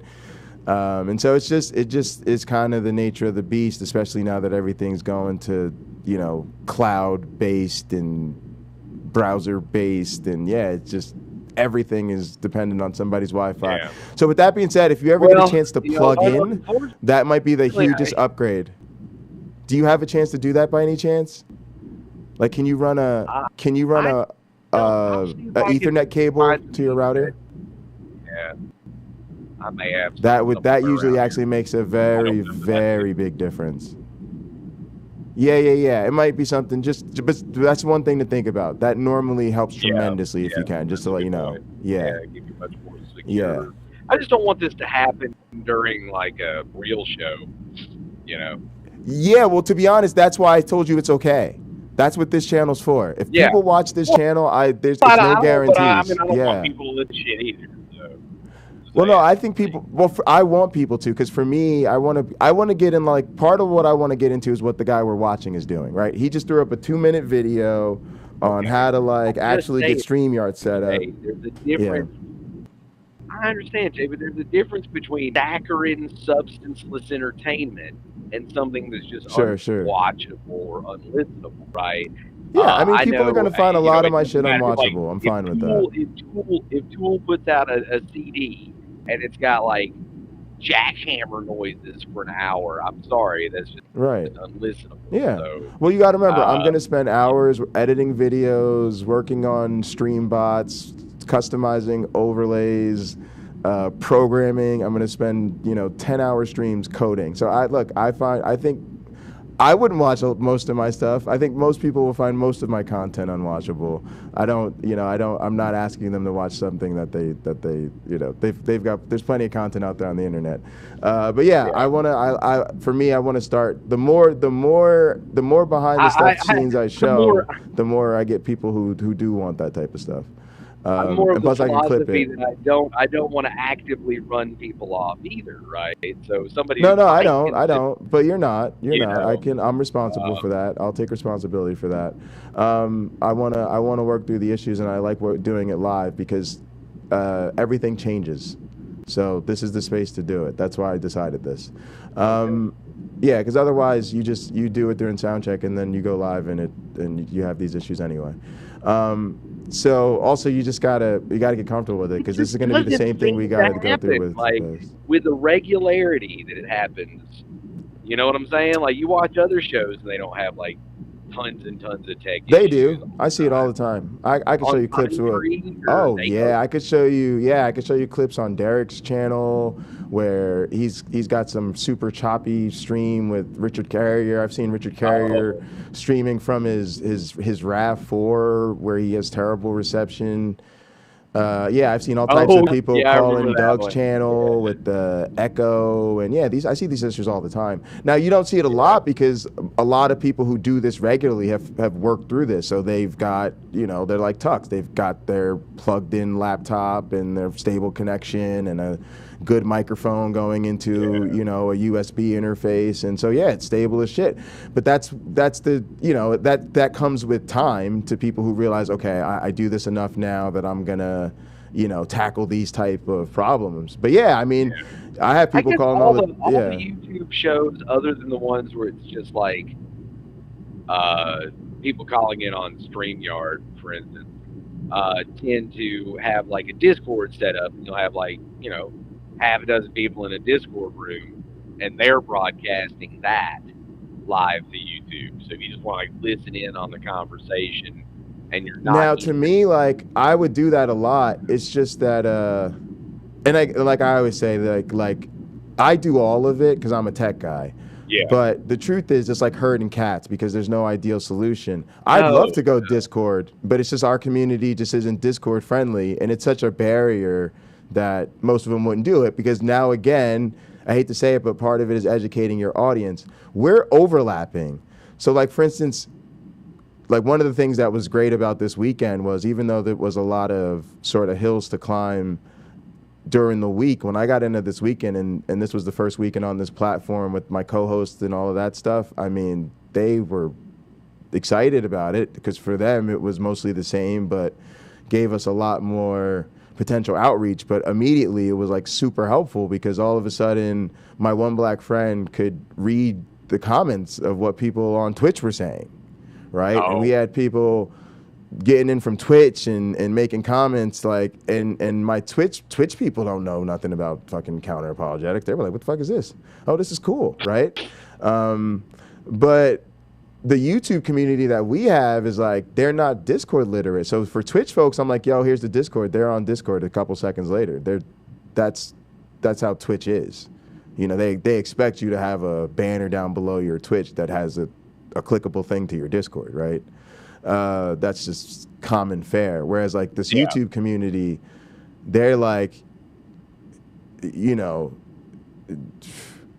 what I mean? We've had that conversation. But so it's like, it's a bit like herding cats, because you're like, I would love to just, that's what I was saying. I hate to say it, but a guy like Darth Dawkins and people like that come more from the Discord server, chat-based community type thing, they've been able to do that effectively, and I respect them for that, because again, our community is like, hey, if I click the link and I'm not like right there, it's just like they're gonna say that it's too many tech hurdles to climb, and so and that's why I think part of what we'll do, right, and I think we're doing the right thing, to be honest with you, which is we're keeping that format. I guess I'm the kind of person that says, and maybe this is wrong, I don't know. I just personally have a dislike for most forms of social media, right? And if I'm going to do a show, I want to have a huge audience, right? Reach out to a bunch of people, make millions of dollars or whatever. I'm going to do it on a platform that has hundreds of millions, if not billions, of followers on them, and a proven platform that allows people to do it, and that people take advantage of every day without having to jump through a bunch of hoops. Exactly. And that's basically YouTube, right? There's no bigger platform than that when it comes to watching videos. Not even close. What's its competitor? That right-wing one? It's not that. I mean, I would say it's like not that simple, but I'd say overall, I mean, I'm not disagreeing with you. I know that there's this weird philosophy when it comes to broadcasting that says don't put all your eggs in one basket, right? Yes. But I'm more put all your eggs in one basket and then make that the best goddamn attractive basket that pulls everybody to it, and then protect the fuck out of that basket, right? Because when you spread yourself too thin, I don't think I really don't think you're doing yourself any favors. I just think we have a different. I think we have a different philosophy, and I'm not disagreeing with you. I just think there's a lot of nuance there. So number one, we're kind of doing that. That's what we're doing, and that's why I'm trying to get you set up, because it's like, for me, the way to do that is this is it. It's just, but it's the actual real platform is Restream. So the way to think about it is Restream. What is Restream? Restream is the thing we're logged in through, right? Yeah, but nobody is watching us on Restream. They're watching us on YouTube. Right. But this is what I'm trying to explain to you as someone who's helping me produce the show, right? Okay. Restream is really the key, right? Like, okay. And so the deal is, but is it the key to needlessly balancing 19 plates at the same time? Like, is it a key to a problem that, you yourself have created? no, it's the key to getting everything in one place. So YouTube's a great platform, but there's a few things. Number one, people are right. You shouldn't put all your eggs in one basket. Like the more serious you get about this, there's the 3-month view, the 3-year view, and the 30-year view. I'm a 30-year view guy all day, every day. Okay, and the 30-year view is don't put all your eggs in one basket, because then YouTube owns your ass. That's why I admire somebody like David Pakman. The real model is you want to control your monetization, and you want your audience to be able to get to you and to directly monetize you, because you're the content, not the platform. So you're right. YouTube is the #1 stop, but even YouTube stuff comes with a lot of bullshit. Like they take a third of your super chats or whatever the fuck it is, right?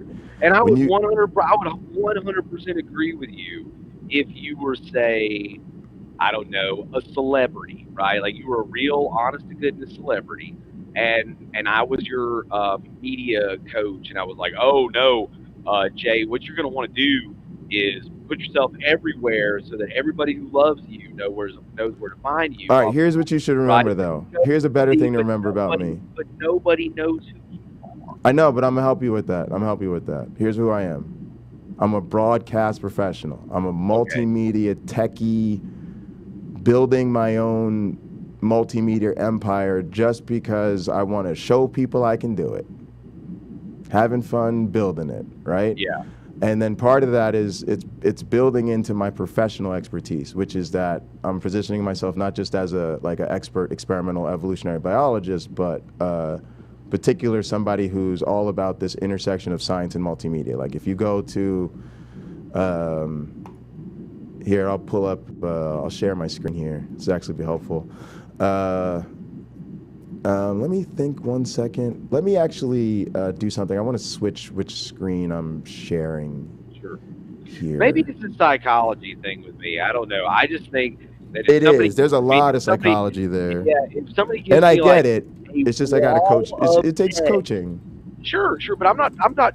You might convince me, but you're not going to convince the vast majority of other people out there to your way of thinking. I'm just saying you need to position yourself in a way that you're easy to find, yes, but you need to be in one place.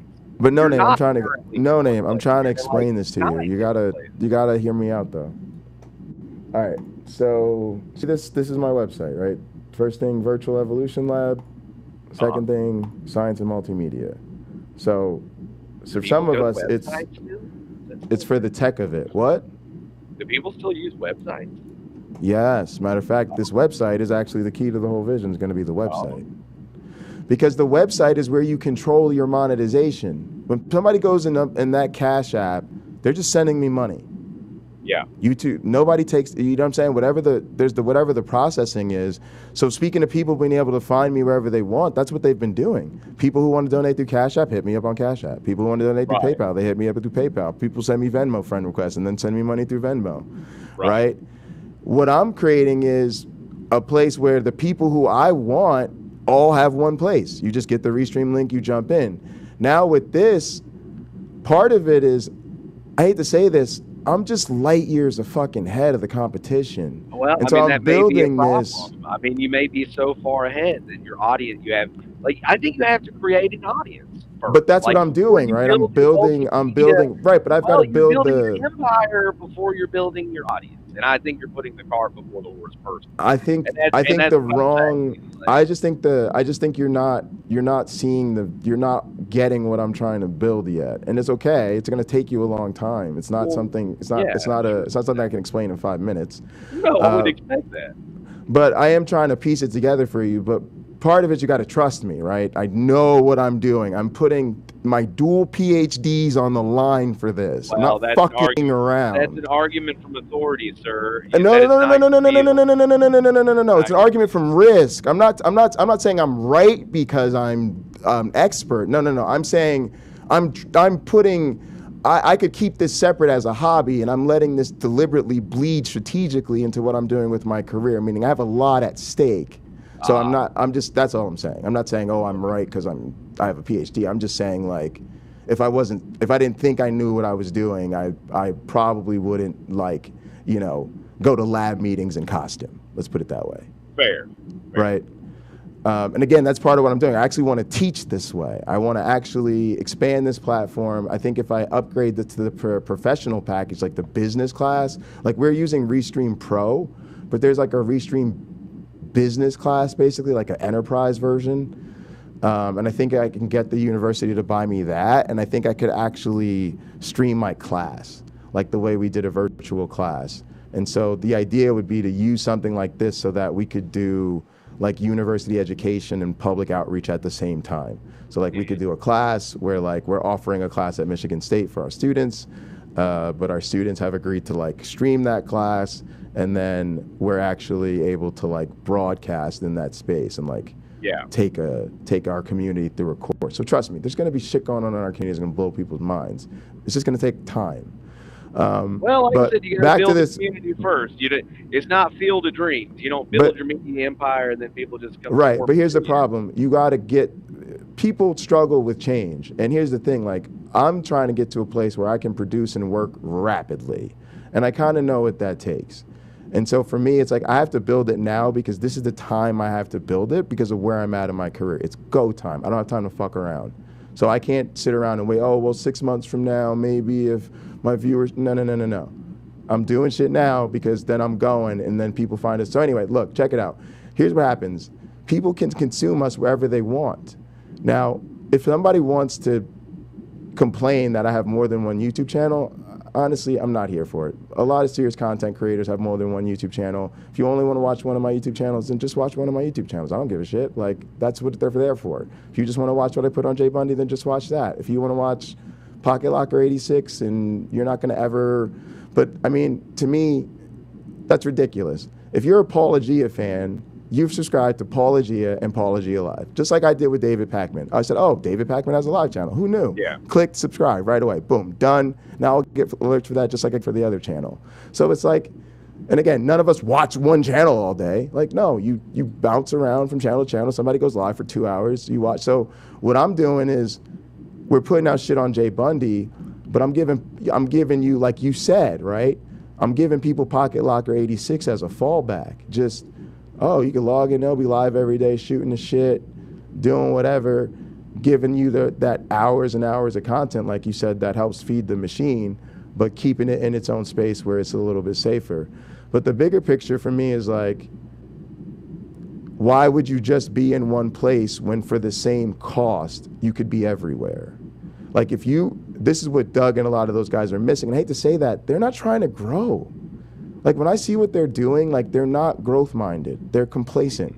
They're just, I got to a place where I'm well known in this community. They think they're YouTube famous. They're not. They're just well known in a very, very, very, very, very niche community, which is cool. I'm not hating. And you know they can go live and get a couple hundred viewers and have really great, and they're having fun, and that's what it's about, right? But they're not trying to grow. And so people who are, like you talk about building your audience, well, that was one of the problems. I had a fucking audience. The problem is it was on Twitch. Spent years on Twitch. So everybody on YouTube is like, hey, Jay, we love you. Cool. Come over here, start making content. Build an audience. Cool. Well, how am I going to do that? I already got an audience. Well, the problem is y'all don't watch Twitch. Yeah. Right? You didn't want to go on Twitch. Ain't nobody else watch. So what did I have to do? Well, I had to then live stream on Twitch, but then make YouTube videos. Oh, well, Jay, you should make more content. Why don't you start live streaming on YouTube? Cool. All right, now I'll spend hours. I'll spend a day live streaming on YouTube for 3 people when I could have had 10 people if I was on Twitch. You see what I'm saying? So I was like, yeah, that's not making any sense. You want me to build an audience? My audience, I had 100 free pipes. Take a swig or something. Oh yeah, appreciate you. No problem. Looking out for your health forever. It's one of my duties. But yeah, it's like I had already like kind of built a lot and I had stuff going, right? I had the bots and the currency and all that going on Twitch. so I left the Twitch program, and then I was like, okay, well, we were still using StreamYard. Like that's what Rebecca and them were using today, right? But to me, they're still just streaming to one platform, and it's like, that's fine. And like you said, YouTube is the biggest platform, but there's a couple of problems with YouTube. Number one, not the best monetization model, right? And you don't get any monetization till you become quite large for most of us. For most in our community, 1,000 subscribers is a lot of fucking subscribers, just being honest. Yeah. Right? And you got to get to that. You got to get to that before you can even accept a super chat or have somebody redirect their stream to your stream, right? Whereas if you're over on Twitch, you can start making money right away. Sure. Right? Or you set up your Streamlabs, and people could just donate straight through Streamlabs. You see what I'm saying? Yeah. So that's why I went ahead and got, for all my channels, I got the PayPal set up, because our community, which is used to super chatting and now used to donating, they can't show up to our channels and hit the super chat. So I had to make sure, okay, let me take the time, get everybody a PayPal, a Venmo, a Cash App. That way, every video we do, the links are always in the description. You know what I'm saying? And then it's easy for people. You just click, boom, it's right there. You donated, and we're cool. Okay, let's get the real channel point set up, because, you know, we could use that to get the chat engaged, keep everything, whatever, right? So I'm doing all that, and then I'm like, well, why would I stay with StreamYard? Because it didn't integrate the chat, right? So we didn't have this chat overlay. Right. All we had was, you could see the chat backstage, I could see the chat backstage, and I could click on stuff like this and show the chat. So if somebody came from YouTube and Twitch, the only way to make sure people from YouTube and Twitch all saw what people on the other one was to click on every single one, right?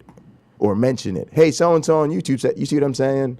So there's no, in other words, there's no chat integration on StreamYard.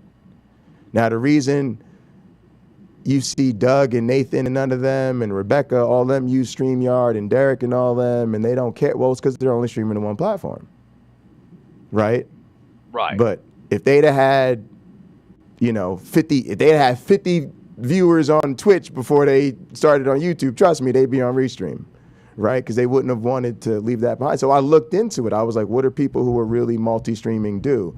So now, once you start multi-streaming, you're in a different space than everybody else, because you're like, okay, we're streaming to multiple platforms. You now want to optimize for streaming to multiple platforms, not because you're trying to make life harder, but because you're trying to make life easier, right?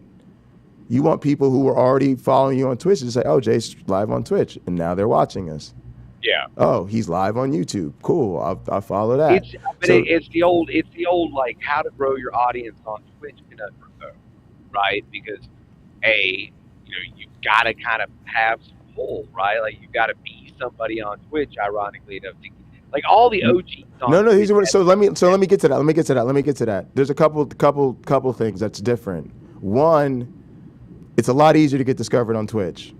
Really? Yeah, because number one, you're done by finding new people in YouTube all the time, basically. You are, but you're deep in that algo and in your communities, deep, like years in. Twitch, yeah. Twitch, no, let me tell you a couple things. So Twitch, number one, is categories. So a lot of times, like now, if I switched over to Code and Chill, like, I'd have Twitch people in here quickly. A lot less than I would on YouTube, because YouTube people find your channel for certain things. This is another reason I created separate channels. Sure. Well, that's a deal with, like, culture, right? Like, Twitch people are just like, okay, I'm here in the chat. Oh, you're gonna stream for 11 hours? I guess I know what I'm doing for the rest of my day. Exactly, right? and then people like that. Yeah, and they're up for whatever. And then also there's a lot of bottom feeders. So there's people who are. I get. When the streams go too long and they're not, like, super entertaining, I get really frustrated, because there are literally so many people that I subscribe to that are all on at the same time that I can't possibly watch them, right? Like, I'll get like 27 notifications all at once. Yeah, no, I get that. And you're in a different situation than I would. And I would say too, bro, like, you just got to bounce around and dip on shit. Like, that's what I did with Rebecca. Like, I'm just like, look, I'm not going to sit on Rebecca's stream for 8 hours. Like, even now, I'm having this conversation with you. This is really great content, because this is what I want to talk about. and I'd be willing to like extend this a little while, but then I gotta, I gotta work on this presentation. But it's like, no, I totally agree. And like I said, that I'm trying to do something different, and I really have a very sharp understanding of what I've been trying to do. Something I've been trying to build for years. I just haven't had time to get back to it, and I'm just trying to like finally getting back to building it. But yeah. So for me, I right? know, Like, and I know you struggle with doubt, right? Like I am full of doubt, so I doubt you right now, but you don't. True. You struggle with doubt, so I'm just here to, spread doubt. Make sure that yeah, you stay no, on I feel that. I feel that. Make sure I stay doubting myself. Yeah, Right, exactly. right. Because I'm not having any doubts anymore. I'm really getting very secure with this, with all of this. Yeah, that's a problem. That's a problem. When you stop doubting. Well, you got to remember, I got a different payoff, right? Here's the thing for me, No Name. Do you know what the truth is? I'm gonna become a tenure track faculty member, bro. I don't need fucking YouTube money. Oh, right. Bro, right. a university's gonna pay me six figures and give me a job for life. Are you kidding me? I'm not being literal about making millions of dollars on it. I'm just saying when you use the word media empire though, like that's part of the that's going to be part of the character, right? That's part of the. I understand it's part of the character, but nobody's watching. It's just me and you. Yeah, This is the problem I have with some of these like quote unquote backstage shows. They're literally no different to me than any other show. So like, how the fuck do I know whether or not you're being facetious or? Oh yeah, no, but yeah, well, So I'm just saying, man. Like, I would literally be just no joke. Like if I one day just decide to use my own YouTube channel and I have 500 subs and 50 people watch my shit every day, right? Like that's fine with me. I'm not kidding, right? Right. Generally speaking, if you can get 50 people a day watching your stream reliably, you'll end up getting 300, 400 eventually, right? Like, yeah, but I'll probably end up doing that 3, 4, 5 times over with different avenues. And also I can't do that because I just get bored. Like that's what Pocketlocker86 space is for. Eventually, here's what happened. People buy into the vision. Like this has been happening a lot. Like I hate to say it happens a lot when you're not, like, nobody's around other than me because I'm live for 12 hours a day. So people get 3 hours here, 3 hours there, and, they don't know what happens the rest of the day. But people come through and they've just been giving us a lot of praises about just the entertainment value, and they like seeing the behind the scenes stuff. They like to see the direction we're growing. They like to see that we're evolving. They're into the idea of building the empire and us because people just want to feel like they're a part of something that's ambitious, that's growing, that people are taking seriously, and all that type of stuff. So from my end, the response has been overwhelming, but that's what it's always been about. It's been about getting people to slowly but surely do this slow burn buy-in. But when they start to put the pieces together, and that's why this week is big, because getting to work on the science presentation and put that out there will be big. I agree that the science presentation may be some redemption, but you did not help yourself at all today in Rebecca's stream. I will be the first. With what? How? Well, okay. Maybe because you never sufficiently answered this question. I'm still in this region right now where I feel like that was all a colossal blunder. But it seems like, you're right. You said it yourself. Like, Doug thinks you're silly, right? And, and don't get me wrong, like, I'm a silly person, right? Like, okay, that's fine. Like, I don't have a problem. It's not like somebody saying, oh, you're a silly person. It just, like, means that, okay. Can I be interested with you? I'm not that interested in Doug. Like, I don't care. Okay, well, I honestly don't care. I couldn't care less. That's really strange. Yeah. But I think, but it's not just Doug. It's just, when you act goofy and silly, and I know, I understand it was kind of a little boring, right? And especially like interjecting with the sound clips from, the YouTube and everything. Like, you got to make sure you mute yourself more when you're not talking. Well, I did. Oh, you did? Okay. But I think I reflected poorly on you, and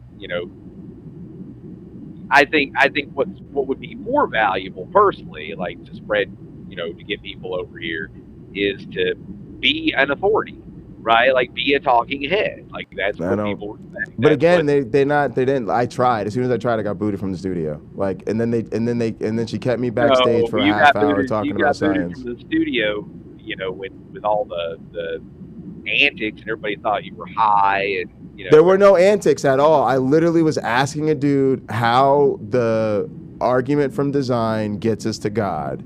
And he started going on, well, if there's an all power, and I'm like, how do we know this? And I was trying to get at the point that they just build this theory out of nowhere, and it's not an actual theory because all they do is bring more assumptions. And they got mad at me because they acted like I was cutting off, and I'm like, I'm not cutting them off. But you don't get to just say, oh, well, if there's an all-powerful God who wants to create, and then he would get, and like, whoa, where's all that coming from? With the point that this is not science, this is not scientific. So they boot me from there and then sit up in my fucking face and talk about it. And it's like, I don't give a shit. The truth is, like, I'm here to have fun. I'm going to do what I want to do. And at the end of the day, I have the authority, so I don't need to flex it. And to be honest, when they give me my chance, I'm going to just make my point, like just like Doug would do, right? They love it when Doug does it because they all buy in and they think Doug's so fucking smart. But anybody could counter-apologize. My point should have, if they think about it, would be a real valid one.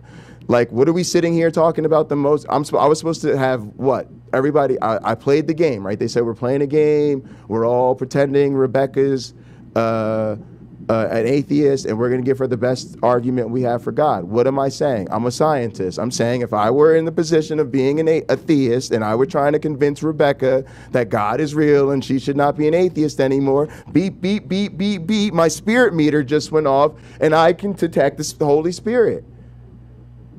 Which was a deliberate rib at Rebecca. Like if Doug had done it because Doug, he has established credibility. So right? what should I do? Not go on the show? No. I'm gonna interview Rebecca. Maybe you shouldn't go on the show. Like save, the Elvis costume for the late night. Again, it wasn't for her. I'm working on a fucking video today. It's what I have to wear for the video I'm working on. Bro, if you don't want to do it or you think I'm not doing it right, you don't have to sign off on my voice. Like, I'm not asking you to I'm just giving you my feedback. I'm not asking. You're not getting. And I appreciate the feedback, but is it like? But I'm asking you like what I could do because I feel like I was put in a very artificially constructed situation. I actually took notes. I had very good prepared questions to ask Rebecca based on I had been sitting there listening for fucking hours. I actually wrote notes about shit that she said that was going to bring up very specific quotes that she said about her faith. Instead, I jump in and I get in the middle of, Rebecca's going to play I'm the atheist now, which she clearly wasn't fucking doing. She was just sitting there shutting down everything people said. So everybody's throwing goofy ass arguments trying to be fucking cute. And here's the thing, they're trying to be funny. I'm funny. They're trying to make their shit look entertaining. I'm entertaining. They're trying to do counter-apologetics. I actually did it. Come on, we talk about it all the time. Rebecca had just gone on and on about how she doesn't have quote-unquote faith in God. She thinks she has really good evidence. So she wouldn't even call her belief faith. Okay, cool. What evidence? If you're an evidential, if she's an evidential Christian, then again, that's what I was. But again, I don't have an hour to give the talk. I'm going to just give the funny version. Here's my spirit meter. Here's my scientific instrument. Beep, beep, beep. Where I'm going to detect the Holy Spirit. But people laughed.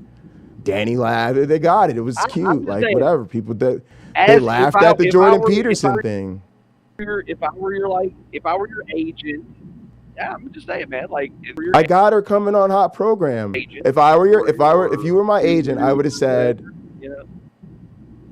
I got her coming on Hot Program. I got people interested in what that conversation is going to be like.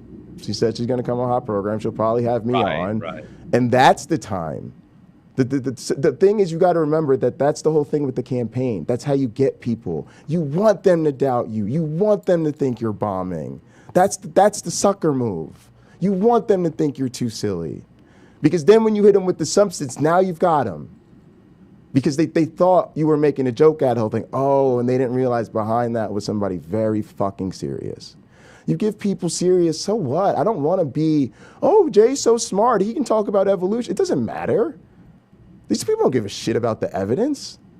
Me talking about evolution, I could be Richard fucking Dawkins. It's not gonna matter. Your audience does. Yeah, but Richard Dawkins' audience does. What do you mean? Well, all that shit matters to Richard Dawkins' audience. It's not like Richard Dawkins shows up at events and goes, well, I could talk about evolutionary biology all day, but that would just bore you guys to tears. So I'm just going to play the piano instead, right? Nobody buys a ticket to go watch Richard Dawkins play the goddamn piano. They came to watch him talk about evolution. So right, and I'm not gonna, and they'll get me talking about evolution when I want to, when I'm ready to, and the ways I want to, when I think it's the best time to do so, when it's going to be effective, and I'm not going to blow my fucking load in front of when it's not the right time just to get a point in there. I'm much more interested in getting the gaggle out of my fans, getting some cheap laughs, even if people think I'm rude or whatever. I don't care. When I have the real conversations with people, they'll learn who I am. I mean, that's who I am. That's how I've always been. That's what people loved about the campaign. We cursed people the fuck out in the newspaper. We made it seem like we were really a fucking shit show, and kids got it, and some people don't. And I can't. I guess I'm a boomer. I'm 44 years old, Jay, and I'm from Alabama. Why would I know about shit like that? Like people going out of their way to make their campaigns look bad and think, oh, everybody should get the joke. When people just do things that look bad, not on purpose. Okay, but again, I hate to say this, but I won by a landslide. I was named College Humor Man of the Century. It worked. Yeah, you're talking about college humor. It worked. 19, 20-year-old kids. I'm talking about grown-ass people, right? Like grown-ass men and shit having fucking real-ass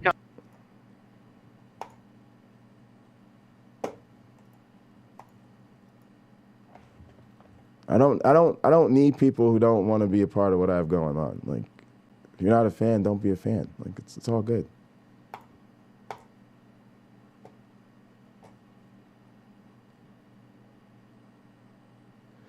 All right.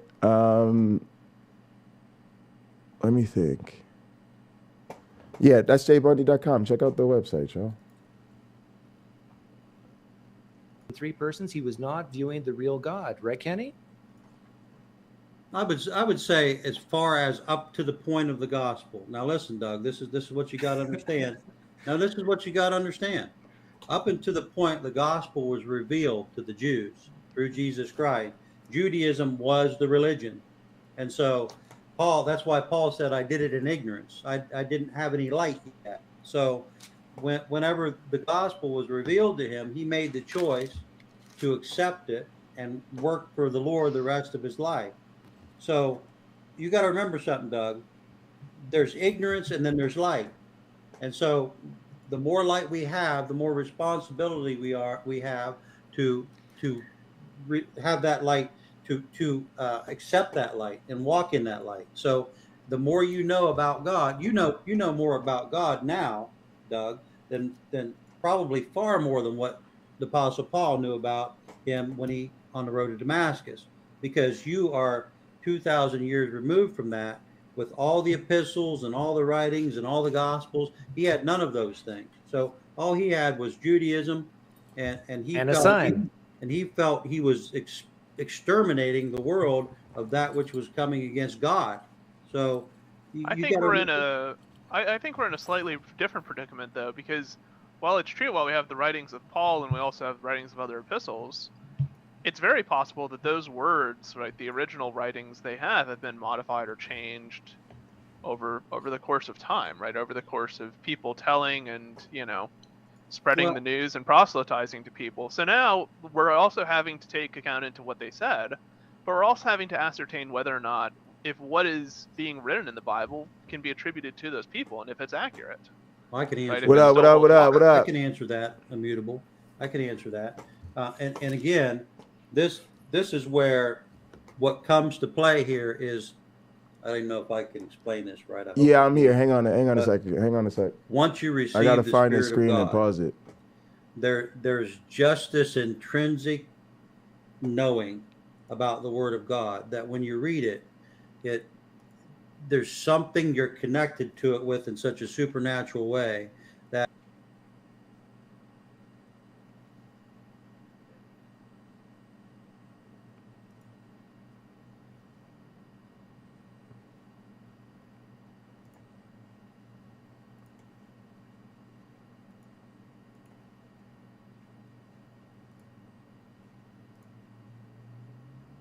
All right. Yeah. I'm here. I gotta. I had to get my screen situated over here. I'm trying to get set up so I can get this presentation done. Hang on a second. Damn, Rebecca is still live. Like, I have never seen this bitch stream like this before. Hang on.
I'm still looking for.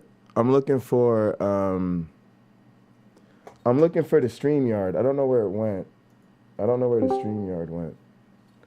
I just heard it, but I can't find it. Oh, here. I think it's right here. I think I found it. Hang on. All right.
I don't know what the deal is here. Can y'all hear me?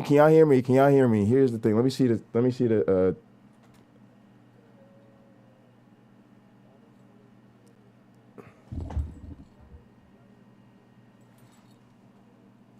All right, that looks fine.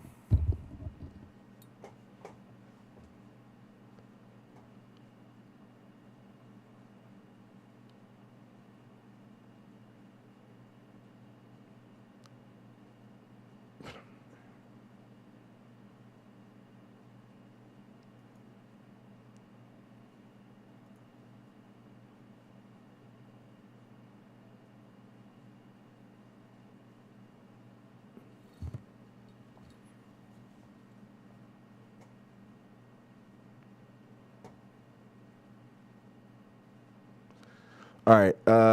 I'm sorry. I'm frazzled and I'm having a hard time thinking straight. So I just like need a minute. I'm putting on music.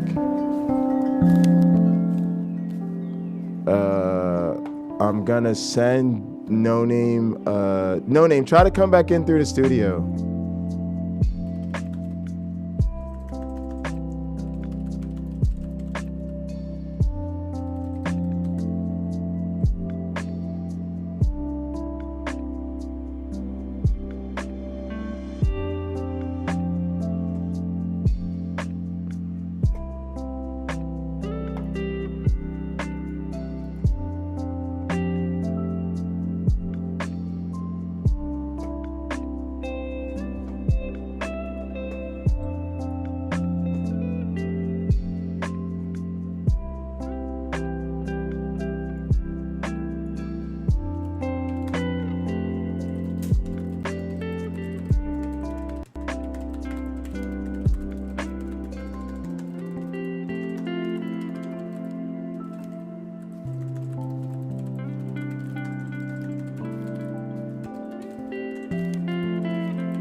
Sorry about that. Can you hear me? That was bizarre. Can you? Is there? It sounded talk again. It sounded like I was hearing myself, like an echo or something. Sure. Testing. No, test, it's fine. test. It's fine. It's fine. It's fine. Okay. I don't know what the hell happened. I've been sitting there in the studio. Me either. I like locked out. It let you back in though. Yeah. All right. And the weird thing was, it was like it let me share a screen too. Did any of that come through? No, mind but turning down the music? Yeah. Let me turn it down. Let me turn it down. Yeah. Sorry. I just barely Sorry, hear it's the myself. fucking lo-fi. Like, you know how lo-fi always has, it's like soft as shit, and then it has like a drop, and it gets loud as fuck. Oh yeah. That's what happened. Yeah, that must have been the high part. Yeah, exactly. Yeah. So like all of a sudden we both cut out, and then I was like, I could type in the chat, like I could, I could see you typing in the chat, but I couldn't hear you. And then I was like, well, while we're working on this, I guess I'll give you guys something to watch. So it gave me the option to share my screen, so I shared Red Alive's video, thinking maybe people were watching, but I guess, did any of that come through, or could you hear me at all? No, not that. No. I think once you dropped out, I couldn't hear anything. And it took me a while. I was just super frazzled. I didn't know what was going on. And then my tabs were buried and stuff. Oh yeah, I can't do it like two at a time because my shit'll crash. Well, not crash, but the internet connect funky.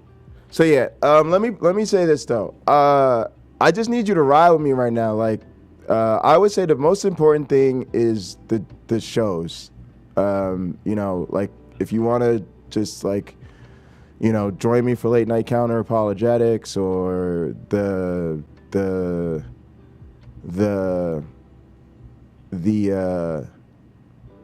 audiobook with Christopher Hitchens or whatever. I'm trying to keep that to being a tight format, and I'm trying to keep Hot Program a relatively rich viewing experience in terms of counter-apologetics. I'm also hoping that, I'm sure, Tux would appreciate your help trying to get that situation organized. We really just need to figure out what is his schedule. Like he just hasn't told me like a regular day and time or every other week or whatever it is he's gonna want to do. I mean, we talked a lot about. He had talked about luxury cars. Yeah, he was talking about originally like. I mean, doesn't he sell luxury cars? Yeah. He was talking about doing like video essays and stuff. It would help me. It would help me deduce the scale. I sold cars for 16 years, and so I get like that life. That's life. It's a schedule. I mean, it's not a schedule. It's like you're. Oh, 60, it's not. 70 It's hours not a a week schedule. sometimes. No, I mean it's not. I mean, like especially when you're dealing in a high-end brand, those people want you at their beck and call whenever they want, right? So if your dealership is closed on a Sunday, but the only day this old man will come in and buy a, $150,000 car is a Sunday, I guess you're just going to go in on a Sunday, right? If your only day off is Tuesday in the week and your customer is only available on Tuesday, then you're going to go in on Tuesday. Then you're going to go in thinking, well, I'm only going to be here for a couple of hours, and then when I finish up this sale, I'll go home and enjoy the rest of my day. And then you'll find yourself there 12 hours later, right? Like, it's the most late time intensive job I've ever had, right? Yeah. So yeah, I just don't. But yeah, that's what needs to happen there. But yeah, so I would say prioritize the shows. What I'm trying to do with this streaming thing is something totally different. Truth is, like, I need time, but I'm capable of building up a lot of different content revenues. Like, I was actually having this conversation with my boss like not too long ago. Like that I could have easily gotten my PhD in post-production, right? I could have gone to a university and done a post-production in like sound or editing or live sound PhD, right? And taught that at a university instead. But it's just I just get real bored easily. But anyway, I always when ADD poster child. When I first get in, Jay, knock knock. Yeah, good. Knock knock. Who's there? Want to go ride bikes? Want to go ride bikes too? No, that's just ADD. Oh, that's just ADD. Yeah. So the So I a lot of my better streams and stuff are like tutorials, right? Like if I would have done it right, when I'm doing something like some of our best streams were working on the MC commandments, right? That was like some of my best stream content because it was like, oh, we're working on a thing, then you're gonna see the thing on my YouTube channel. Like my Twitch community loved that, right? It gave us something super long streams. But yeah, I mean, that type of stream's not forever because you're gonna, spend 2 hours working on a special effect so you can put somebody's name on the screen, or do a screen replacement, right, or something like that. But the idea is that you're eventually building. Like during these super long chats, right? Like that seems like that's what we're supposed to be doing, and that that would free me up to browse the internet, talk about top shit, check out other people's streams, while you're just kind of like background, right? Like, but it never seems to work out that way. So I don't know the difference, between any show's content other than Hot Program and The Hitch. Right. That's why I'm saying it. That's why I'm saying. Like, that's what I'm. Yeah. That's why I said that. Yeah. No, I appreciate that. That's what I was realizing. That's why I said that. That's my feedback. So I tried to say prioritize like the Late-Night Counter-Apologetics, the shows, right? Those are the shows, right? And then the idea is that, and again, and I want to say this too, like, I appreciate you working with me, but also like, I want you to understand that a lot of times I am taking your feedback and I'm taking your suggestions and I'm trying to integrate what the feedback I'm getting you into how I'm trying to do things, right? It just means that a lot of times to do that, it means I got to throw another technological hurdle in front of you. Right. Like for me, it was like I was like, no, let's get serious about the channel points and blah, blah, blah, blah, blah. That'd be cool, right? But then I really looked into it and it was really hard with YouTube. And so I realized, Streamlabs is the people that set it up. So I had to switch all my stuff over to Streamlabs and all of this stuff. But I was like, nah, we could get it. But that's why I did it, because I knew that was the one, like you had mentioned, the Quest and all of that type of stuff. So I wanted to make sure I got the right one, right? And then I knew it was frustrating because if we're streaming to different places, it's like, again, like a lot of times somebody like you or a lot of different people were just like, y'all are YouTube people, you just want to be in the one YouTube, right? And so it's like, I hate showing up on your other channel and being all confused because nobody's in there. I'm all by myself. I see other people chat, but they can't see me. Right. I don't have a wrench. I don't have any channel points. Yeah. It's frustrating because I'll get like 19 notifications. I won't know. I mean, not just from you, but from everybody else that everybody also subscribe to. And so it's just so many different things competing for my attention. Yeah, I would say don't do that. And honestly, most people need it to be one notification. I want one place to go. You know what I'm saying? Like, I don't care if you're on 19 different platforms. I don't use those, and most people don't use 19 different platforms. It's just the difference is I've got to. The thing is that there is a thing as YouTube content, and that's what sets expectations, and your audience is gonna be resistant to change, but you don't have an audience to change in the first place. So it's just like, to me, it seems, like I said before, it just seems like a lot of I just need you to get through. I just need you to like get through this uncanny valley with me, and it'll make sense. And you got to remember too, all this wasn't beta tested. My objection is I don't want it beta tested live, and you keep saying no, we have to do this live, and I'm like, that's really uncomfortable and awkward, and I don't. Well, I'm just always gonna be live, and also there's just no. I don't know what. It's sort of like this. I could tell you. I'll put it to you this way. I check all technology every single day before I go live. I know which cameras are working. I know my sound level's working. I've tested my monitors. I've tested the stream. I have fake backup channels that I can broadcast to just to test things. I never have that opportunity. I never have that possibility. And I'll tell you this. I've tried to even goddamn stream. And like part of hang on, no name, please just let me get in there, because a lot of times I just gotta. I'm trying to keep us moving along. But like I've tried that. So part of it needs to be, like I said, I'll try to set up things better for the shows. But part of it is sometimes when I send you links, I'll send you links, and this has just been a communication thing. I've done this plenty of times. I'll drop a link on you, and then I'll just sit there and like, because I think you're gonna jump on, and so then I just sit there and I wait and I wait and I wait and I wait and I wait and I go, oh, he's just probably not gonna jump in until he sees that I'm live.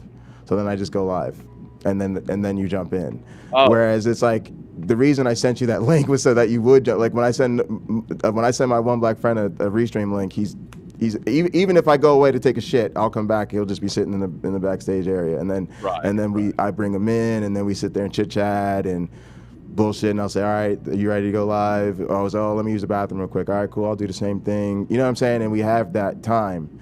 But I do that every day on my own, every single time before I go live. So, and that's just it. The other thing is, this is just part of being alive. And again, I know you're coming from the YouTube audience, but I'm trying to I am the last comment. I am the goddamn comment section. I want this, like, my vision, my dream was for this to be the place where the comments and the comments say was a comment driven sort of thing. No, I agree. Yeah, totally.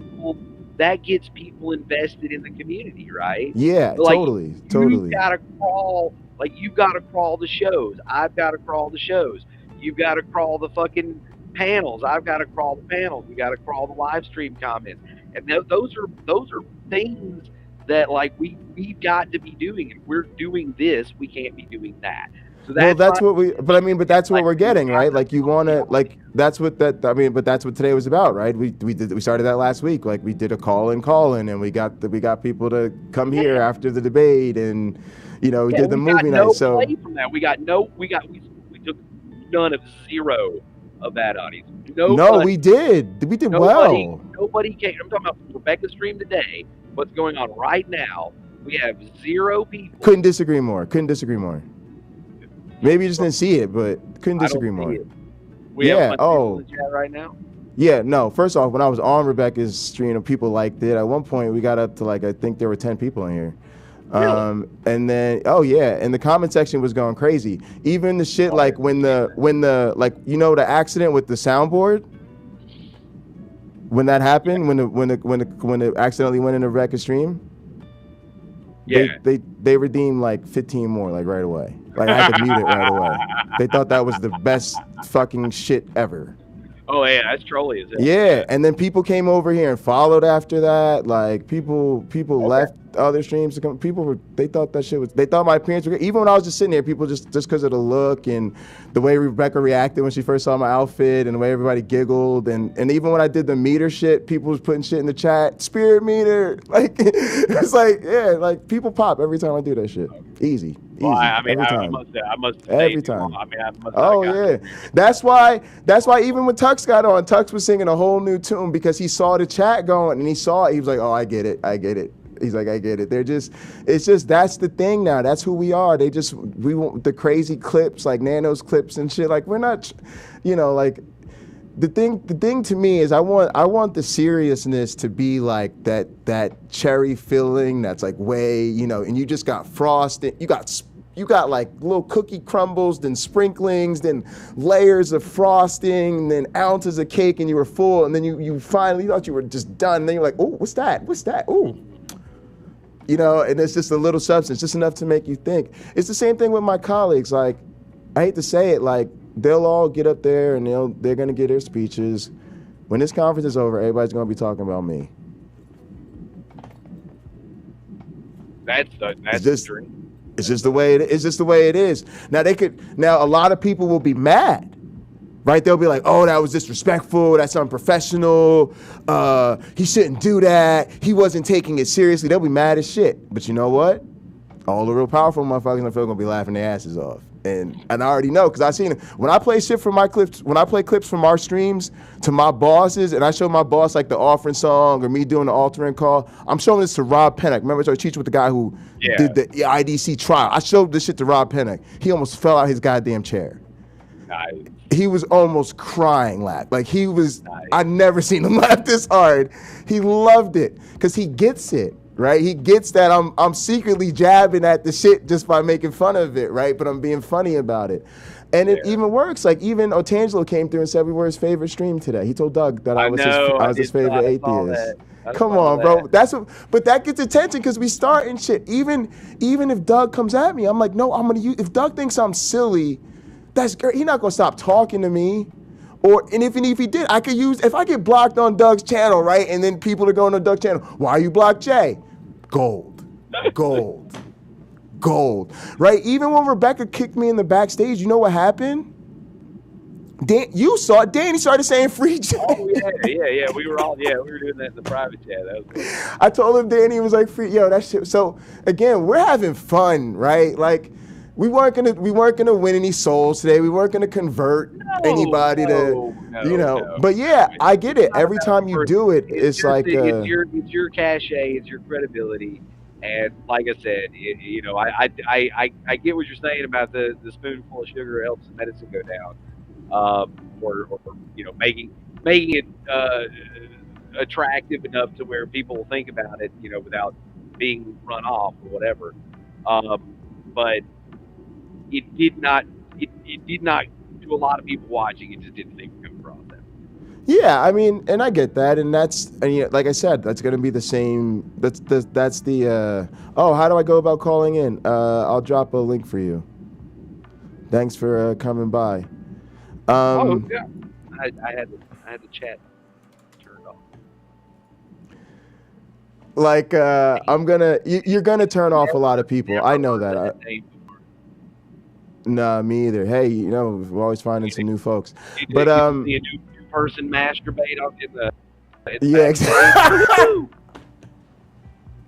I don't get this. This is the part I don't normally get to see. Jay's just like, Yeah. oh, hey, you put your dick away. You put your dick away, bro. So, Ace and Deuce, just word of warning. So no name. I'm gonna try to give you like the abbreviated version. But look, one thing I want to mention quickly because I don't want to keep forgetting. Hopefully, by us using Restream, basically, we get everything you get in like a StreamYard or Whereby, right? Right. The bonus is it gives us not only this convenient chat replay, which is really nice, right? This really functional thing. Also, check this for me. Can you click show when you see the chat? Can you highlight a chat and click show? Yeah. Oh! There we go. I can highlight. And that's what else we can do that they can't do. Oh, yes. All right. I'm gonna drop a whole bunch of currency, but let's take this caller first. This must be. I wonder if this is what Derek uses because I see this sort of thing in history. Yeah. Now you can do this sort of thing in StreamYard, but here's what I'm saying. I don't think he has it set up to where he can have a team, to where he can have somebody else doing it. Oh, so now you got producers. I got you. Yeah, and then the other thing is just like now it's across platforms to whereas like now you can see from every platform, so you could do that, right? And here's where I'm looking out for you, No Name. I know you don't want to bounce between platforms, so now you could chill back here, and whether somebody comes from Facebook, Twitter, Twitch, it's not going to matter to you, right? You're back here in the co-pilot seat. Yeah. I suppose. All right, Ace and Deuce, can you turn on your camera, please? Yeah, Ace, you gotta show us your face. Yeah, you gotta show us your face because we've been invaded by penises a lot, so. Yeah, I mean, you can turn it. You can turn it off. You can turn it off after. Yeah, you can turn it on and then turn it back off. Because my camera, well, not my camera, but my internet doesn't support. Yeah, I know him though. And you don't want to look at him. He's too good looking. You won't be able to keep your arguments and your thoughts together. Right. So their connection says 8 out of 10 to do, or like mine did before, 7 out of 10 now. So they might not be able to even get on the call. Because when I was at 8, I couldn't. I mean, I'll let them on if they keep the camera off. Can you message me in the private chat and tell us what you want to talk about? Just because we don't know who you are. Yeah, and we don't, we could totally stop this stream and start a new one if you jerk, but, we'd prefer you not. Yeah.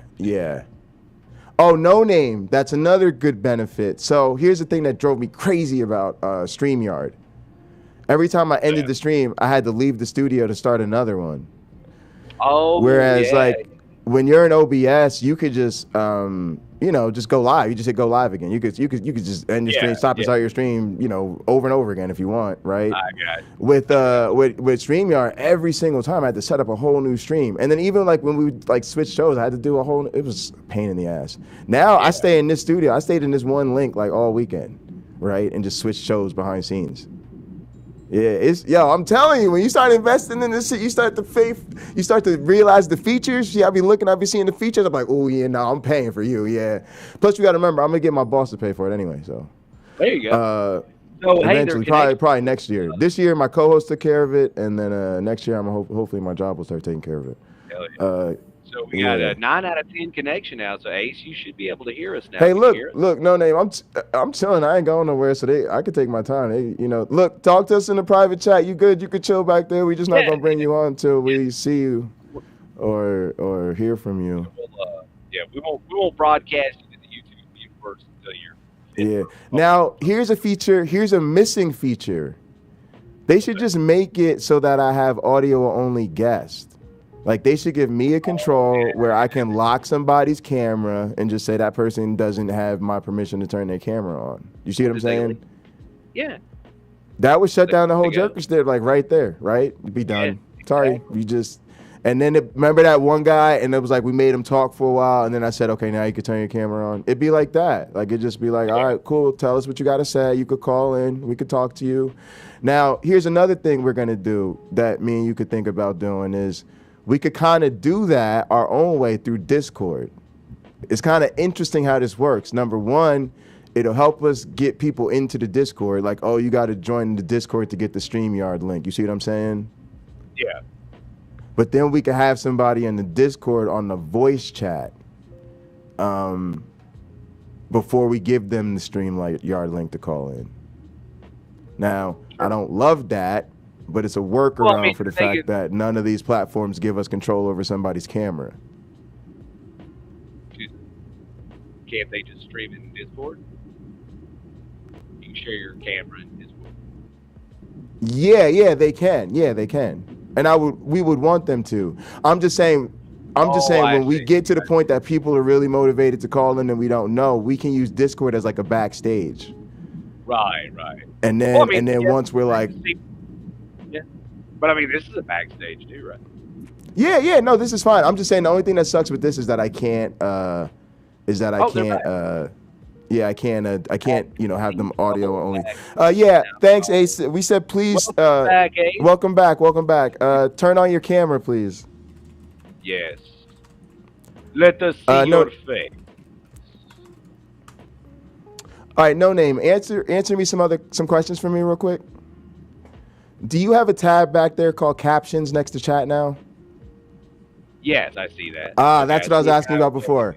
All right, and so now you can probably... Hi. See a shirtless... Hey, Ace. Hi there. Oh, shoot. I just realized that you're blacked out there. Hold on. You're shirtless, though. What's up with that? I mean, shirtless is okay. I mean, as long as you got bottoms on. All right. I should say, do you mind real early on standing here, up and... as I am I should just say within like the first 30 seconds here that I'm also streaming. So like, okay. I wanted to say that first. Oh, you're live right now. Yeah, I'm live right now today. Okay, just please don't show your penis on my stream. That's all I ask. Oh no, dude, I'm not. No, dude, don't worry. I'm on Twitch. They are annoyingly strict about a lot of things. Okay. Yeah. We're on Twitch too. All right, cool. How'd you find my channel? On Twitch, YouTube, and a whole bunch of stuff on the Restream one. Oh, he saw it. Okay.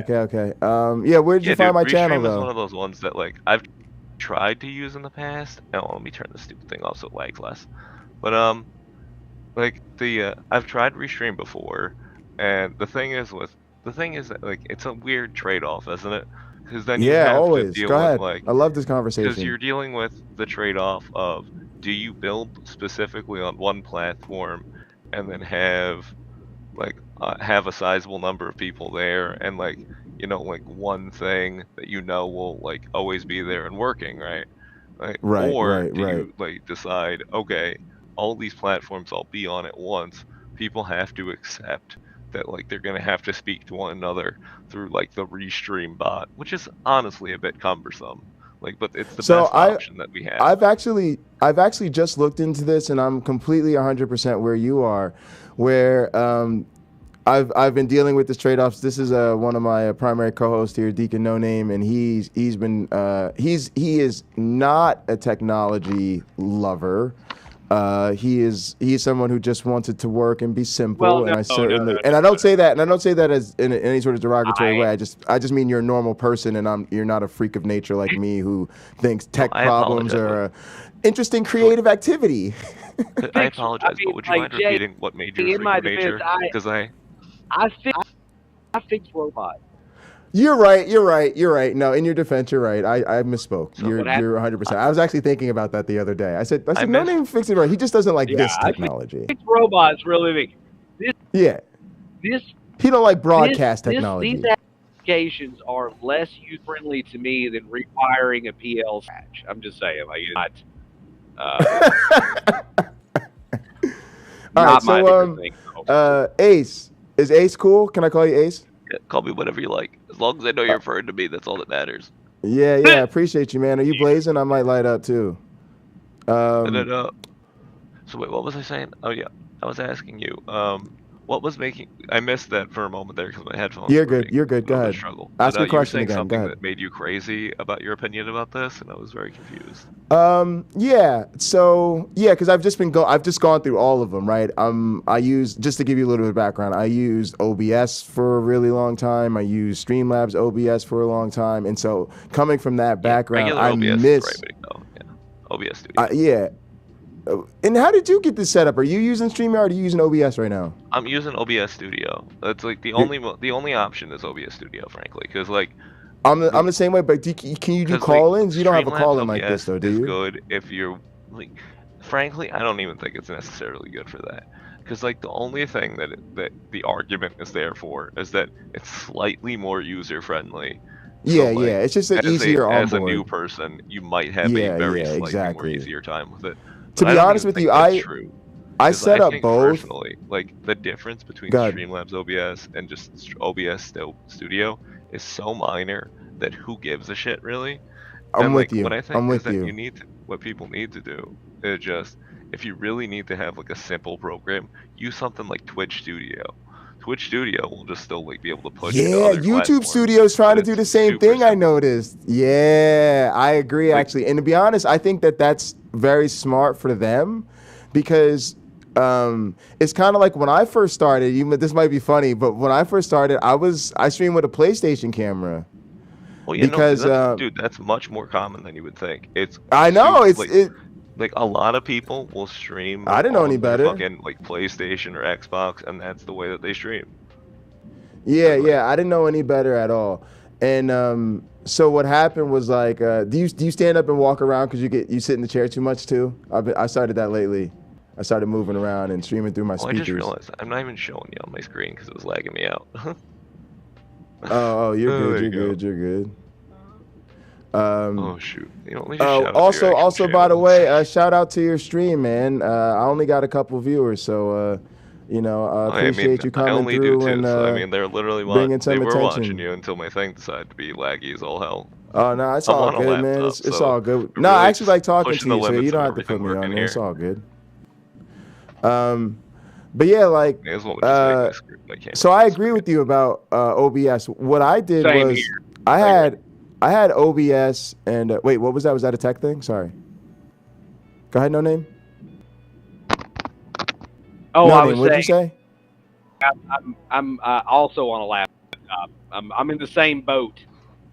Oh, I got you. Okay. As Ace. I just missed what you said. I'm sorry. I wanted to make sure everything was okay. So I was using basically OBS and Streamlabs OBS in parallel. Here's a little bit of lag because there's a couple of us on now and he's streaming and stuff. So I got you. I'm sure he's putting a lot of strain on his connection over there. But whatever. We're all trying this thing out. It's fine. I totally agree with you, and I was using both in parallel. Like I was basically like, oh, if I ever have an issue with OBS, then I have Streamlabs. I could just fire it up, so I don't have to not stream or whatever. I was doing that too at first. Yeah. Because like what I did originally was I used Streamlabs OBS because like that were frankly a little bit more uneducated about it than I thought. Had told me to use.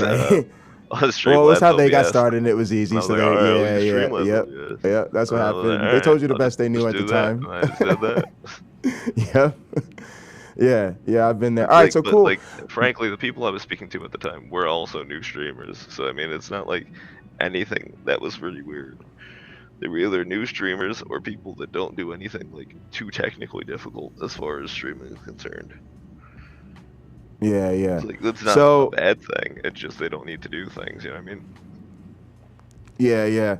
So that's just kind of like the go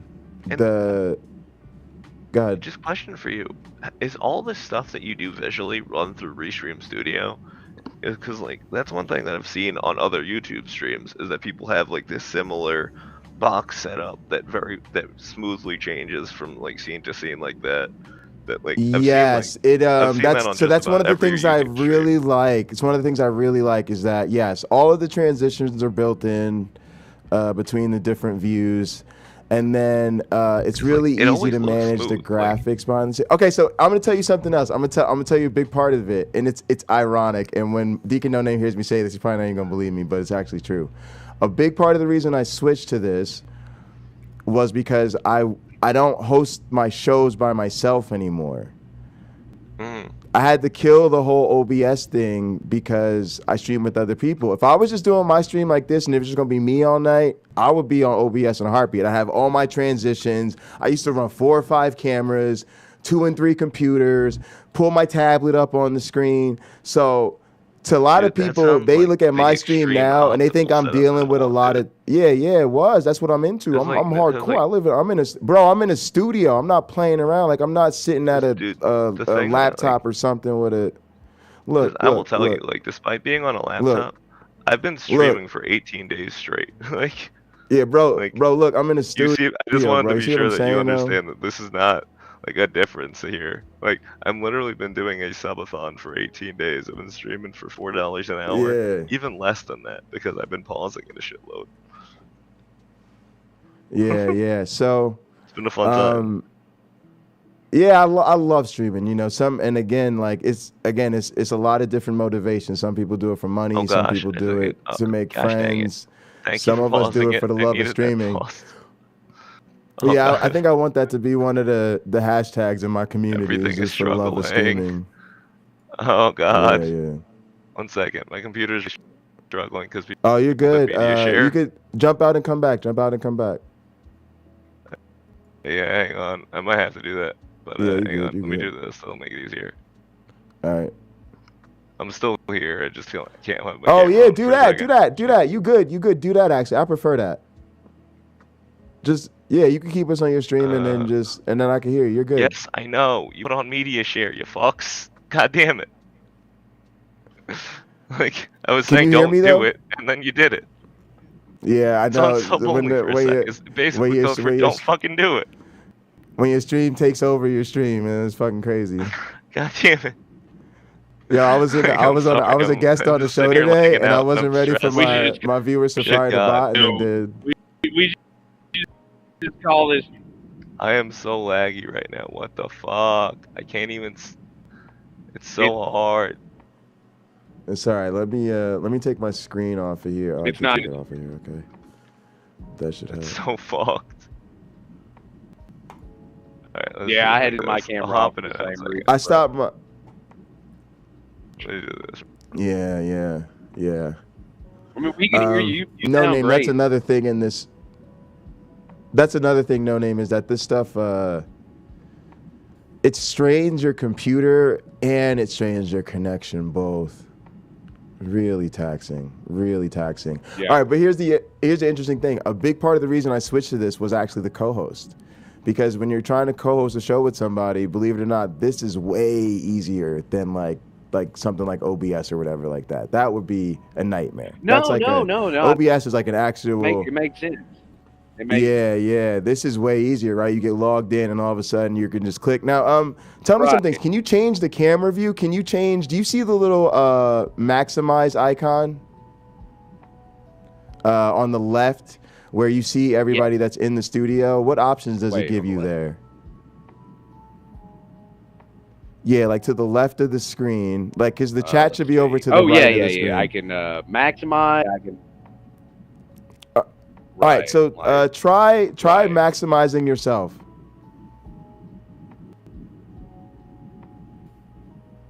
Yeah, see you got the real.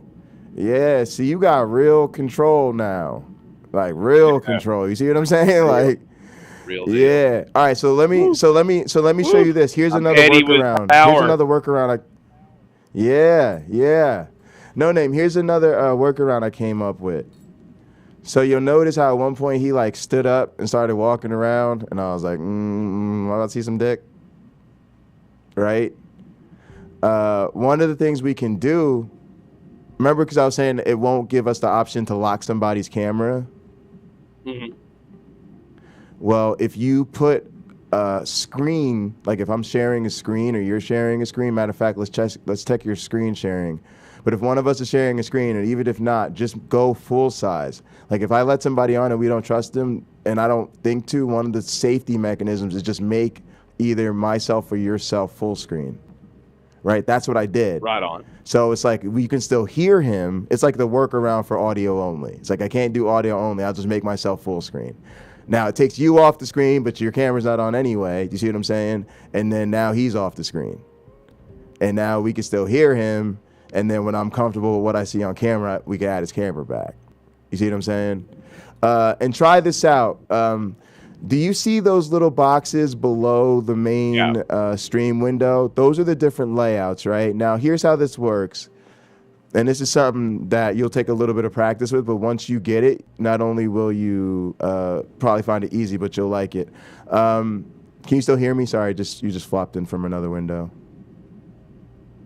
Yeah, I was trying to share my screen. Yeah, can you hear me? Oh, yeah. Okay, good. No, go ahead. You're good. All right. So, all I was saying is, like we lost so Dave. those think of the layout that you have selected down below, right? Mm-hmm. As your fallback layout. Think about that as the bottom. That's the base, right? Okay. The next layer over top of that is going to be anything on the left-hand side, any source, we'll call those sources. And let's say sources is basically in that guest area. Because it could be a guest, but it could also be a screen, right? Like if I share my screen, here, I'll share my screen. As soon as I share a screen, right, that screen is now backstage. You see it? Purple haze, Jesus saves, but it's my screen. All right, so we'll call these sources, right? Because it could be a screen, it could be a guest. We'll call this sources, right? Sure. If you make a source full screen, right, that overrides the scene selected down below. Right? So try taking me out of full screen, and then you'll notice it'll go back to the layout that's selected below. Okay. You put yourself in full screen now. Yeah, is that what you wanted? No, I want you to play with, yeah, that's good, that's fine. But now I want you to try changing to a different layout, yeah, and then now remove the full screen by clicking on the full screen box. Oh. And see, now it goes to the layout that you selected. Now change to some different layouts real quick. Change to some different layouts. Sure.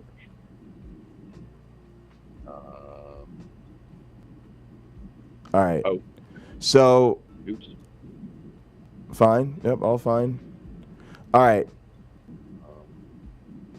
Ace is back. Hang on. So, all right, no name. Let's practice this. Let Ace in, but. Say again? Let Ace in, but keep either me or you in full screen. Okay.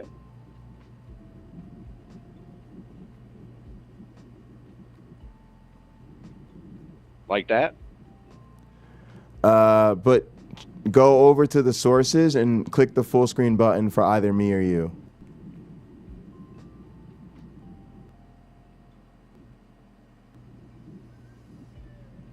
Perfect.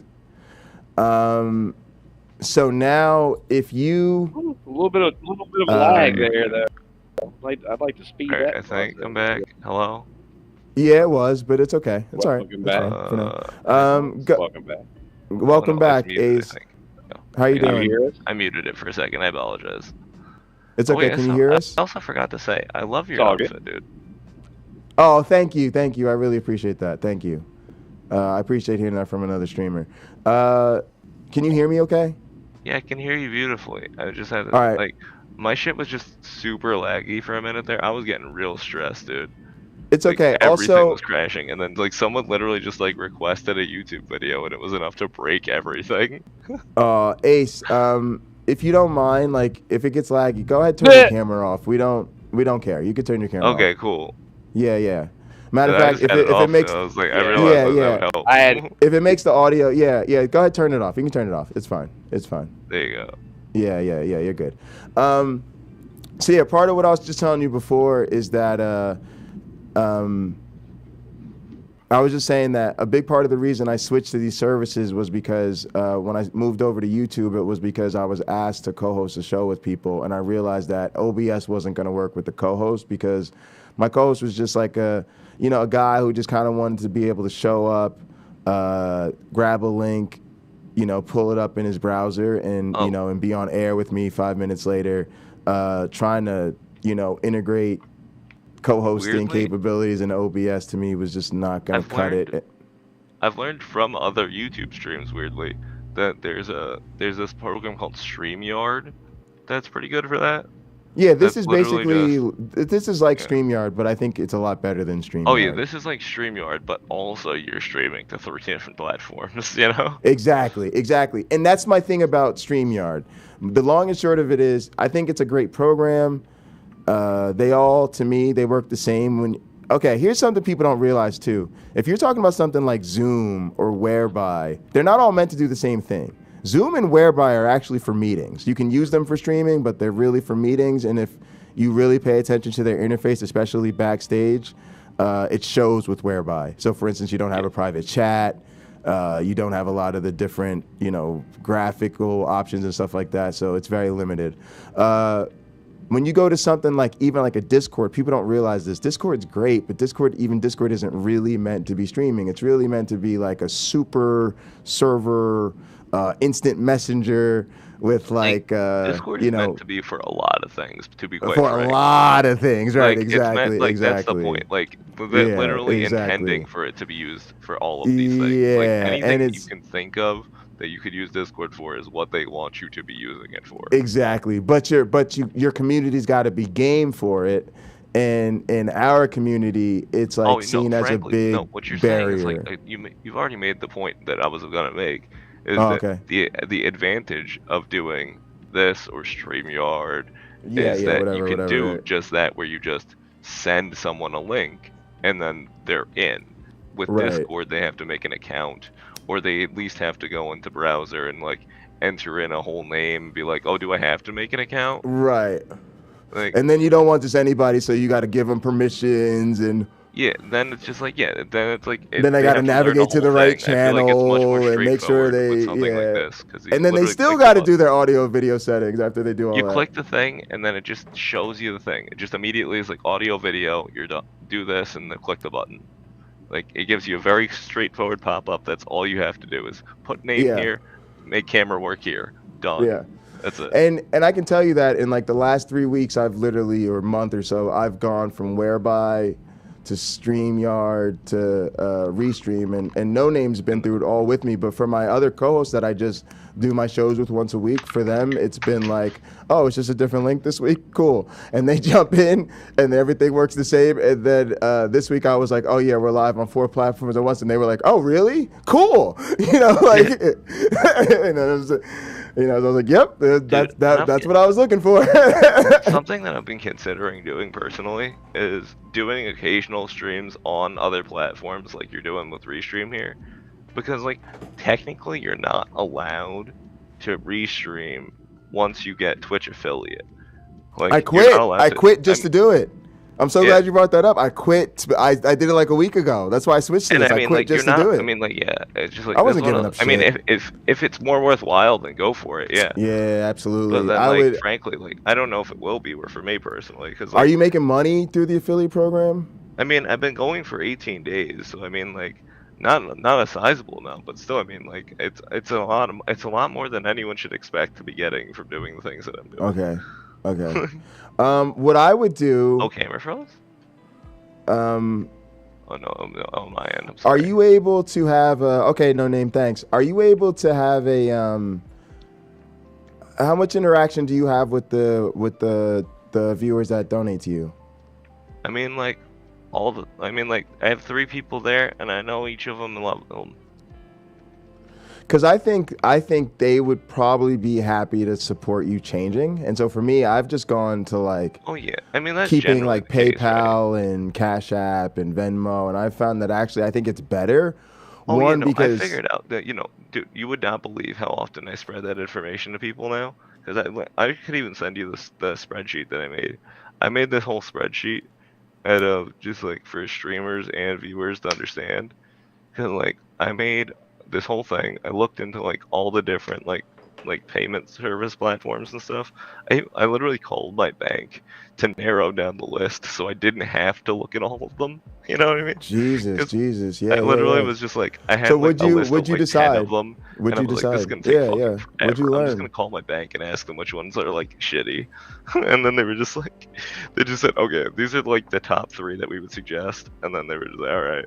And then I just looked at those, and then of those, the best option was like Venmo. I'm saying specifically only if you're dealing with a business account. If you're dealing with like a personal account, which you can do up to $10,000, by the way, like you can do that you do that with Cash App or Venmo account, and then that's no fees at all. And then there's like a whole bunch of shit to write down. Wait, is Momo live?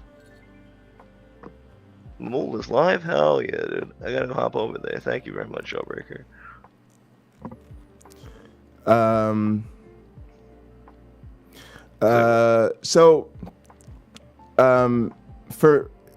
For me, like, yeah, I really appreciate what you're saying, and I'm glad you found this and that we got to have this conversation. Yeah. So for me, I that's what I tried to do, and I realized that. So I was having this conversation with No Name because he was saying that, like, for him, it's like he's a YouTube guy, and he's like, oh, just be on YouTube because. Oh shit! I didn't even know that, Jawbreaker. That's the big platform, but for me, it was like. I agree with that, but at the same time, like I'm trying to build an audience basically from nothing, right? And so I mean, aren't we all though? Yeah, exactly. But so what I realized was this, right? Like, here's the truth. I'm really just a fucking Twitch guy. Like, I love Twitch, right? And I was happy. You know how Twitch is. People find you on Twitch. It don't matter what you're doing on Twitch. The people that are into that will find you. And so you're just good. Like, you got your regulars, you know, which you could get away with. You can stream whatever the fuck you want. And, you know, you're going to have your interactions and have a good time. So I just loved it. But then when I got over it here, I was like, well, look, I'm dealing with other people's time now. And those people are like professionals with lives and relationships and families and shit. So we should try to build an audience. So at least I'm doing my best to not waste their time. And so what anybody will tell you is like, yeah, you may want your viewers on YouTube, but if you're starting with an audience, if you're starting with no audience on YouTube, to me, it was like, you got to really use social media. And that hurt because I'm not a social media person. I don't really like social media, right? But I did realize, oh shit, I got, you know, all of these people on my Facebook, all these people on my Instagram. I haven't even been trying to use social media, but just as a consequence of being a real person in 2022, I happen to have, you know what I mean? Like a sizable number of people. And I know those are not your viewers, right? They're not your YouTube watchers or your Twitch watchers, but they are very much your potential audience. They know who you are. And wait, you know, who's your potential audience in this? You're the people on your social media. So for me, it's just like whoever happens to have been accrued over my life onto my Facebook or my Instagram. And I'm not saying this as somebody who uses social media. I'm someone who would tell you, if you ask me, I would say something stupid to you like I'm not on social media. I don't. This is what I'm telling you. That's me. That's me. Okay, right? I'm with you. I never use it. I don't even log in. None of that. You see what I'm saying? But what I realized was still, right, you still got people on Facebook. Like, go look at your Facebook. Tell me how many Facebook friends you have. I want you to tell me the real number. Like, right now, I'm going to look it up. I'm going to look it up. I'm logging into my Facebook. I'm going to tell you. I want you to tell me yours. I bet yours is a lot more than mine. Oh, shit. I ain't logged in this Facebook on this browser yet. Let's see. I entered an old password. All right. Let's try that one.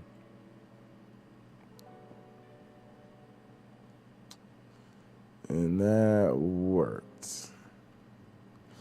All right.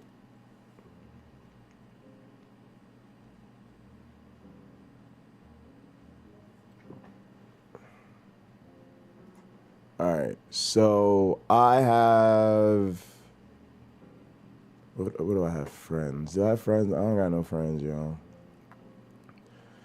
I don't even know where to find how many friends I have on Facebook. That's how much I don't use Facebook. Isn't there supposed to be somewhere where this thing tells me how many human beings know that I exist?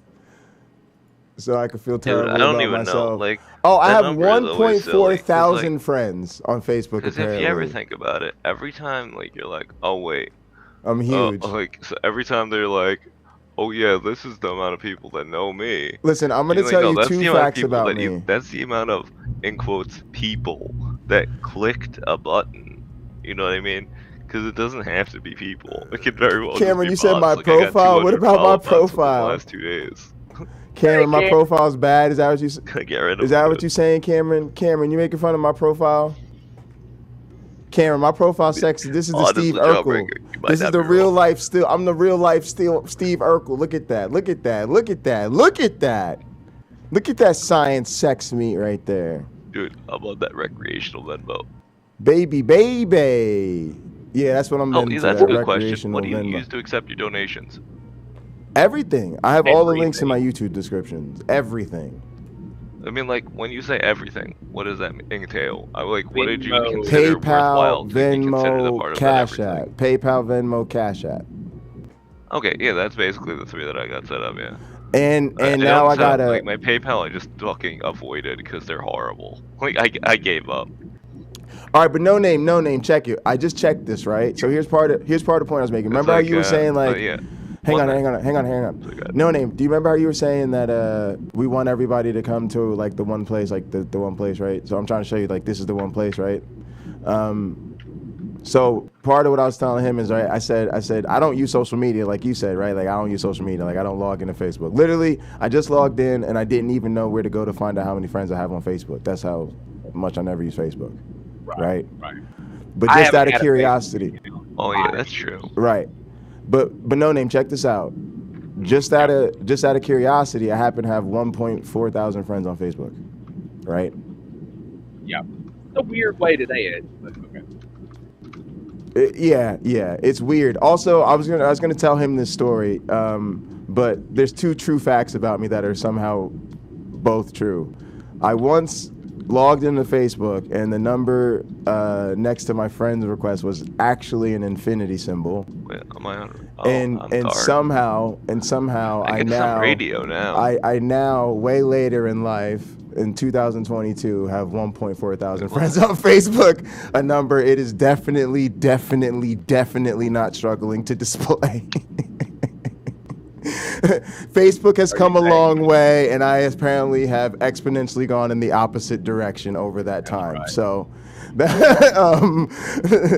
great. Science does wonders for your puppy. You have not cultivated your social life. No, I did not stay on pace with my 19-year-old self. So. But who does? Oh no, Jawbreaker, I haven't looked into the actual. What's that age? Oh. All right, so, but no name. So here's my point though, right? We're starting from scratch on YouTube, right? But what I realized and what I was telling him was the thing that made me get more serious about it was I was telling him, I'm a Twitch streamer. I'm like him. I know what it's like to stream for years, day in, day out, all day, all night, to like nobody, and love it. Just love it.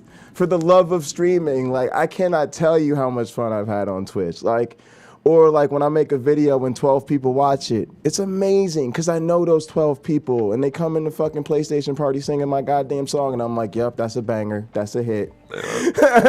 But anyway, it's like, to make a long story short, the thing that changed it was my OneBlack Friend in Tux, right? Having these other people who were investing their time and trying to have shows with me and realizing like I'm gonna have to do what I can to put eyeballs on it so that I'm at least doing my part to help those, be worth their time. And so a lot of this move was so that I could capitalize on the fact that, people do know me on these other platforms.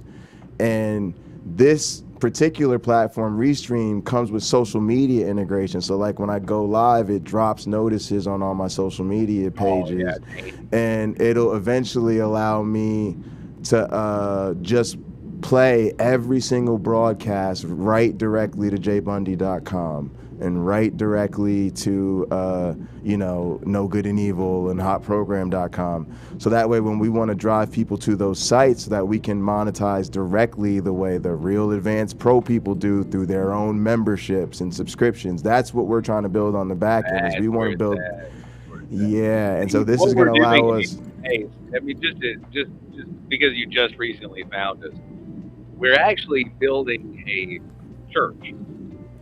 Now, exactly. It's an atheist church. So, it's an atheist church. It's not like... It's a cult of internet personalities. Yeah, it's a cult, totally a cult of internet personality. But it's fundamentally based on the prosperity doctrine, right? Absolutely. We believe pyramid schemes. That's right, Zebulon. We're still going. This is a 24-hour pledge drive, so give your love offering now. Seriously. But because it's not cheap to go to Scrooge McDuck University, Late-Night Counter-Apologetics, right? Like they don't just give you a scholarship there, right? You got to roll up in G6 with an entourage to be taken seriously. Have to. You heard Kenneth Copeland in the video, right? He was saying they make No Name, let's do this. Check this out. Go over to graphics, bro. Head over, click on that graphics tab, right? Yes. You see that? Okay. So now just play around right there. I noticed that, especially when you start moving around the interface, it seems to lag out on us. It's okay. We'll figure it out. And again, No Name, it's just browser based, right? It's just it's just the connection thing. So it's all good. Right. So I'm scrolling down. You talking about video clips over here? I see it. Yeah, actually, I was going to say you could play with a lot of different stuff. But yeah, go ahead and fire off the Ken Copeland clip just so you get a feel for how that goes. Let's see what it takes to get.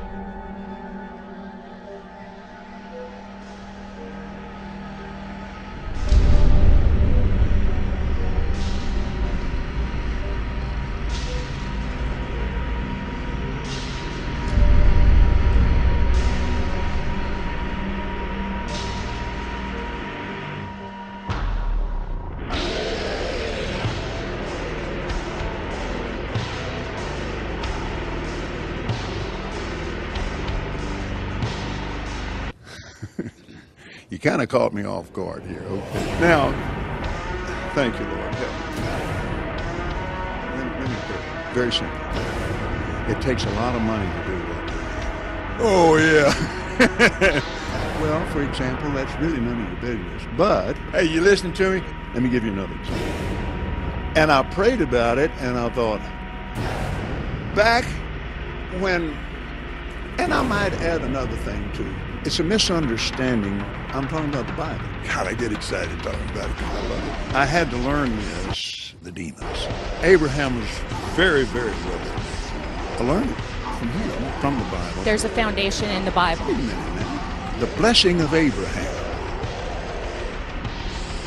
Abraham was extremely wealthy, and he had a covenant with God. I'm talking about the Bible. Oh, God, I love this. And I started out standing my grandfathers.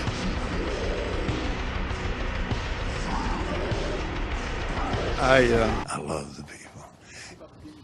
Those are the demons. And I understand that, and I love them with all my heart. If you go into the old covenant, and it's full of meanness, it's just full of hell on earth. He made that airplane so cheap for me, I couldn't help but buy it. I love your eyes. Face to face, personally. Just the same as Jesus is very real devil. Rulers of the darkness of this world. God bless, Father bless. But it's a biblical thing, it's a spiritual thing. It doesn't have anything to do with people. And it's full of miracles, and signs, and wonders.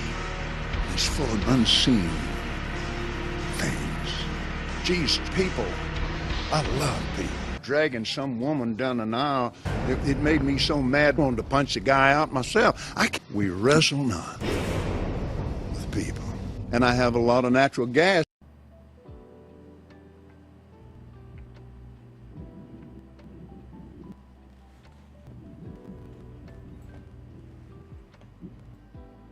All right. That was great. Thank you, No Name. So, yeah, I just wanted you to play with that a little bit. So,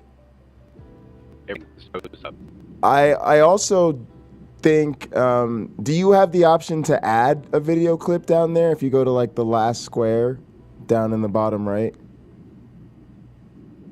I don't know. My screen's frozen up. Can you hear me? Yeah, I can hear you fine. I can hear you fine. Okay. My screen says I'm muted. Y'all, so that's why I was asking. Y'all, we got Deacon No Name in the pilot seat. So, No Name, here's what's gonna happen. It's always gonna mute you automatically anytime you play a video clip. Okay. And I actually wanted you to do that. To see that it's a feature of the program. It's not a bad thing. It's actually quite useful. Like, eventually what we're going to do is, one of the things we'll do on stream is we're going to download a bunch of commercials and stuff, and that's what we use those clips for.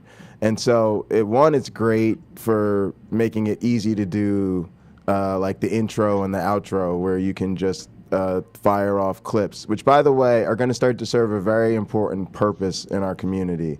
One, people do really want to see the whole live show live, and so having that type of period allows a lot of hype to build, like it would on a Twitch streamer. It's not as much of a thing on YouTube, but it would be if we were a little bit more serious about our streaming. And then, hang on a second, please. And then the same thing at the end of the stream. Like, one of the things I try to do every stream is I try to, and Ace, I just muted you because I'm talking and it sound like you're getting something together. I'll unmute you in a minute. I try to end each broadcast by just like kind of spending a few minutes with the chat, right? That's a good streamer habit, is to, kind of wrap things up with your streamers and thank them for stuff. But then after you do that, it's nice to have a little bit of a play out period, because that allows people in the chat, right, to keep talking to each other, because eventually YouTube will cut off your chat and it won't let you send messages anymore. So it's a nice thing. Like, you notice normally after I poof, right, what do? I don't actually disappear, right? I just take myself off screen. I let the outro play. I'll show you actually exactly what I do, No Name. I normally am sharing my screen. Like, you see I like have my screen shared here. Normally I'm sharing my screen like this. And so what I'll do is I'll put up something like this. Normally I was using the girl, right? But once YouTube Punk sent me this is actually much more, something our community made, so we'd rather use that. So I make that full screen, and then I just hit the outro. Right on. Now I'm still live. I normally mute my microphone, but this time I won't mute my microphone, and I'll turn it down a little bit. Yeah. Okay. Now the reason I'm not muted is because I didn't actually play a video clip. This is kind of the stuff I'm showing you. So the difference here is that instead of playing the video clip from back here, right? Because I'm just sharing my screen, right? I've just made it full screen, so the audio is still going, right? Because we didn't play a clip. And now from my soundboard, I have the outro playing with Cult of Personality, right? And then what I do is I'll. To the original? No, we can change it. It's easy to swap them. Yeah, we can just swap them. I don't care. That would be. I just figured I'd go with one with the. It was just different. So yeah, we could change it out. We could do that. We could do that soon. Yeah, so it's easy. Maybe find a different cover than the original. Yeah. All right, cool. Yeah. But yeah, I would.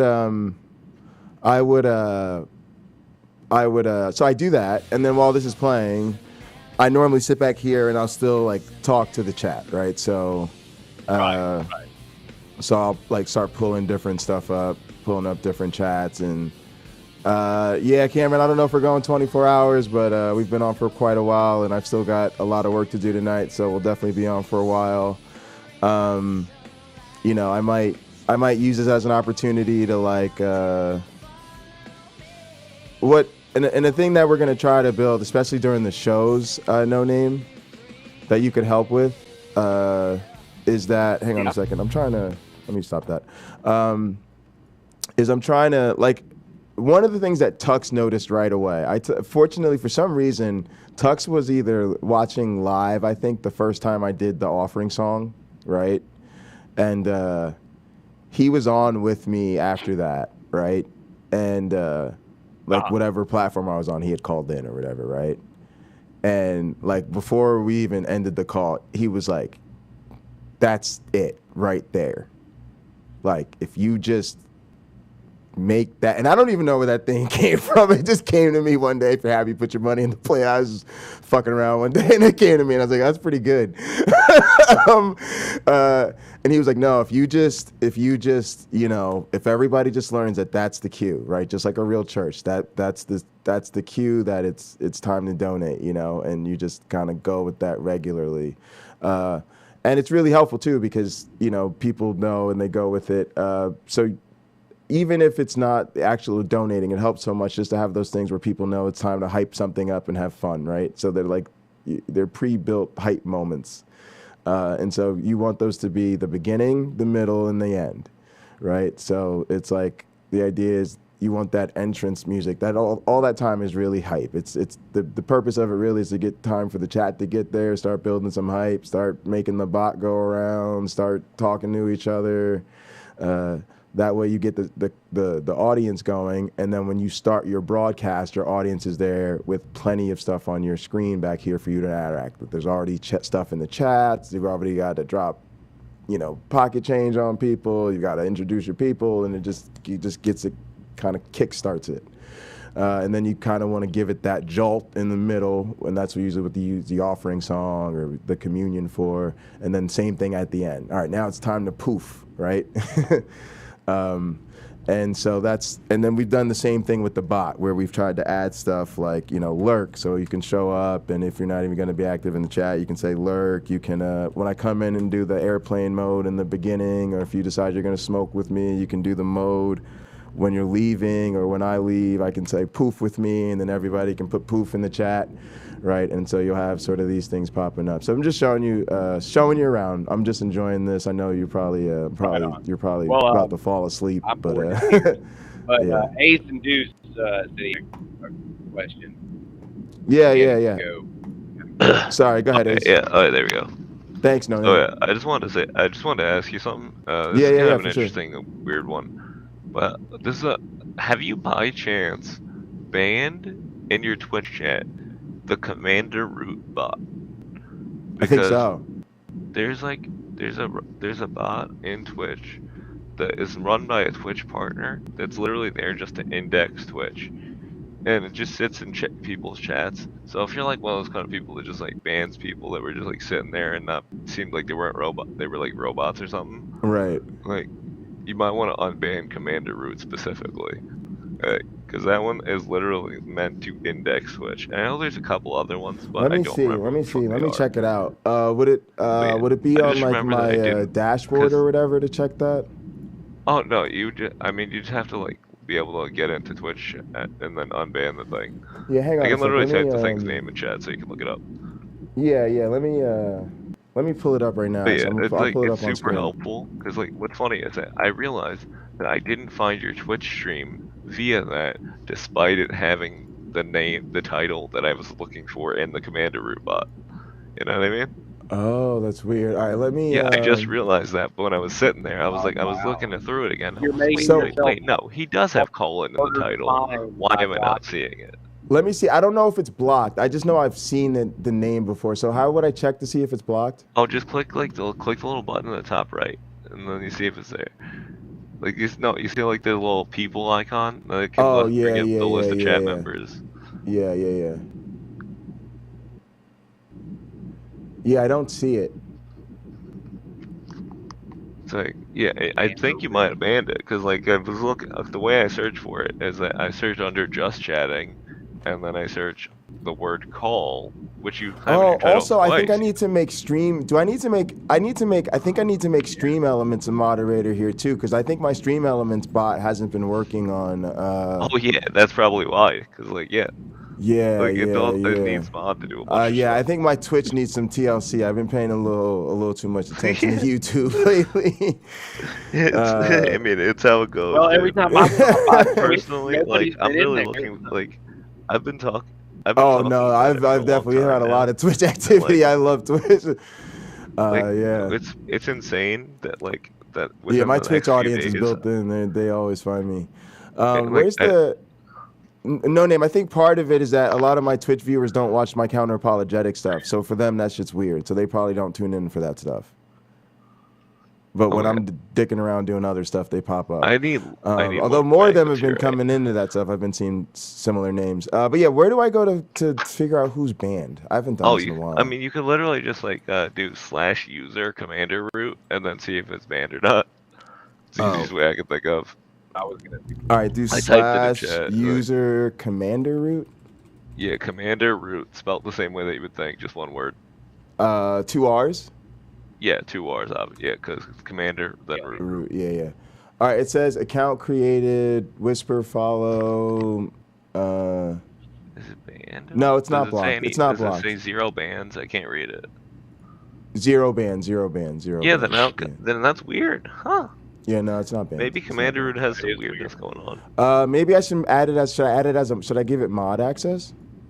I mean, sure, but I mean, like, I don't think that's gonna help anything necessarily. Okay, It's just okay. maybe I just misunderstand how the program Although works. do you know where I add mods? Because I need to start adding mods. Because if people you come can over do here, /mod did you in do chat. your? You Okay, can do no name. /mod in chat, or if you'd like to, you can go to your roles manager, and yeah, that's just in like the Twitch settings. You can click like your icon in the top right and go through a whole bunch of noise. No Name. Do you I want can to? literally like tell you. Can step you by hop step over if to you want. Twitch just for a second, just so I can get you modded over here? Oh yeah. Oh, I guess sure, you don't. hang No, on. you don't need to be. You don't need to be. I think you can do stuff from back there. You probably don't need like, to. Wait, You probably yeah, doesn't you need to. Just type /mod. I was about to say. Oh you yeah, want no, me I to be think modded? No Name. I think you can do it as me. I think you're good. Yeah. Try mod stream. Let me see. I gotta add Stream Elements is the thing I want to add, and I don't know where to. Let me see Stream Elements. What does the farming girl one do? Stream Elements. Who? Cloudbot Twitch. Farming girl. No, one of my people in chat, one of my friends in chat, the beautiful and illustrious Denise, decided to tell me about Farming Girl, which is another bot.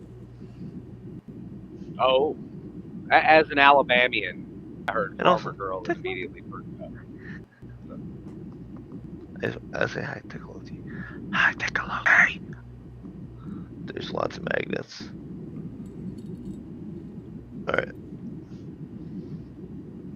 But Ace, if you're down with spreading the seed of doubt, The sickness. The seed of doubt, my friend. The right. seed of You doubt. gotta spread Wait, the what? seed out. That's right. Hold on, wait. That's the In what that's what our manner atheist are we church- spreading doubt? Doubt that God is real. evangelistic. It's counter evangelism. Our church is founded on The most important thing you can do is not believe. Oh, go ahead. No. okay, Yeah. so you're Tell just, them like, about the going presuppositions. aggressive. Don't believe. This believe- is an now- interesting position. I want you to doubt it, okay? Like I want you to strongly. I want you to doubt what I'm about to say. Hold on, let me try this. Hang on. I've never tried to doubt something before. Give me a second. Give me a second. Give me a second. Fair. Give me a second. Your time.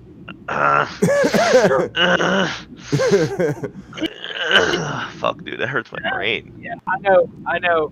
It's tough. It's tough. Dude. I know. Anyway,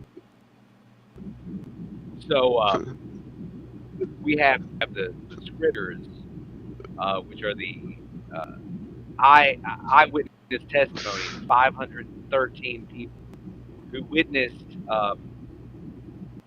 this man named Myron fly unaided across the Grand Canyon. Oh yeah, I heard Now, about that when guy. asked Yeah, you've heard of Flying Man. Okay. Yeah, I saw an advertisement on I saw an advertisement on the internet about it about like 5 minutes ago even. You go.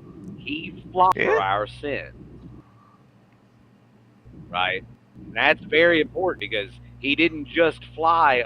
He did it for a reason. He did it to save you from your sin. For a reason. And those sins, question, just so happened to be made up. I think those sins aren't real. They're made up by theism. Right. I think So Myron is saving you from those sins. Yeah, exactly. He's saving you from sin that you didn't have to begin with, but you were actually restricted by sin because you thought sin was something to be worried about. So we're just like, hey, look, you remember the whole sin thing? Yeah. You thought it was some real shit. Maybe I'm using you in the plural. Okay, so he's saving. Zebulon said that. Zebulon said they doubt that. Okay, so his whole doctrine is like, hey, dude, chill out with that. Oh man, yeah, exactly. Honestly, I think that's the problem. See, I'm in a community called Apologetics, and what they do is, right, they have a YouTube machine to feed, and the YouTube machine needs like hours and hours and hours of content a day to keep these philosophical itches scratched. But the truth is, it's really like y'all just need to leave that alone. It's not true. Y'all just need to leave that alone.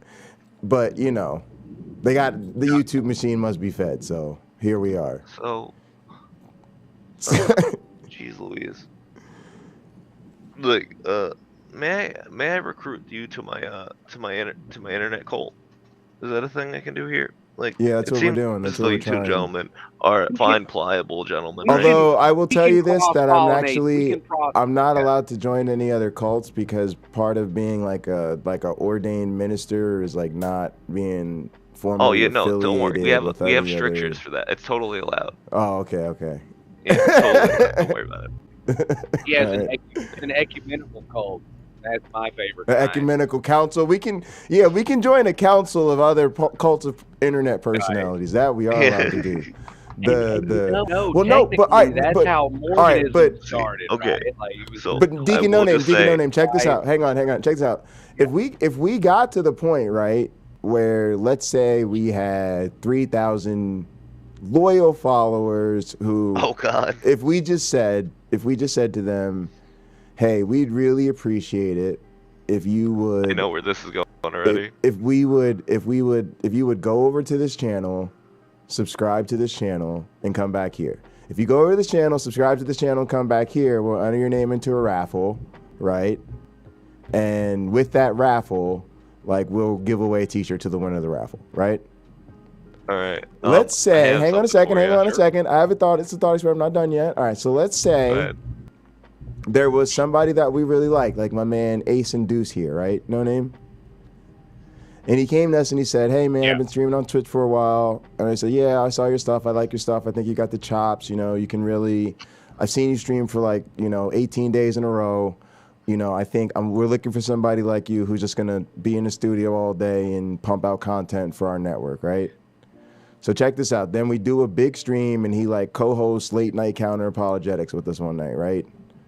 So we're like, hey, we're giving 10 million pocket change if you go subscribe to his new YouTube channel and come back here and tell us and get entered in the raffle. So we give away a T-shirt that night, and let's just say only 1,000 of them do it, right? Just hypothetical, because it takes forever. It's probably never gonna happen. But let's just say, boom, exactly. That's my point. Instantly, we would monetize our new friend here, bless him like he had just been blessed by the atheist godfather. Okay, who just said, boom, be monetized.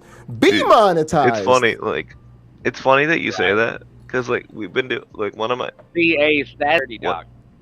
that's the prosperity doctrine. Right actually there. did things like this for a little while, but they weren't in a position to really help people in that way for YouTube, but they weren't in enough of a position that they could help people for affiliate on Twitch, So they were just I've had a couple of people do that ever since. One of my friends helps run this thing called Electrical Longboard, which is this group that is, the intent of it is to help people get affiliate. It's literally just a Twitch channel that runs 24/7 that you can sit there and accrue the channel points for, and then as you said, there accrue channel points, you can use those channel points to raid people, and it's awesome. It's super helpful. Oh yeah, exactly, perfect. And that's another thing. So No Name, that's another thing that's a great Twitch thing. Twitch makes restreaming and stuff like that super easy, and you don't have to be anywhere near 1,000 threshold. Like, it's just super easy. Matter of fact, people can set it up so that your stream basically runs 24/7. You just have a list of channels that it randomly chooses between, basically airing on your channel. People aren't there. Yeah, it's called auto host. Yeah, exactly. Ultimately, and then when you drop out, it just goes to. Yeah, and then when you're done, when you press go live, as soon as your channel goes off the air, wherever you decide to raid, your whole audience just goes wherever you chose for the day. So that is one that's thing another thing really that we love Twitch, about Twitch. that you can actively, the raids is one thing that like Twitch would not be good without, frankly. Right, I mean, it's very helpful. Because like it's super helpful for everybody involved. Like, but now I'm gonna speak. Hang on, Ace. I'm just gonna say something. Now, see, here's the thing that we're at. We don't have 1,000, but when we get there, like, man, if we were able to get somebody like Doug or Nathan or Rebecca to raid us, see what I'm saying? Like, it's just harder. This is what we're talking about. These trade-offs, right? It sucks. Yeah. Go ahead. It's insane how much YouTube expects you to get before they pay you anything. It's insane. Or even give you the opportunity.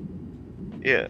Yeah. It's absolutely it's wild. insane, dude. And then they take a lot of it when they do. Which to me, I don't think YouTube is the way to go. I'm being honest with you. My vision is, I think it's about the money is elsewhere. It's get people to just donate directly to you, do Patreon, website membership, subscriptions, and then it's direct. You monetize however you want to do it. See, from what I've understood, is that YouTube is a very good place for discoverability if you can manage to get like on the algorithm. You know what I mean? If you can get the algorithm to actually like start doing a thing.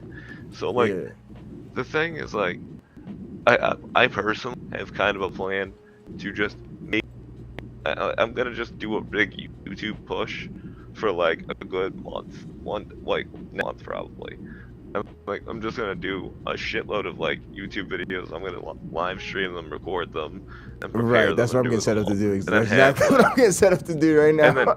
And then I have like, you know, the thing is that you have like, there's this dude Pat on YouTube. Yeah. That is like you stream yourself making it, and then you chop it up and put it on YouTube. That's the plan. It's like, do you know like game theory on YouTube? No. Well, like there's like this dude who Film does like theory and game theory, yeah, Pat, yeah.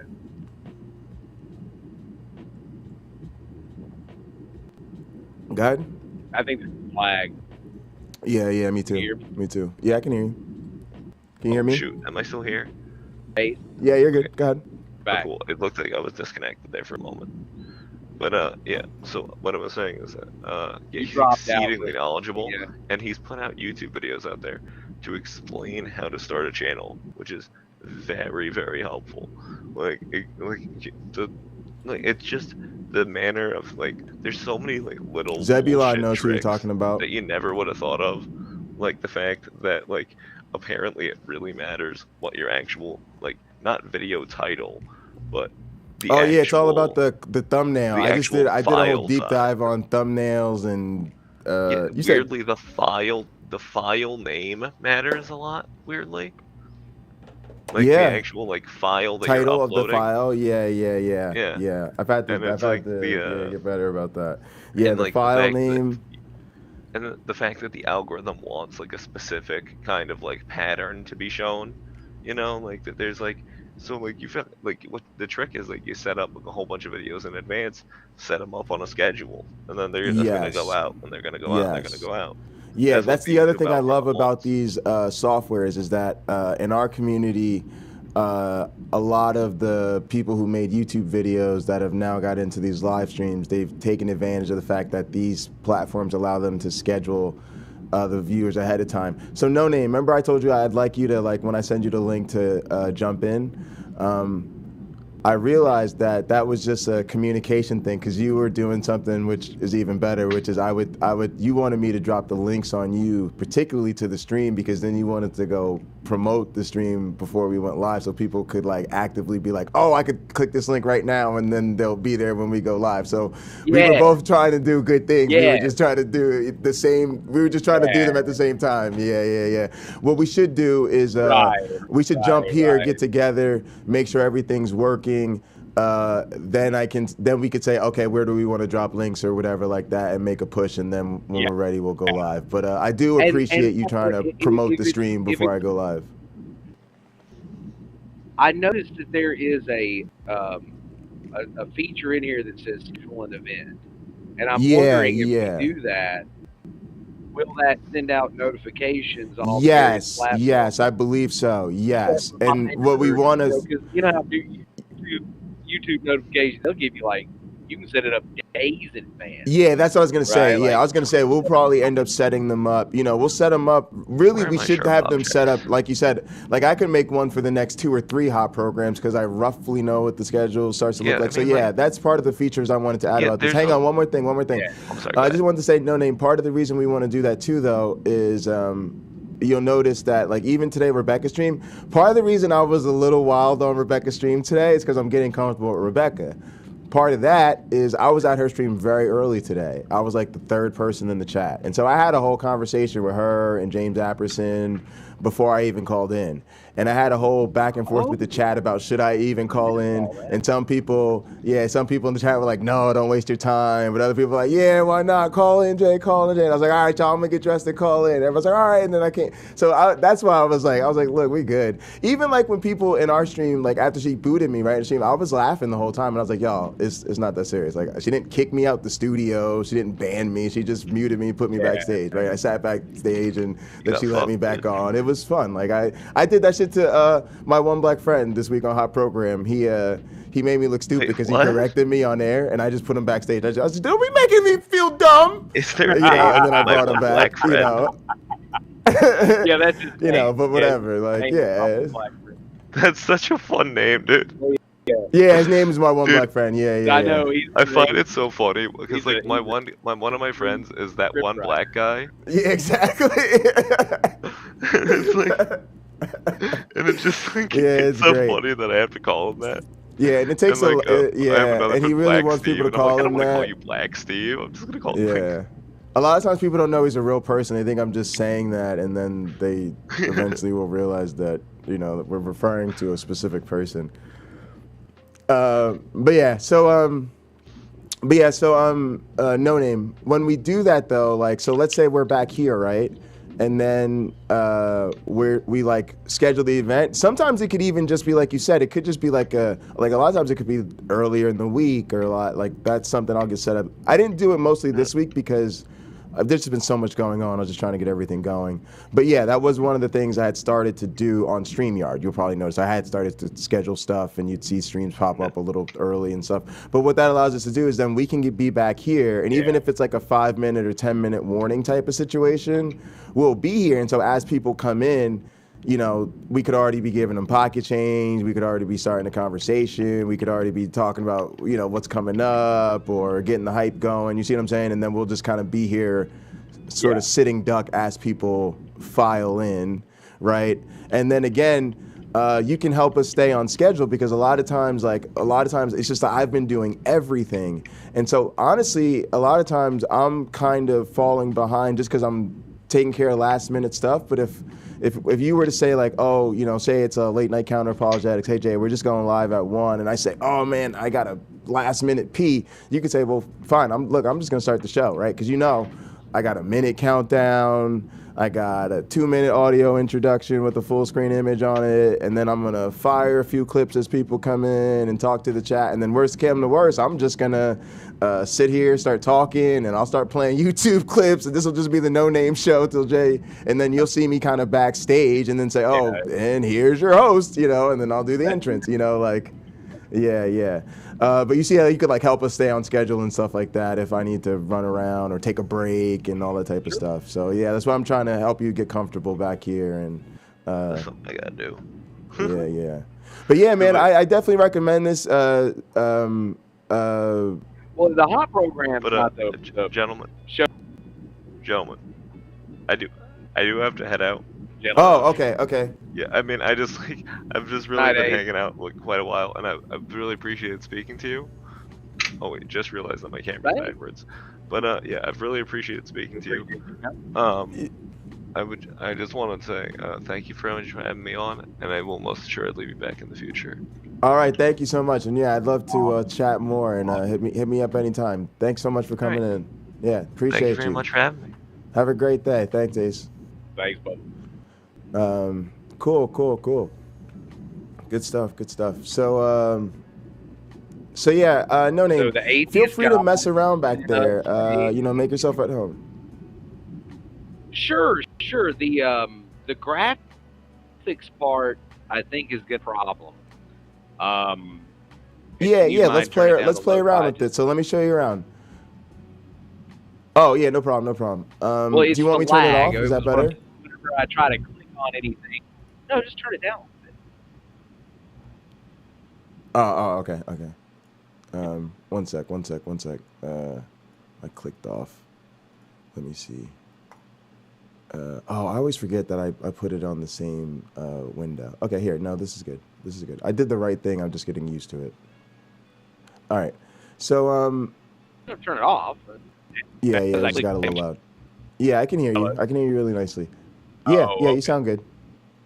All right. So no name. You hear all the stuff I was saying. Frozen. I did. So let me confess a couple of things. It may be such that,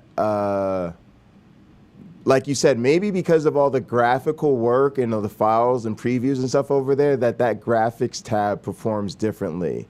So it may be the type of thing where once, all I'm trying to do tonight is have you mess around. So I don't care if it introduces lag or slows things down, but I'm just sure in the future. I can't do anything with it. It's just completely frozen up. Like every time it gets nosed up. Okay. Yeah, before I could play the Copeland video, right? But now when I go to click on graphics, everything just freezes up. Like I can't do anything. Now let me ask you a question: does it freeze up, or does it just not display it?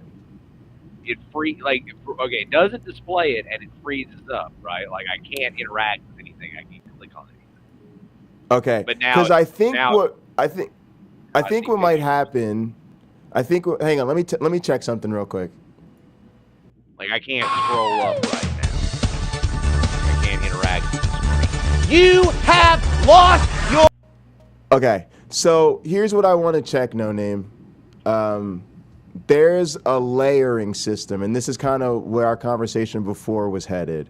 And so we're going to play with this a little bit, and I just want to see if the issue is on your end or if it's just the layering system. And here's kind of what I mean by that.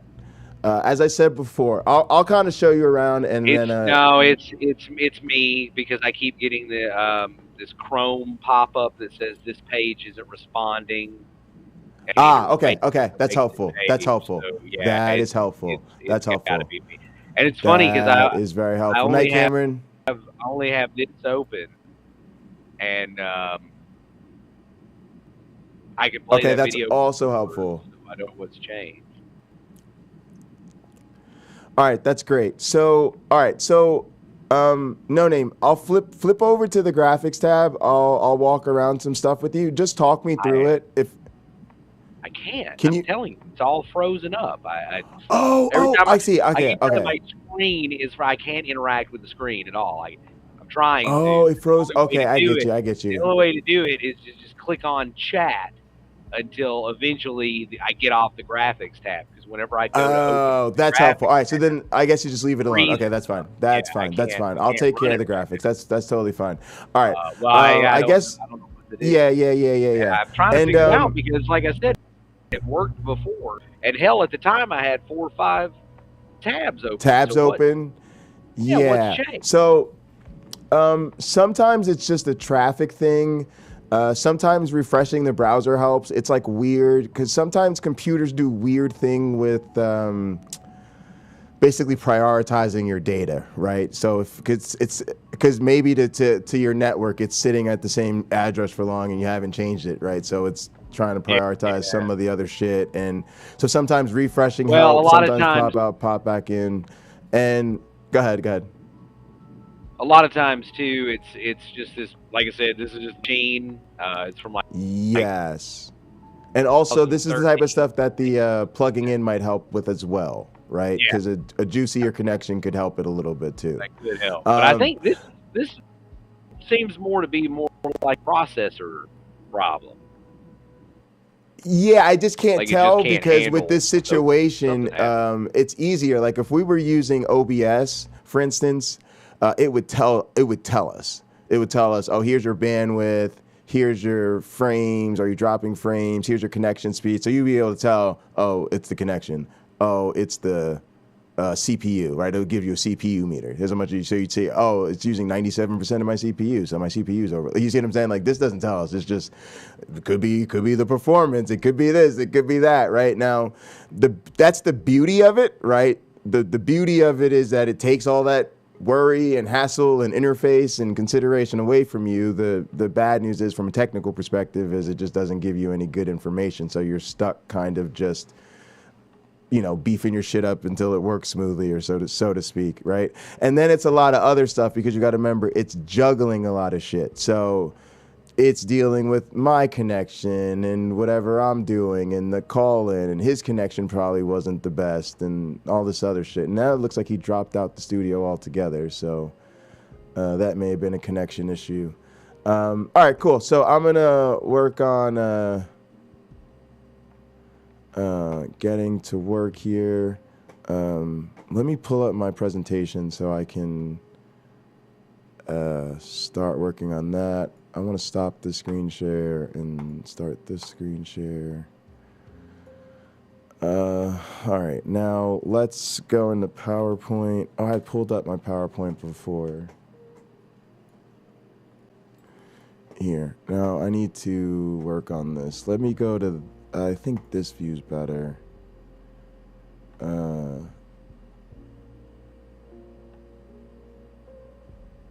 And to be honest, sometimes this is better with the chat not on the screen. Although I like having the chat on the screen, so it's kind of a trade-off there. Although, you know what? Here, I got a better idea. A better way to do this. We'll switch. You go here, you go here. Stop that. And we'll share this one. All right, we'll work up here. Yeah, I like this. Because then I can watch the studio and I can work above on the big screen. That's fine. That's nice, actually. I like this. This works. All right, so we'll go here. No Name, let me know if you're coming back or what. I don't know what happened to No Name, but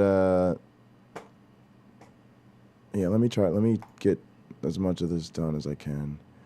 Oral exam? No.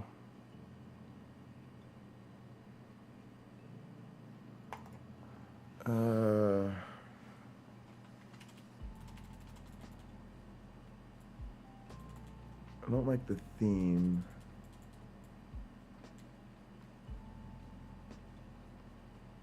But it does have a lot of my stuff in it.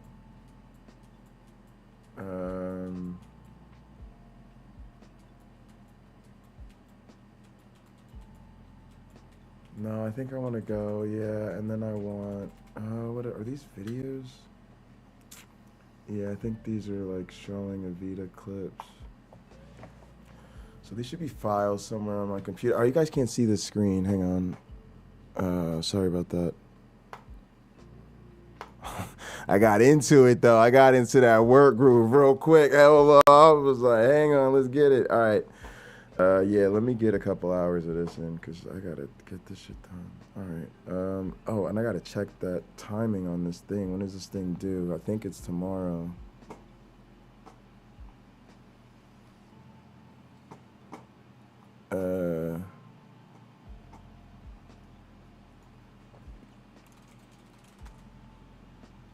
Let me check.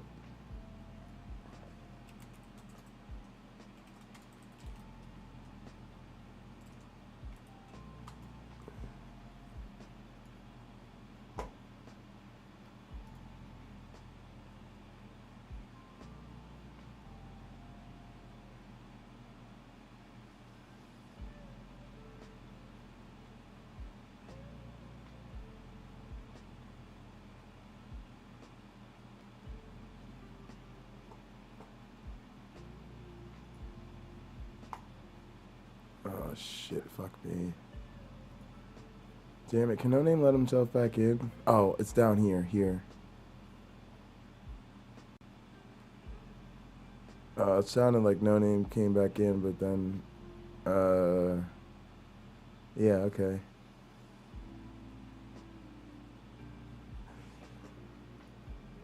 Is that you, No Name? Hello? Yo. Hey, what's up, man? Yeah, can you hear me?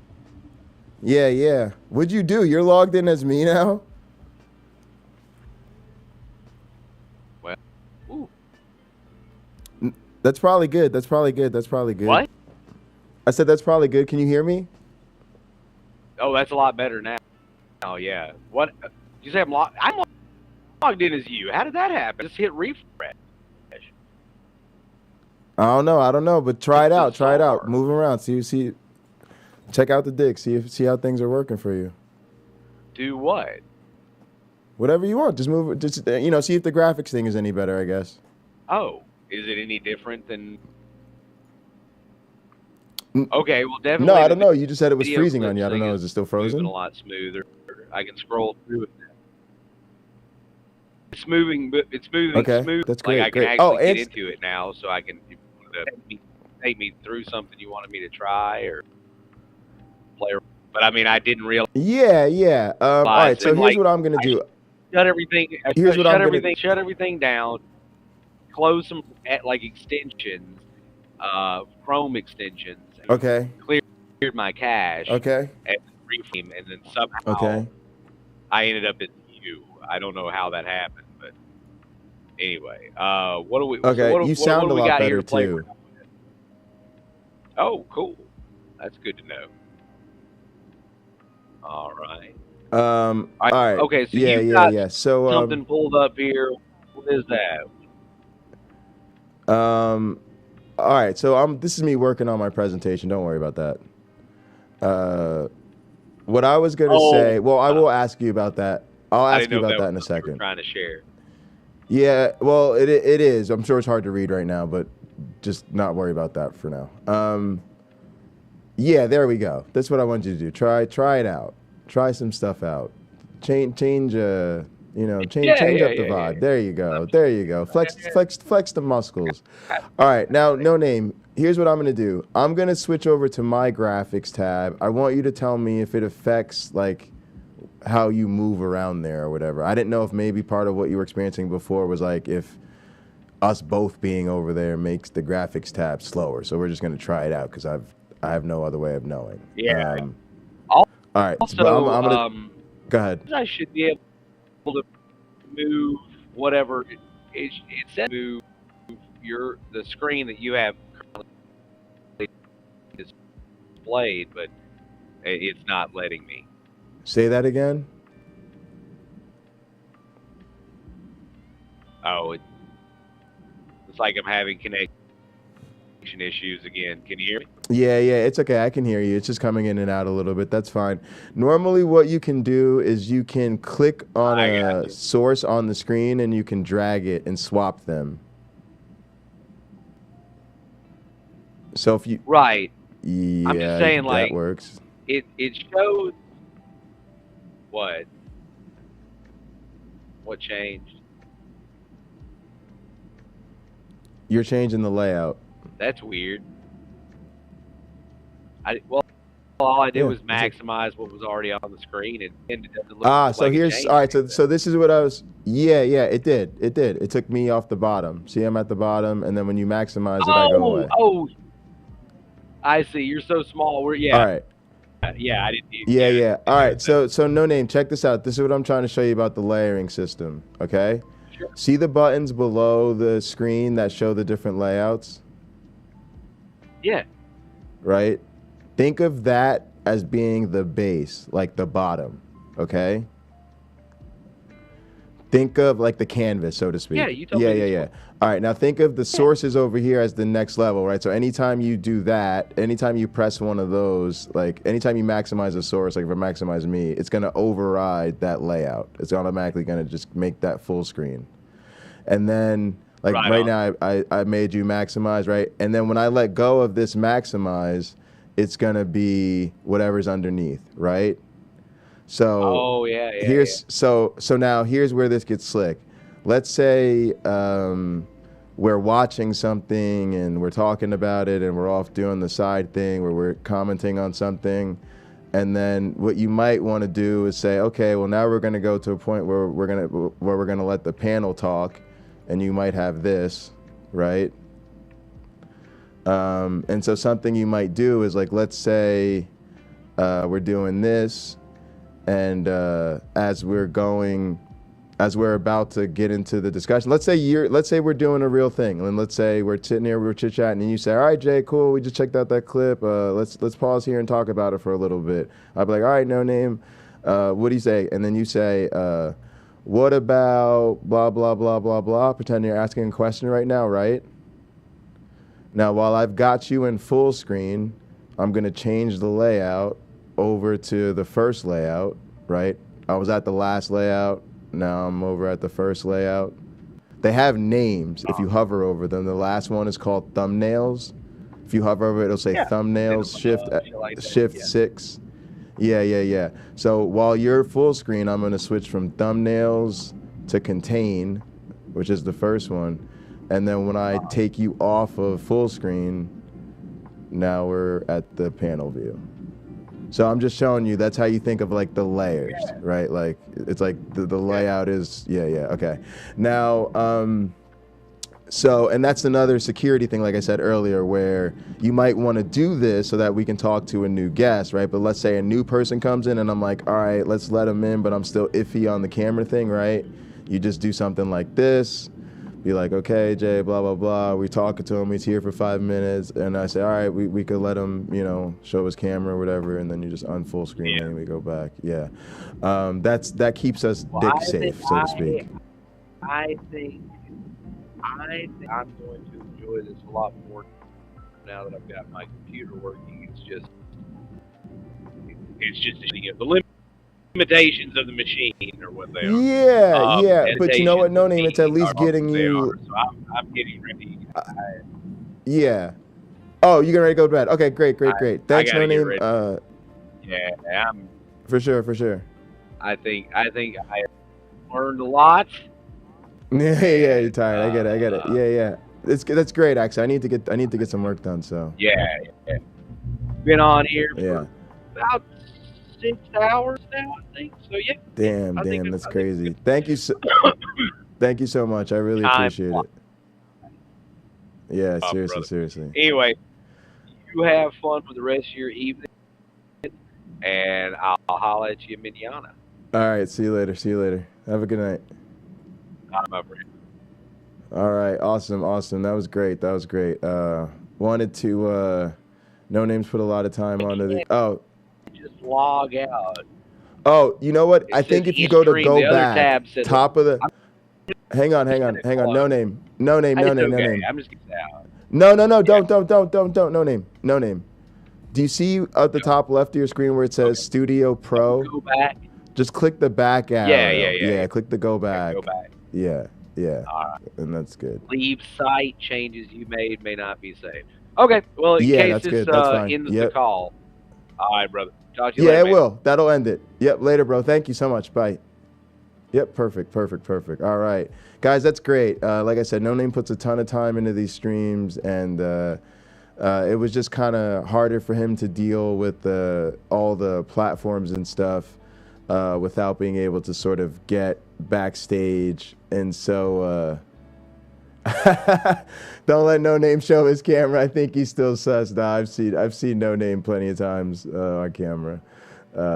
He has a lot of female friends who are very, very passionate about their No Name. All right, so folks, you guys can let me know what you think if you're still here.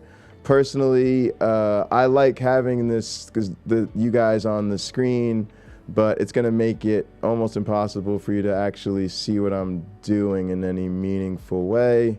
That's not necessarily the worst thing. It'd just probably be a better viewing experience if I did this. You guys can still all talk to each other, but let me know what you guys think. I might just rock like this for a little bit to see what happens. I can obviously see the chat, and as you guys talk, I'll probably put comments and stuff on screen still, as is the norm. And maybe if the chat gets active, I'll put it back up. But let me know what you think. If you prefer me to switch to having it on screen, I will. Just let me know. All right, so for now, I'm gonna hide this, and I wanna. What do I want to do? I don't have a ton of time. So one, I got caught off guard because I've been planning to work on this for the last few days, but I've been super busy with all the stream stuff. But kind of needed to work through some of that. So now I've got a lot less time than I wanted to, but that's all right. Let me see what they said about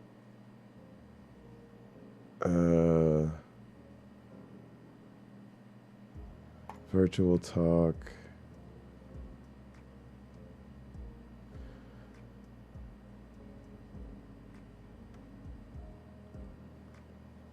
Yeah.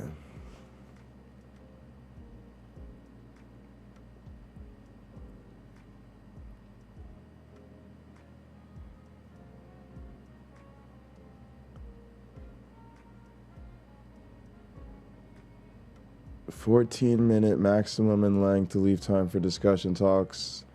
Exceeding 15 minutes will not be aired. Talk will be auto-captioned in English within an hour. Can edit them to correct later." All right, cool. All I got to do is get this 10-minute video done. All right, so let's do it. I'll probably, I don't know what I'm going to do. I haven't decided how I'm going to record this thing yet. Let me build it. Let me build a talk, and then I'll do the video at the end. I'm just going to do a basic talk in costume, probably with video and audio clips and probably some soundboard stuff. All right, let's, the iconographies of progress. No, we won't be going through any of this. Yeah, I don't know. My visuals are just so different right now. I don't really want to use this. But I might use some stuff from it. All right, let's do that. Let's keep that there. Let's open up another... let's open up a different presentation. I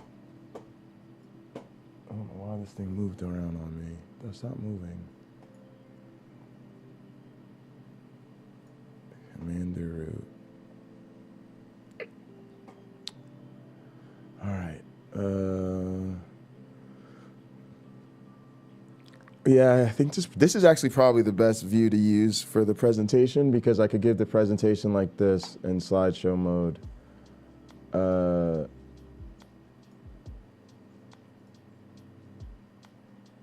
From the beginning.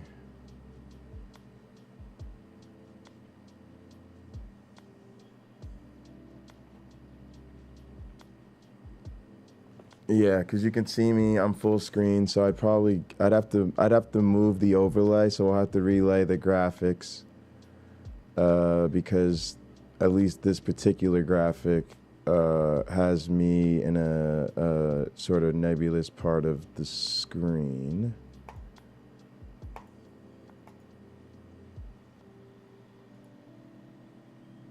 Yeah, so those are the two overlays I have. I'll probably go with this flipped version of this, maybe, where the live is over here and the Heartbreak J is over here. Also, I want to make a Purple Haze overlay.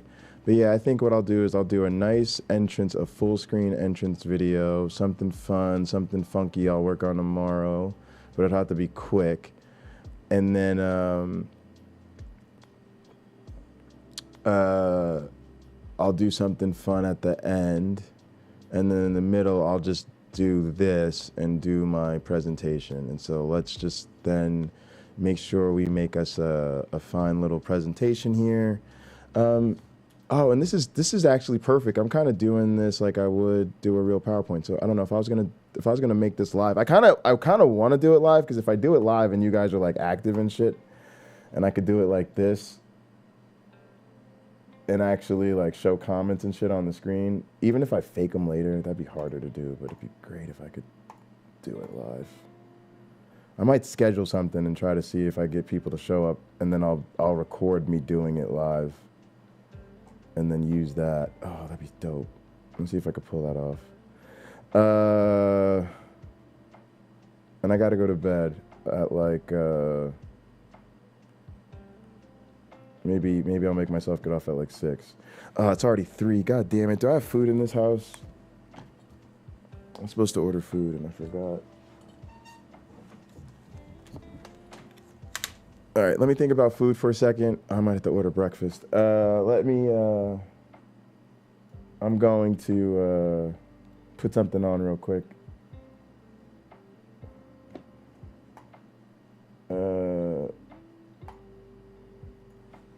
Let's leave that up because that's the stream. Let's go Gin and Truth.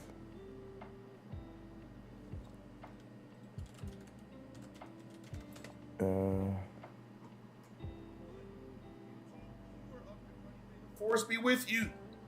Now, gang, this is the big daddy of the day, and I'm gonna let this thing run. I just belt hashtag a professional. You guys hear that one? God damn, I'm a pig. Texas parents reported for child abuse for loving their transgender teenager. Now, gang, this is from the TYT network. They got good shit, so I want to give them some props and some credit. But I'm just going to let this run for a little bit. You guys need to hear this bullshit. You guys ready? Roll the tape. Story from Texas, where a trans teen was admitted to the hospital for an attempt to lives. On February 22nd, the same day as Abbott's letter, Antonio attempted to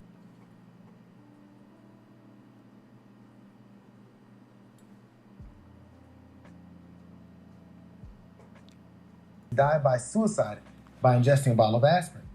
Antonio said that the political environment, including Abbott's letter and being misgendered at school, led him to these actions.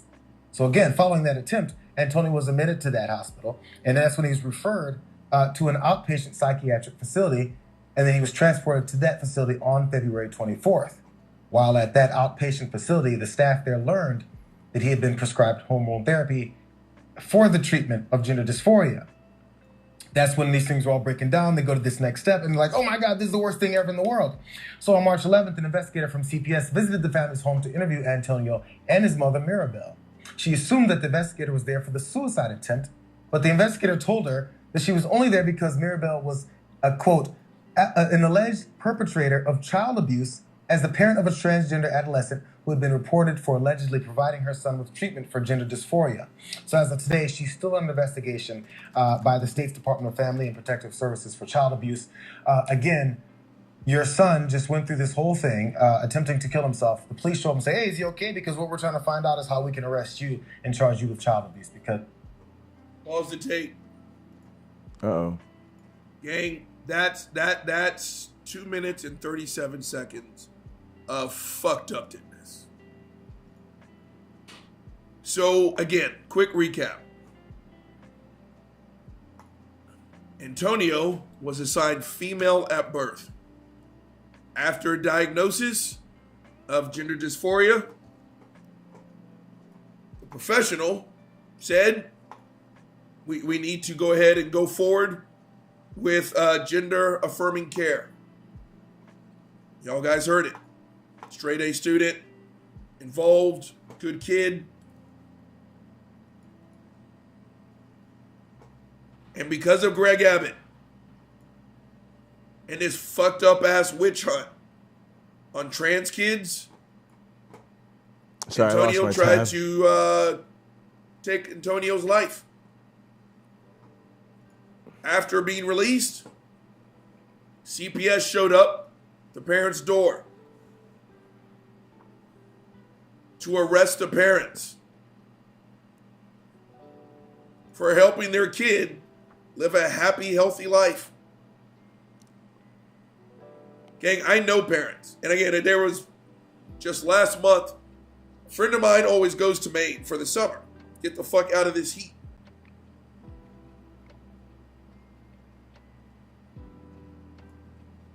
They have I'm pretty sure they haven't put a word on it. The kid hasn't put a word on it. But the kid was assigned male at birth. Kid feels better. long hair. Hey guys, it's me. Welcome back to the program. I'm here, as always, with my trusty sidekick, Video Boy. Hey, Video Boy. Hey, it's me. Come on, let's go on a learning adventure.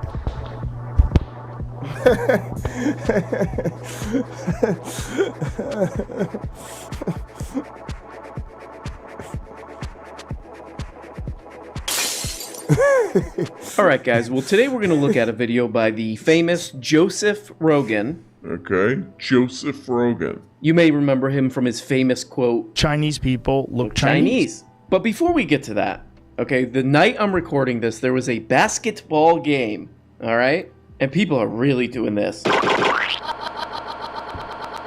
And the Phoenix Suns lost by a lot, okay? It was a blowout. I'm gonna blame it on just one of those nights. And I just... Whoa. Sorry, Zebulon. I'm so sorry. I'm so sorry. I just saw this.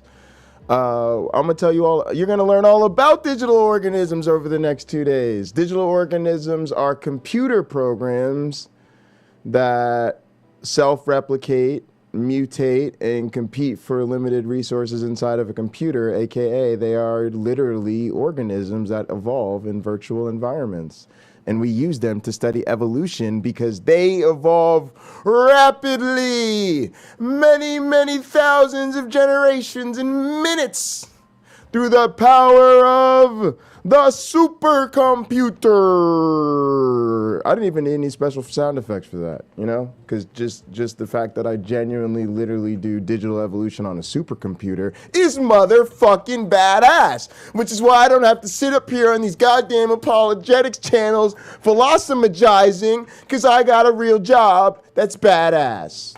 Happened across. But yeah, I'm just getting set up here for my presentation, and then I'm going to work on it. But yeah, what I'm seeing here is that I'd like to do this where you guys are on screen.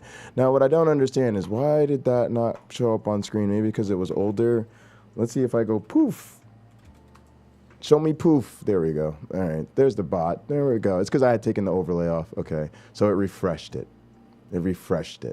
Which isn't great because now it looks like... there hasn't been any chat here. It's all right.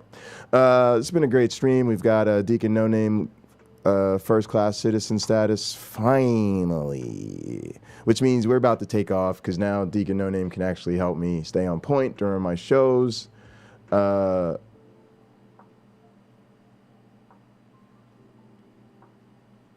You think I saw something along those lines with prey and hunters? Please tell me more about that. I'm interested in a little bit more about that. Yeah, leave it in the chat. I'll be right back. I'm going to let my man Iron Brown play here for a minute. I'll be right back.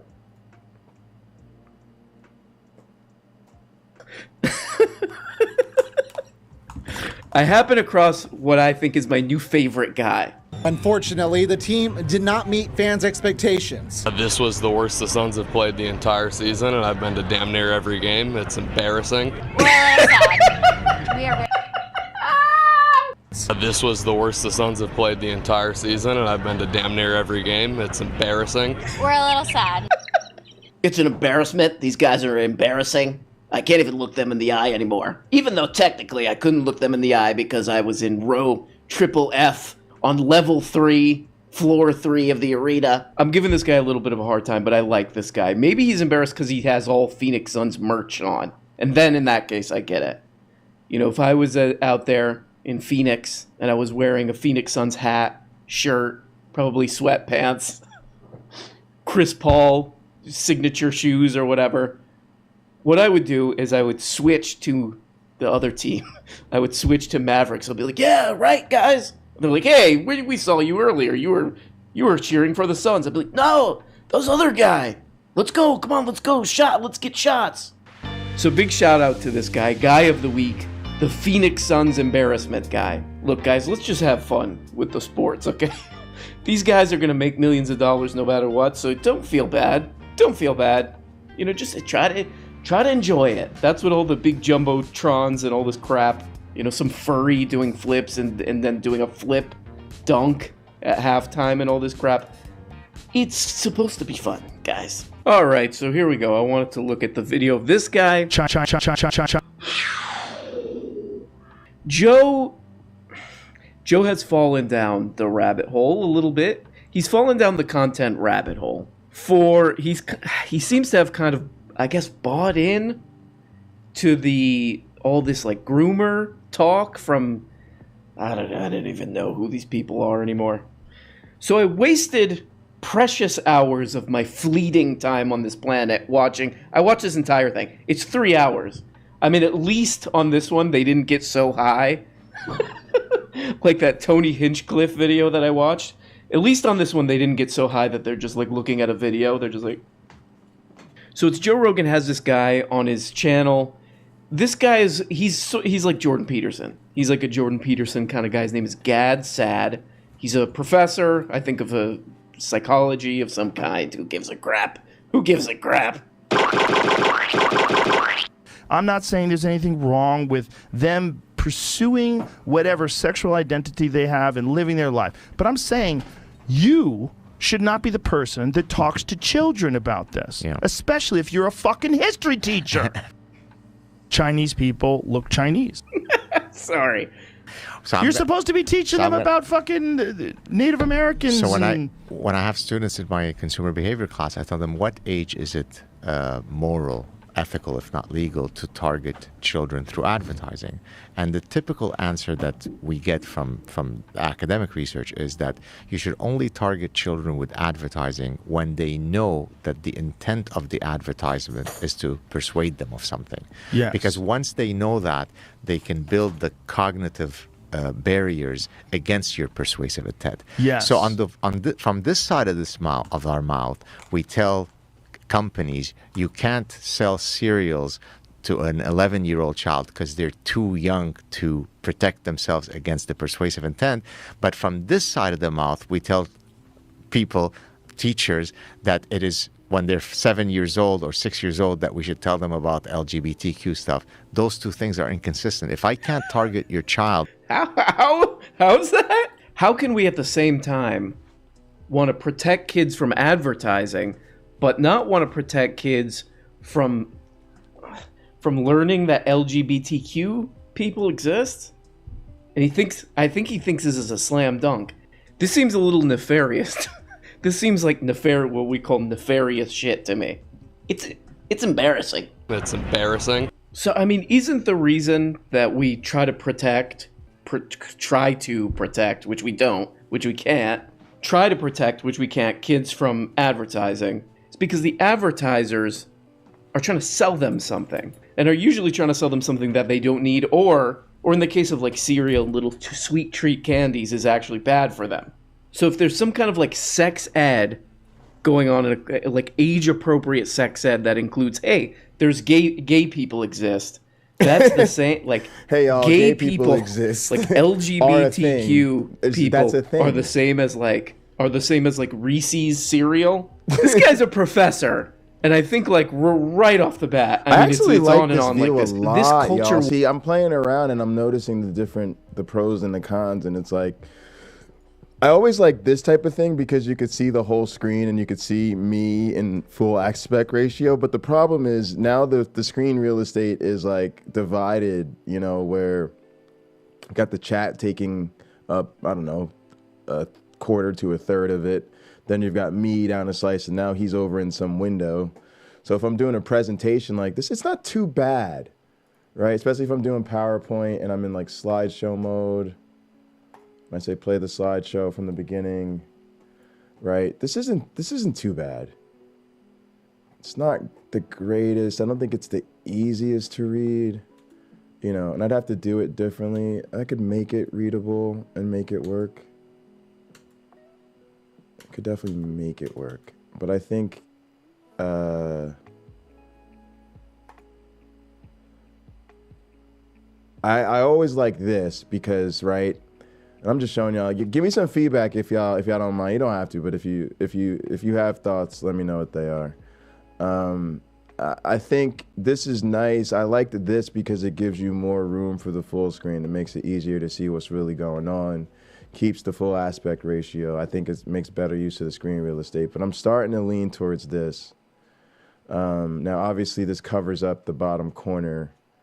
But, you know, I could do this presentation so that there's nothing really going on there. That's a pretty easy fix. I just think overall, this gives me the most screen real estate for what I'm trying to show people. It makes the easiest viewing experience of the presentation, keeps the chat on the screen, keeps me in the screen to keep it nice and presentable. So this is one I've been avoiding, picture in picture, but I actually kind of like it. I don't like this, obviously, for something like this. It's fine when you're just having a back and forth chit chat with somebody sometimes, or if you're showing something at a very particular part of the screen, but generally don't mess with that. This is kind of nice, but you know, I'd have to use really large text for the presentation if I did this. And I still think it would be a little weird. It's a little too much camera for something like this than you need. This is better. What I'll do is I'll just set it so that there's nothing down here. I'll probably use text boxes or something that come over to here. I don't even think I'll put text on my slides. I'll probably do titles, big ass images, and I'll keep notes kind of backstage so that people are paying attention to what I'm saying and just seeing an image. And then maybe over here, I'll put some kind of fun graphic or something to make it look cool or whatever.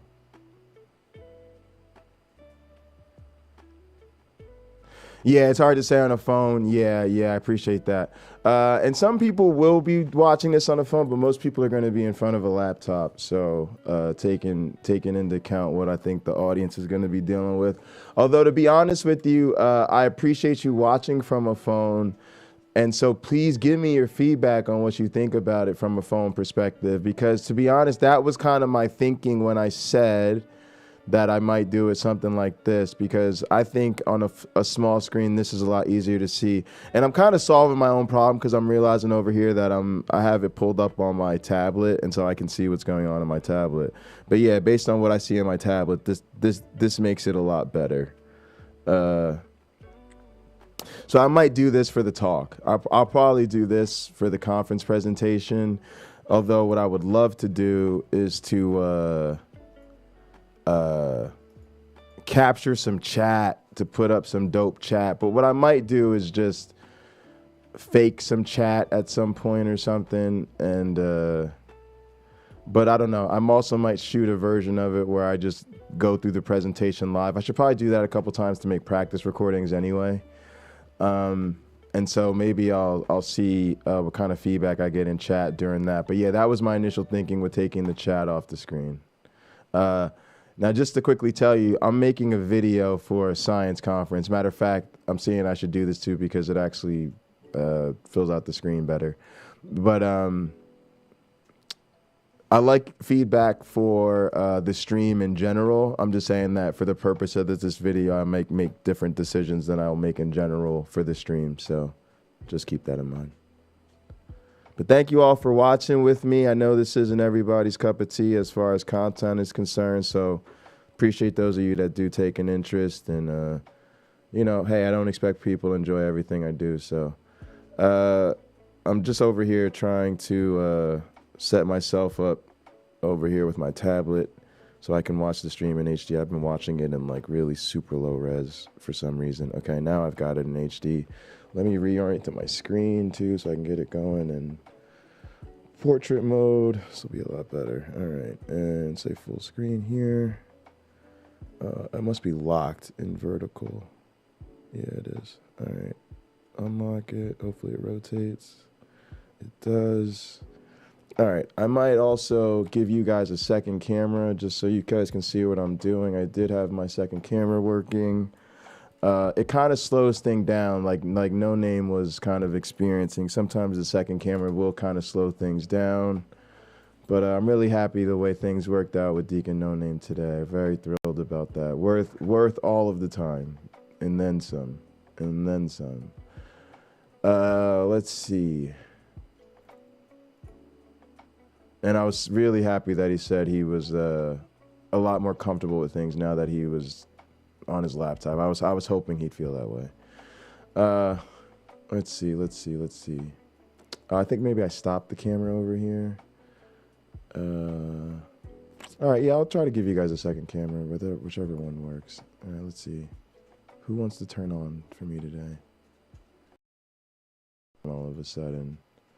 Interesting. All right, what about this guy?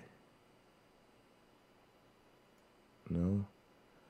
All right, what about... the droid cam normally works. I might have closed it or something. Let me see. Yeah, let me get my droid cam going. I must have closed it. All right. Sorry, y'all see what I'm doing in a second. You'll appreciate it, I think. Yeah, it's not showing me anything. Oh, I moved. I used my phone. That's what happened. I went to say I was going to go make food. Oh, there it is. It is working. It's working. All right, let me not put it up yet because I do need to see what I'm going to do about food. And then I'll put, no, cancel, don't exit it. Just leave it there. I'm not showing it on screen, so it's not causing any chaos. For a phone, you might not need the chat. It's easier to read the text. Yeah, and it kind of overlays the chat nicely anyway. Yeah, you don't really need it. It's a nice little feature I like for a lot of the things we do, especially when we're doing like live shows where we're watching clips and stuff. But I think for something like this, especially when I'm switching to work mode where really I want you guys to see what I'm working on, this is great. All right, thank you, Zebulon. And let me definitely hook you up here. What I do is when I ask for feedback on things and people give me feedback, I try to give them pocket change for it. Normally, also, I drop it on everybody. So my general rule of thumb is when I ask for feedback, I drop 10,000 pocket change, what we call a stack. Because like this, a stack of $100 bills is worth 10,000. So we call these stacks and stacks and stacks.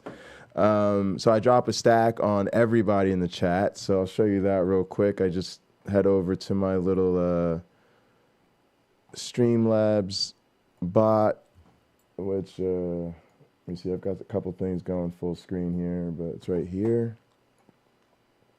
And I add points to everybody. So I add 10,000. So whoever happens to be in chat will get 10,000 pocket change. It helps everybody in the community out because you made a contribution. And then I add 10 times that actually to the people who give me feedback. And then it's a multiplier. So if I ask for feedback on sound and 5 people respond instead of 3, it would be 50,000 to everybody in chat and 500,000 to everybody who gives me feedback in the chat. We just want to incentivize people to respond, and I don't want to cut it off like just because people respond. If 10 people respond, I want to reward everybody accordingly to celebrate how many people respond. So that's the system I came up with. Give me feedback on that if y'all think that's helpful. We're just trying to make everybody win type situations, especially with technical streams like this where that type of feedback really does help because I'm trying to make those kind of decisions. All right, so that's the bot, that's the currency. Of course, go ahead and type !store if you want to see the type of things you can redeem. Let me try a redemption real quick just to make sure our bot is up. If it's not, I'll go ahead and fire it. And also, the poof command didn't work before. So, yeah, appreciate you. All right, it said I redeemed gloves. Where's it at? I don't hear it. Let me see. Sometimes the objective world and the narrative world touch. No, I'm being a jerk. All right, yeah, I don't see. Oh, so you said I redeemed, but the bot didn't go off. All right, so what do we want to do? Let's pull it up again. It was right here. Let's play a little lo-fi so I'm not in dead air. I guess I moved the lo-fi for some reason. Let's play my cousin's music real quick. That explains a lot because I'm not hearing him either. All right, so maybe there's an audio thing. Yeah, voice meter's going. Okay, audio device. There we go. All right. Studio time. I see what happened. My audio device went out. All right. Okay. All right. All right. Now, there we go. Now, let's go back here. Let's try to redeem gloves again. And listen to me, I'm sick of it. I'm taking the gloves off. All right. Bot's working. Go ahead. I just wanted to test it out so that you don't try to redeem something and it didn't go off. So, all right, cool. Bot's working. We're good. Let's see if Poof is working now. So just so you know, Poof is it's kind of the thing around here. When I end broadcast, I usually poof before I play the exit music. I'll give you a little taste of how I end streams. I do this. I'll put up an image full screen. I'll sit here and talk to the chat for a little bit, and then at some point I'll say poof, and this will come up, and then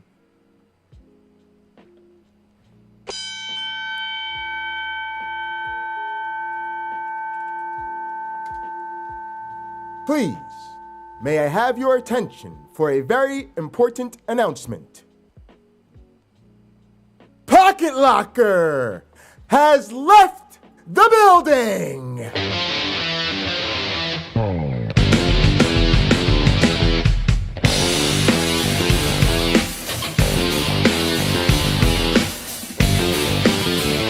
All right, yeah, and all right, so the thing that is getting me right now, though, is that it seems like the bot is working, but for some reason it's like the poof command is not working. So I just may need to go check on that. All right, let's see. But anyway, yeah, when I end shows, that's the thing to do, and if you want to get down me, you could just hit that poof command. Let me go check on the poof command. Yeah, why aren't you doing poof right now? All right, you're doing hug. Why are you not poofing? Let's look at it. Let's confirm it. Command confirmed. All right. Let's try mode as well. Is there a timeout on it? There's a cost. There shouldn't be a cost. Let's edit that. Cancel now. There's mode. Also, check out that link. Poof and you're gone. Exactly. That's the point. But right now, it looks like the command is poofed. Oh, there's a cooldown on it, so that could have been part of it. I don't need a cooldown on it. Field should be 0. Let's just say 0. Just put 0. There we go. Aliases. Let's give it an alias. Let's give it poof. Maybe bye. All right. And then I wanted to give MyOneBlack an alias of commands. That way if somebody types in commands, which some people are used to from other bots, they might do it. Also, I need to make that a... All right, so now let's try poof. Come on, MyOneBlack.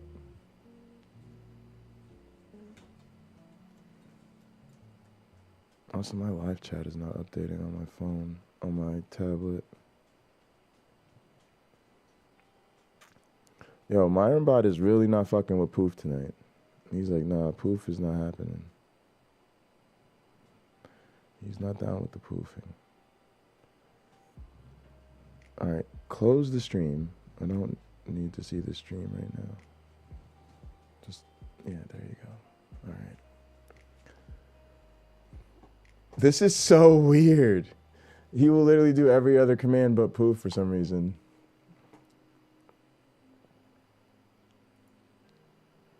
So weird. It's still got that cooldown. Okay. Maybe that's it. Maybe I didn't save the cooldown. Confirm. Oh, it had an error. Okay, thanks for letting me know. I'm gonna check that out right now. Yeah, let me see. It should have brought up the page. But yeah, I'll check it out. Thank you. See, Zebula, you I can tell are a fast learner.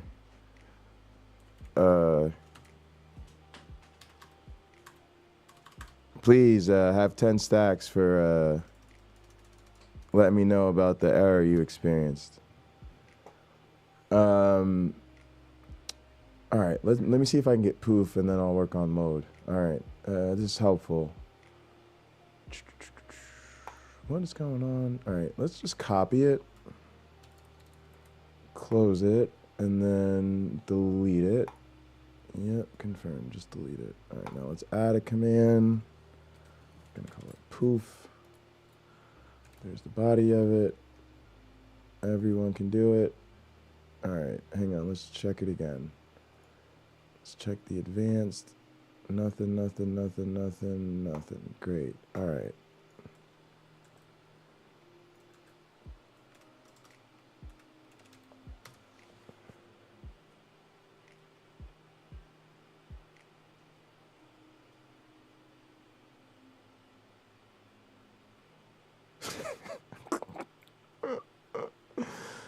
Oh my goodness. Maybe that's the error. Oh, I wonder if somehow, because there's a link in it. Let me see. It's so weird. It was working. It's been working. It was working really well, like all day. And then all of a sudden it just was like, nope.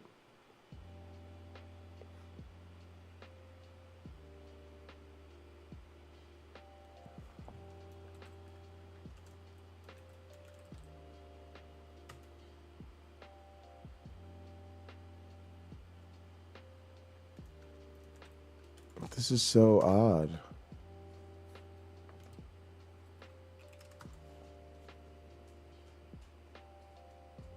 All right, there's mode.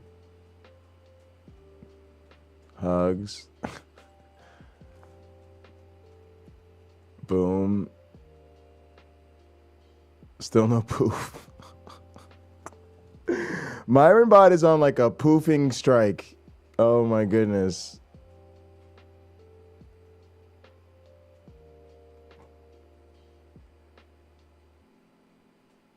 That is so weird.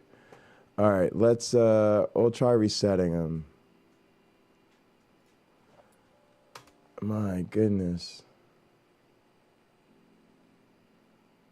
This is the type of stuff that be making you think somebody's hacking you.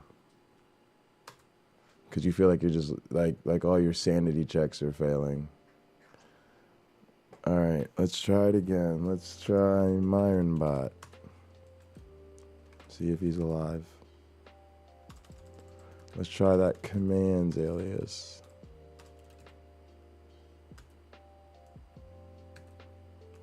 And let's try poof.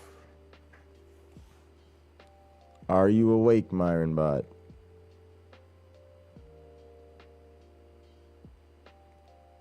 Nah, not so much. Maybe some other time. Let's see. All right.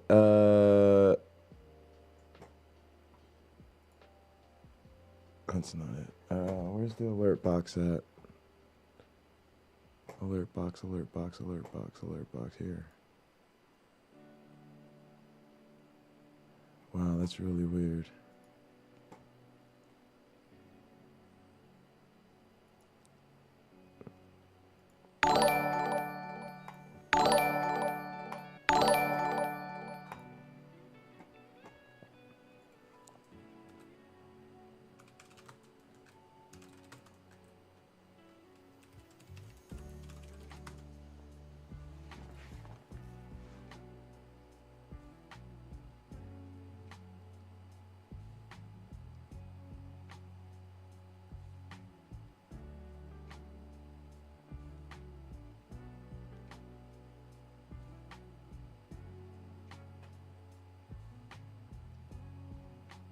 So weird. All right, I'm gonna reset the bot. Let's see. I think the way to go is to turn them off. Reset them. Do it again.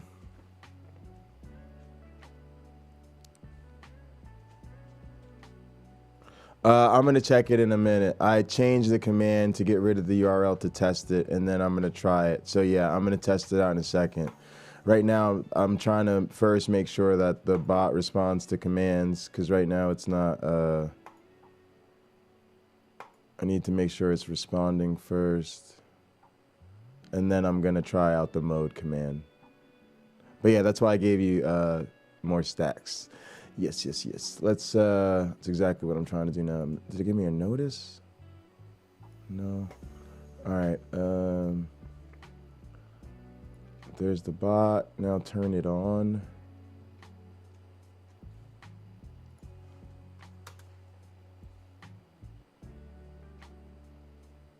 All right.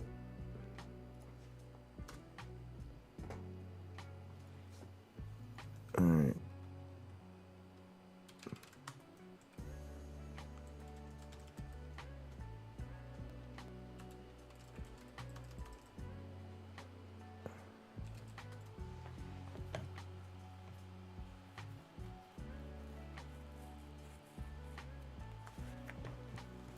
All right, there we go. Boom.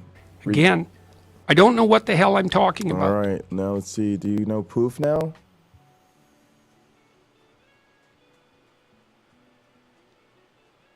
Please no poof. Do you know poof? Come here, MyOneBot. Show me poof, MyOneBot. Show me poof and I'll give you a treat. Oh, this is a really important command to this channel. I can't understand why of all the commands it's having a problem with, why it would be this one. Like, why? It's an easy command. This is ridiculous.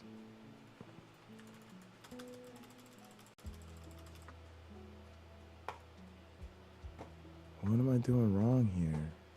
Advance, reply, in chat, permission. I know, I want one command to work. And it's like, no. Y'all see, it's like command updated. Refresh the page. This bot is like, oh, that one thing. I'm like, is a mod fucking with me? Did one of my mods like ban this word or something?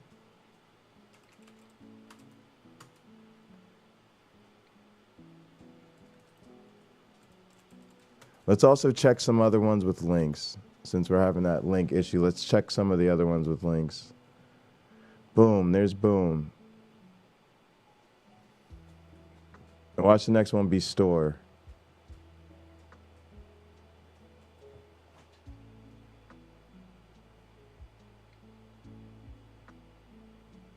Charity, it skipped store? MyOneBot, what are you doing?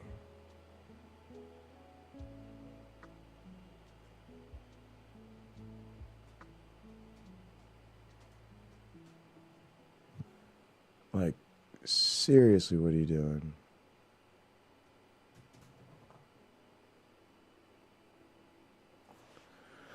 All right, let's put something on while I fuck with this. Oh, this is really annoying. I really want to get to work, but like I don't want people coming in redeeming shit and the bot not fucking working. It's annoying as hell. All right, I need, what screen am I sharing? The one in front of me. All right, let's find something to put on said screen. YouTube video. Boom. Put me in a good war thing with the teachers and all this is just it's just so baffling, because really what it sounds like they're saying is that sex ed shouldn't be taught in schools. And why didn't they do that with the law? What on earth? Why didn't they, like this law specific in Florida that people are so worked up about, why didn't they just say, hey, before 3rd grade, no sex ed? No sex ed. Nothing even related to that. They didn't. They specifically targeted people that they knew would get upset, which that gives you all the info you need right there. They're standing in front of a class, and they're 37 years old, and these kids are 8, and they're telling them about how the world works. That's and sick. maybe they're doing it in a better, more attentive way than the parents do. Yeah. Maybe the parents aren't doing such a good job because maybe the parents are fucking tired and they work all day. Probably I not. don't know. But what I do know is your cerebral cortex doesn't even fully form until you're 25 years old. Yeah.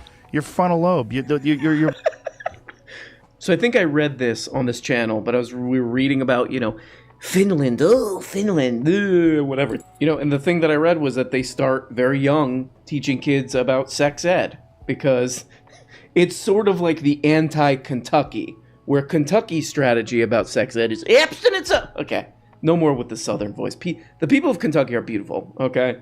There's lots of really nice people in Kentucky, obviously, all right? But, to do the voice one more time, their strategy is abstinence-only education. And abstinence-only education is a way of, like obscuring the demons of sexuality from the world, And the problem with it is that it was a massive failure. We sunk so much money into this crap during the Bush, George W. Bush. Hey, abstinence-only education. Like, mega failure. I mean, I'm sorry, but this is like the stupidest kind of hysteria. Like, this is something that these are lunatics, Again, like Ron DeSantis, I don't know what and the hell people I'm who talking control about. Ron DeSantis. People like that are like, how can we whip dum-dums up into a frenzy? Oh, they're trying to turn your kids gay and trans. Job done. Now we don't have to do anything else. the friends that I've had that. Hey Zebulon, I just took that 100,000 and added a 0 because I appreciate you helping me out with all this. Thanks for checking that down and let me know. That have gone to jail and come out of jail, they're like, you're not getting rehabilitated in there. If anything, you get turned into a harder criminal. You get taught how to do crimes better, and you get to talk to people about how they get caught and how they're going to not get caught the second time when they get out. Are you aware? I don't know what the solution is. I would imagine that we're going to have a much more comprehensive understanding of what it takes to You're offering me a program bribe. a mind. What you have just and done what is it takes to illegal. And in this deprogram a state, if mind. convicted, you could And be fined up to $5,000 or spend 6 months in a correctional facility. Effectively given to people, because we know that there's some substances that aid tremendously in alleviating people from whether it's alcoholism or any kind of addiction issues like this ibogaine. There's a bunch of different things that people can do. A lot of people that have done psilocybin, the John Hopkins studies have shown tremendous benefits in quitting detrimental behavior. I'm kind of feeling Joe's solution to crime here. All right. Usually, when you look at it, it's like income inequality is a big determinant of crime, poverty. We could work on that. Or, hear me out, microdosing. You know who else needs some microdosing to get their shit together? The Phoenix Suns. That's embarrassing. I don't want to... Okay, here's my thing, guys. Okay? Is that I don't want to so much solve crime as I want my criminals to be sort of like Russell Brandy type criminals. They're like, oh, well, what if we were all unified in unity? And by the way, I need to take this because I don't have money to eat. But like when I look at those Alex Gray, what is that guy's name? Alex Gray? Like when I look at those paintings, you see all the veins, bro. It's clearly things are unified, dude. And the thing about Texas is, like, I met with the governor when I first came out here. No. And one of the things that he said, we want to make sure that we preserve people's freedoms. That's the same thing Ron DeSantis said. I met him recently, too. Yeah. Do I not he have said, enough points? preserve people's freedoms here. I spoke at an event by Hillsdale College. I don't know if you know the school. They're kind of a college that's positions itself for as some kind of the reason, premier certain anti-woke commands, college. he's just and they had invited me really to speak struggling in with Florida today. and at an event in Naples. And so I was the plenary speaker on whatever it was on Thursday. The Wednesday event, it was DeSantis who was and so I didn't get to meet him personally, but I was at his thing. And he seems like pretty legit. What do you think? I think he's legit. There's people that don't agree with some of the things that he says because, they're ideologically opposed to him because they're on the left. Oh, man, wow. The political evolution of Joe is quite amazing, quite fascinating. He had Bernie Sanders on his thing, just a couple years ago, Bernard Saunders on his crap. And he's like, I vote for Bernard Sanders. Yeah, this all sounds good. This all checks out. Jump forward just like a year and a half or whatever. Yeah, Ron DeSantis, he rules. So we went from like guy, this little old man who's desperately trying to get people to think about real crap, like real, for God's sake, real stuff. Healthcare, blah, blah, blah, school, blah, blah, blah. So we go from that, yeah, that seems good, to a guy who's just pure right-wing political theater. Like just, yeah, these both are pretty good. I don't know. Both of these things seem pretty good. This guy's talking about having a functioning healthcare system and getting people free college. Or this other, I'm thinking way better guy who's spending all this time making lists of math books that we're going to ban because they have critical race theory in them, which, by the way, we don't know what that is. Ooh. We got what we call a brain buster on our hands. And frankly, the way that I think of it is that it's embarrassing. About halfway through the evening, I turned to the lady in question and I said, I need to edit that Discord you're command. a postmodernist graduate student, yes? Yes.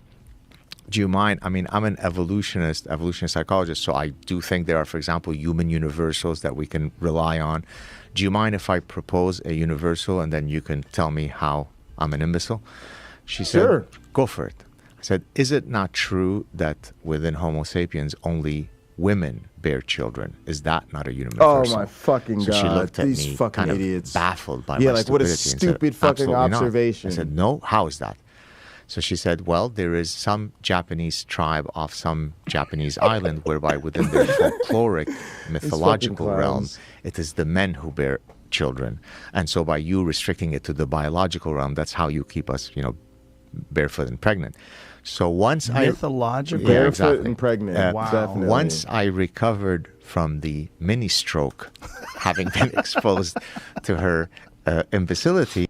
Some graduate student of his graduated or passed some test or some crap. Who cares? And so Gadsad took him out to dinner, and the guy brought his girlfriend, who was a postmodernist. She was studying postmodernism in school, and Gadsad, I guess at dinner, hits her with this crap. Okay, I believe you. I believe you that this happened. He's like, hey, I'm an evolutionary biologist, real scientist. Ew. Only women can have children or whatever. And so that's his big challenge to her, intellectual challenge to her. If you're insufferable enough to talk about this at dinner, where you're supposed to be having a good time, hey, you know what you could be talking about? Hey, the Phoenix Suns, man. That's embarrassing. But instead, I'm challenging you with my red pills. Wow. If they don't leave the restaurant, what the lady could say is she could say, well, depends what you mean by woman, because a lot of people present themselves as a woman but might not be able to reproduce, or there's people who don't present themselves, socially, which that's part of what being a quote-unquote woman is about, is social blah, blah, blah, all this crap. You know where I'm going with this. But the point that I'm bringing up all this, because they go on and on about this gender stuff. But the point is, this is a college professor who's talking with all this academic language and all this crap, and it's like, you don't see that? You don't see that play by this hypothetical postmodern woman? Or one of the recent ones, I think you'll enjoy the story. We'll see. So my wife and I go to a cafe every morning after a 1-hour walk. Hey. Okay. The barista that was serving her looked like a transgender person. So she came to me as we were waiting for our order to be delivered to us, and she said, I felt quite, I didn't want to make an error in how I was addressing the person. I'm taking the gloves off. Because, I didn't know, should I say. And so I put out a tweet that was meant to be a testimony Thanksgiving to dinner how is where sensitive shit and gets kind real. and empathetic Absolutely. my wife is, that she was very, very concerned to not get the address wrong. It was meant to be something aligned with the pronoun Taliban, right?